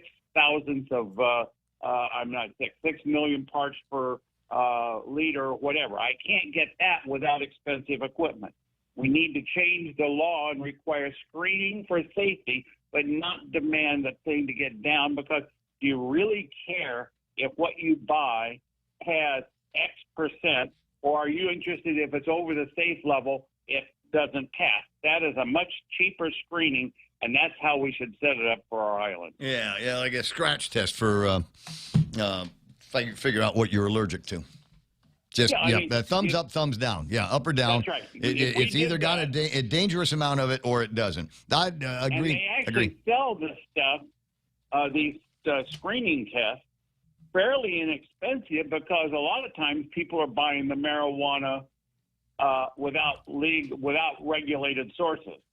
And they provide these available for people to go out and test it so they know they're not getting something that's dangerous. And I think we could use the same thing to be able to do our screening here. And it's not that expensive because, as I said, if you're in the States and you buy your bag of marijuana from Joe Blow down the street, you might want to test it before you use it to make sure it's safe. Yeah. But you don't need to know the exact percentage. Exactly. It either is or is not. Maybe they need to do among the same things over at GWA and just decide, okay, this amount of PFAS is good or bad. This amount of deodorants is good or bad, and then have better established policies on how we notify people on the findings. I think that was one of the things that made the controversy that much more interesting, especially for people at the X15. I'm involved in some PFAS research on some ways to get PFAS out of the water now that is much better than the filters. And hopefully, if I can have some meetings with the companies that are putting the technology out in the States, I hope to bring that over as part of our company that does our water business here, because there is some really cool technology they have out now. I hear you. Bob, I'll talk to you soon. Well, and I'll take you up on the offer to buy me excess amounts of beer. What? Did he hang up on that? He hung up. Son of a gun. He heard you, though. Any word that ends in ear. I mean, I'm already, what? Yes. Right. Yeah, until I'm done. Is the answer. A couple of things in my head before we take the news break here, or maybe we will take the news break. We'll just go into a couple of other things. I did want to do the scores here for no other reason that our beloved San Francisco 49ers are now well ahead of the Titans. They're 31-10. We are looking at it is now the end of the third quarter. And so they'll be serving from the other side. They'll be serving from the other court. And then see if we can turn this into a victory. The Niners 9-4, Titans are 2-11, which is why the San Francisco 49ers were given an 88% chance of victory. Might go over the other scores on the other side of this newscast. We'll find out what the big stories are at KUAM TV. Joan. Buenas and Hofferty Guam, I'm Junkin Charfris, here to look at 3 stories you need to know for Monday, December 15th. Guam Fire Department unit responded to Retidian Point early Friday afternoon for a reported drowning. A coroner GFD crews were dispatched at around 1:33 p.m. Bystanders had already begun CPR before firefighters arrived on scene. GFD personnel continued life-saving efforts and transported the victim to Guam Regional Medical City where CPR was ongoing. The victim is described as male and unknown age. The incident remains under investigation. A man accused in a violent string of crimes across the island last April will have his trial delayed as the court determines whether he is competent to stand trial. Jeremy Moe John Pangilinan appeared before Superior Court Judge Alberto Tolentino, who set a new hearing for January 14th of next year to allow clinical psychologist Dr. Juan Rapadas to appear in person and explain what additional testing is needed to complete his evaluation. Pangilinan faces multiple third-degree felony charges, including terroristic conduct, weapons offenses, and drug possession. Police say the April incidents involved attempted carjackings, confrontations, and a shooting in Talafofo that sparked a massive manhunt, ending with a high-speed chase and his arrest after he was shot by officers. Judge Tolentino told Pangilinan further psychological testing must be completed before the case can move forward, and that he is expected to appear in court in person at the next hearing. And Guam is one step closer to bringing its newest power plant fully online. The Guam Power Authority says the Ukudu power plant will begin reliability testing, the final and most critical step before entering commercial operation. The testing requires the plant to run continuously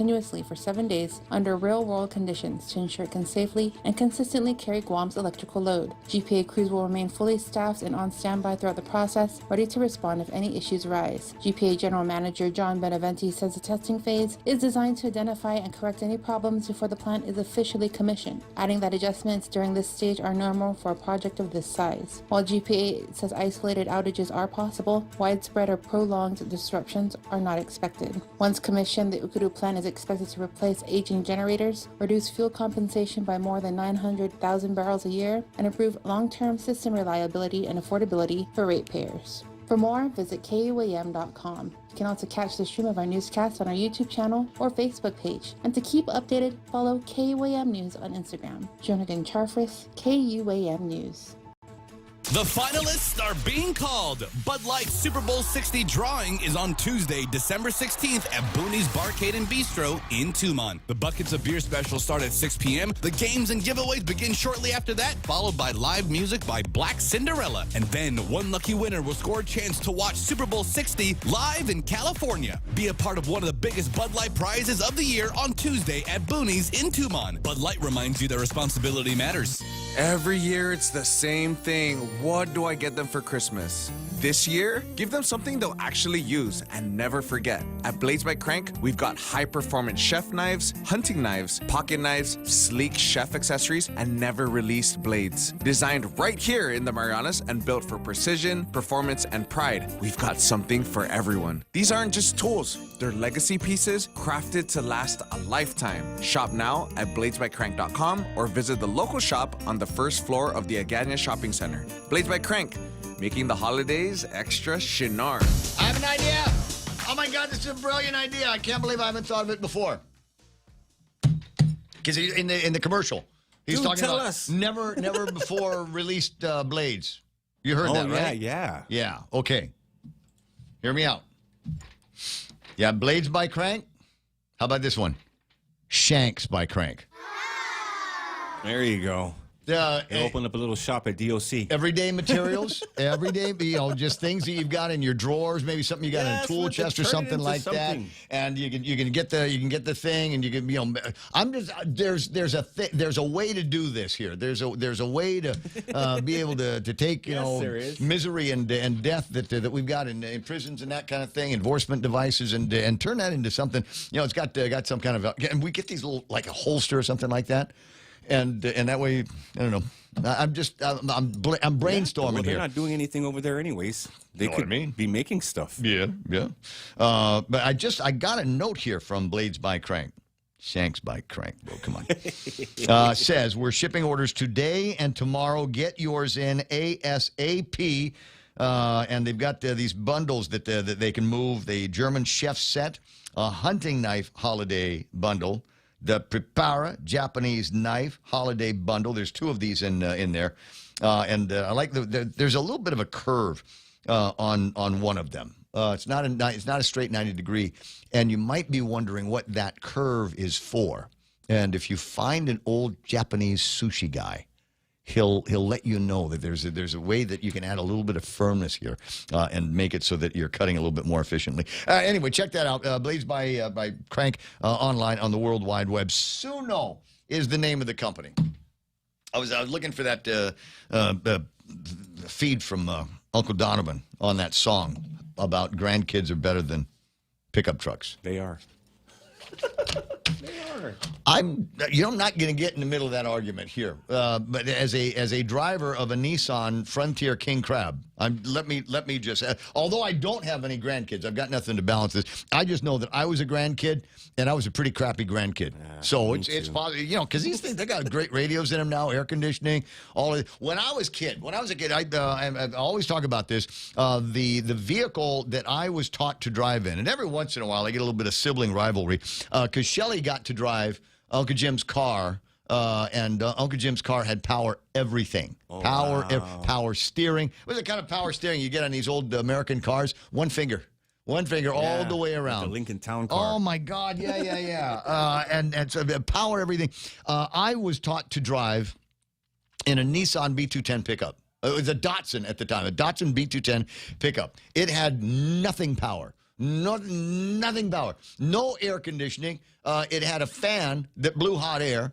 And it had an AM radio. Had a lighter? That had the lighter. Had the lighter.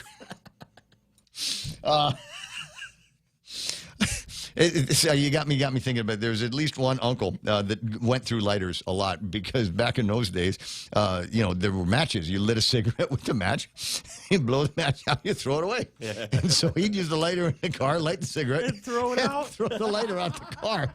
But old days, old ways. It had Armstrong steering is what we called it, which meant that if you wanted to make the car go in a particular, that pickup truck go in a particular direction, you had to be strong enough to turn the wheel. And so I was taught to drive in one of those vehicles. There's something about that pickup truck in particular. And every once in a while I get this mental trip down memory lane, especially when I see one of those old-timey trucks, and there might be one or two still around. You got the phone number. I don't know if there's any 9:51, not a whole lot of time to spin any other topics up here. I was looking at the newspaper to see if there was anything that I thought was interesting. I went through most of the local stories going, yeah, okay, talked about that or whatever. There's a story, page 14, and there's a picture of Ilhan Omar. Washington Post writing this. Do I need to go any further? Trump called her garbage. Republican Representative Ilhan Omar says she remains unfazed. You know why she remains unfazed? Because she's not embarrassed. She's not embarrassed by nothing. By absolutely nothing. And so that is contrary, though, to the sentiments, depending on whether you believe they're sincere or not. There's about 60, 75 seconds worth of a video of Somalians. And you saw it, right? So they look like preachers. They look like, religious people or high-ranking chiefs or whatever it is that they've got, and witch doctors in that country. And they are apologizing. They are apologizing. They're embarrassed. They see you brought us here. You brought us to safety. You took us in, and this is the way we have repaid you, by stealing from you and sending money back to terrorist organizations. We are very sorry, and we will do whatever it takes to make amends and to make us whole. They are apparently embarrassed by the nature and the size of the controversy and the corruption that has taken place. Some say go all the way up to the president, Governor Tim Walz. Oh my God! Yeah. So I thought that was an interesting story, and I'd like to believe that these guys are sincere in their attempts at an apology and want to make things right. On the other hand, you know what? Everybody got to go. Sorry, we gave you a chance, and you screwed it up, and now you have to go. Same way I feel about the criminals here on Guam. You know what? You've had your 17 chances, and you still can't get your life together. So I'm sorry, we're going to have to put you in jail for the rest of your life, we'll fly you anywhere you want to go. I'll give you $1,000, and I will fly you anywhere you want to go, but you are never, ever to return to Guam. We would exile them. They say once upon a time that was done. I believe it. Judge Abadi is the guy. Although when I've mentioned it on the radio, some people have said, nah, it's never happened. But I know a couple of guys that dared to sneak back into Guam for a very, very brief amount of time to take care of some business and then snuck out of Guam before they were caught. But that was before, when the only biometrics we had were fingerprints and pictures. Now there's a whole lot more that you can do with the same technology that's on a phone, for heaven's sakes. So I'm just saying there are people that I'd like to give an opportunity for. We can put you in jail, and you will be there for the rest of your natural life, or I'll give you $1,000, and I'll buy you a ticket on an airplane that is going anywhere but here for you never, ever, ever to return. Maybe that's the message that we need to be worrying about. There's another story on page 18, and we touched on this a little bit last week. I am not hearing any whining about it here on Guam. It's the stores and financial institutions come up short as penny production stops. Last month, was it November, something like that? August, where was it? The U.S. Mint stopped making pennies. And this is the end of a debate that had been going on for as long as there's been talk radio in hours like this, where it's largely small talk, where the guy on the radio will bring it up. It's good for killing 20 minutes. Should we get rid of the penny? Let's get rid of the penny.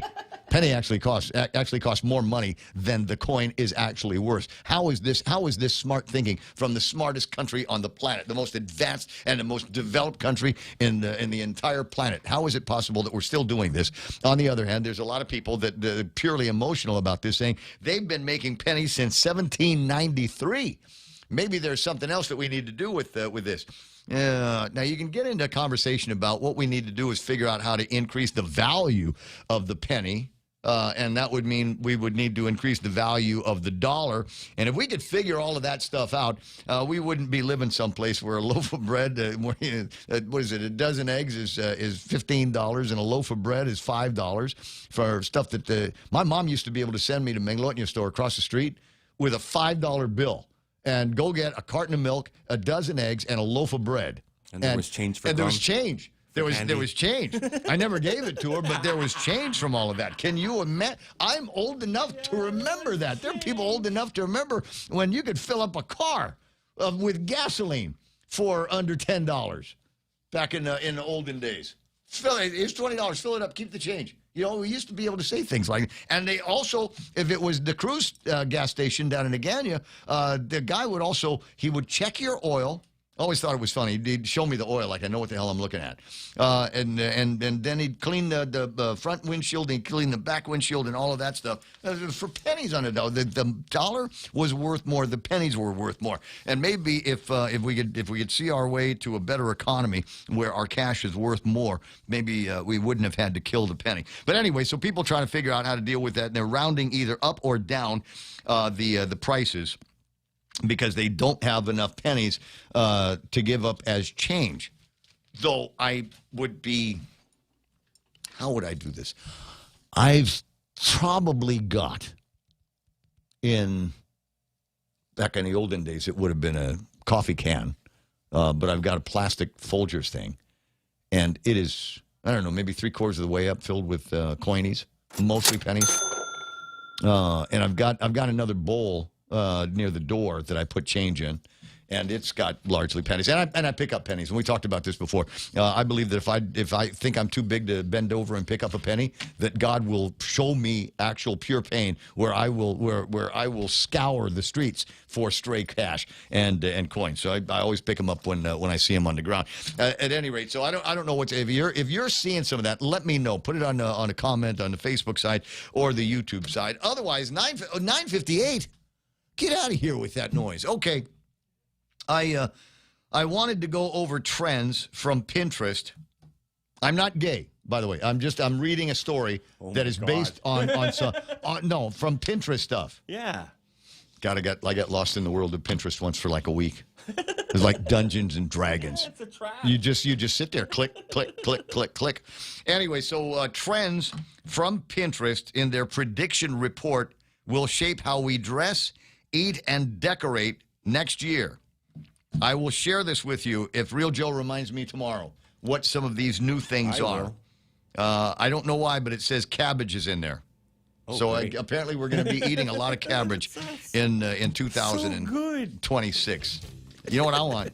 What kind of cabbage I want? I want that $2,000 tariff rebate that Donald Trump has been talking about a lot. That's the kind of cabbage I'd like to. Could you solve one or two problems with $2,000? Yeah, for sure. Yeah, for sure. Absolutely. All right. Listen, I gotta go. Donna back with us doing news tomorrow on the radio. That's the current plan. Real Joe will continue to answer and dial the phone as we seek out interesting and fascinating individuals to kill 4 hours of talk radio time right here on Pica's best radio station, 5 years running, KUSG Agotnia. We'll stand by. Fox News Live is coming up. Maybe if I get it. You know what I was looking for in the newspaper this morning that I didn't see is the container wars. You know, they got the storage wars. Yes. Yeah, I think we had that over the weekend. But there might be a couple of other interesting things like, different stores that are opening up that are in business already but want to sell more beer.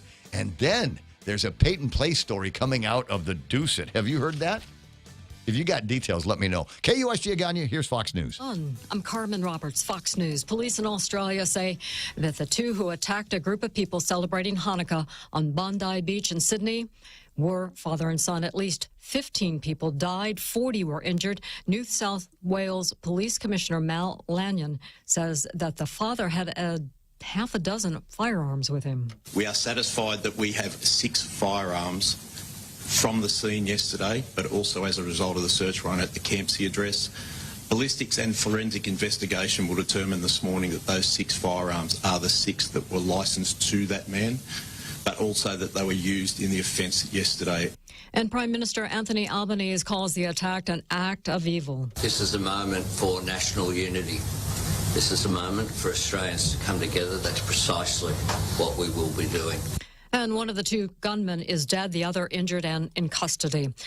As America begins celebrating Hanukkah tonight, police departments are ramping up protection, including in New York City. You will see an enhanced uniform presence, specialized patrols, heavy weapons teams, community affairs officers, counterterrorism resources, and bomb squad deployments where appropriate. Police Commissioner Jessica Tisch. President Trump sending a message to all the victims of the shootings. The mass shooting at Brown University, the ambush on U.S. soldiers in Syria included. Anywhere in the world, things can happen. And he mentioned the 2 students killed and 9 injured at Brown University in Rhode Island. I just want to pay my respects to everybody. And in Rhode Island, Mayor Brett Smiley had this to say. We can confirm that there is a person of interest who has been detained. But police are not calling him a suspect. America's listening to Fox News.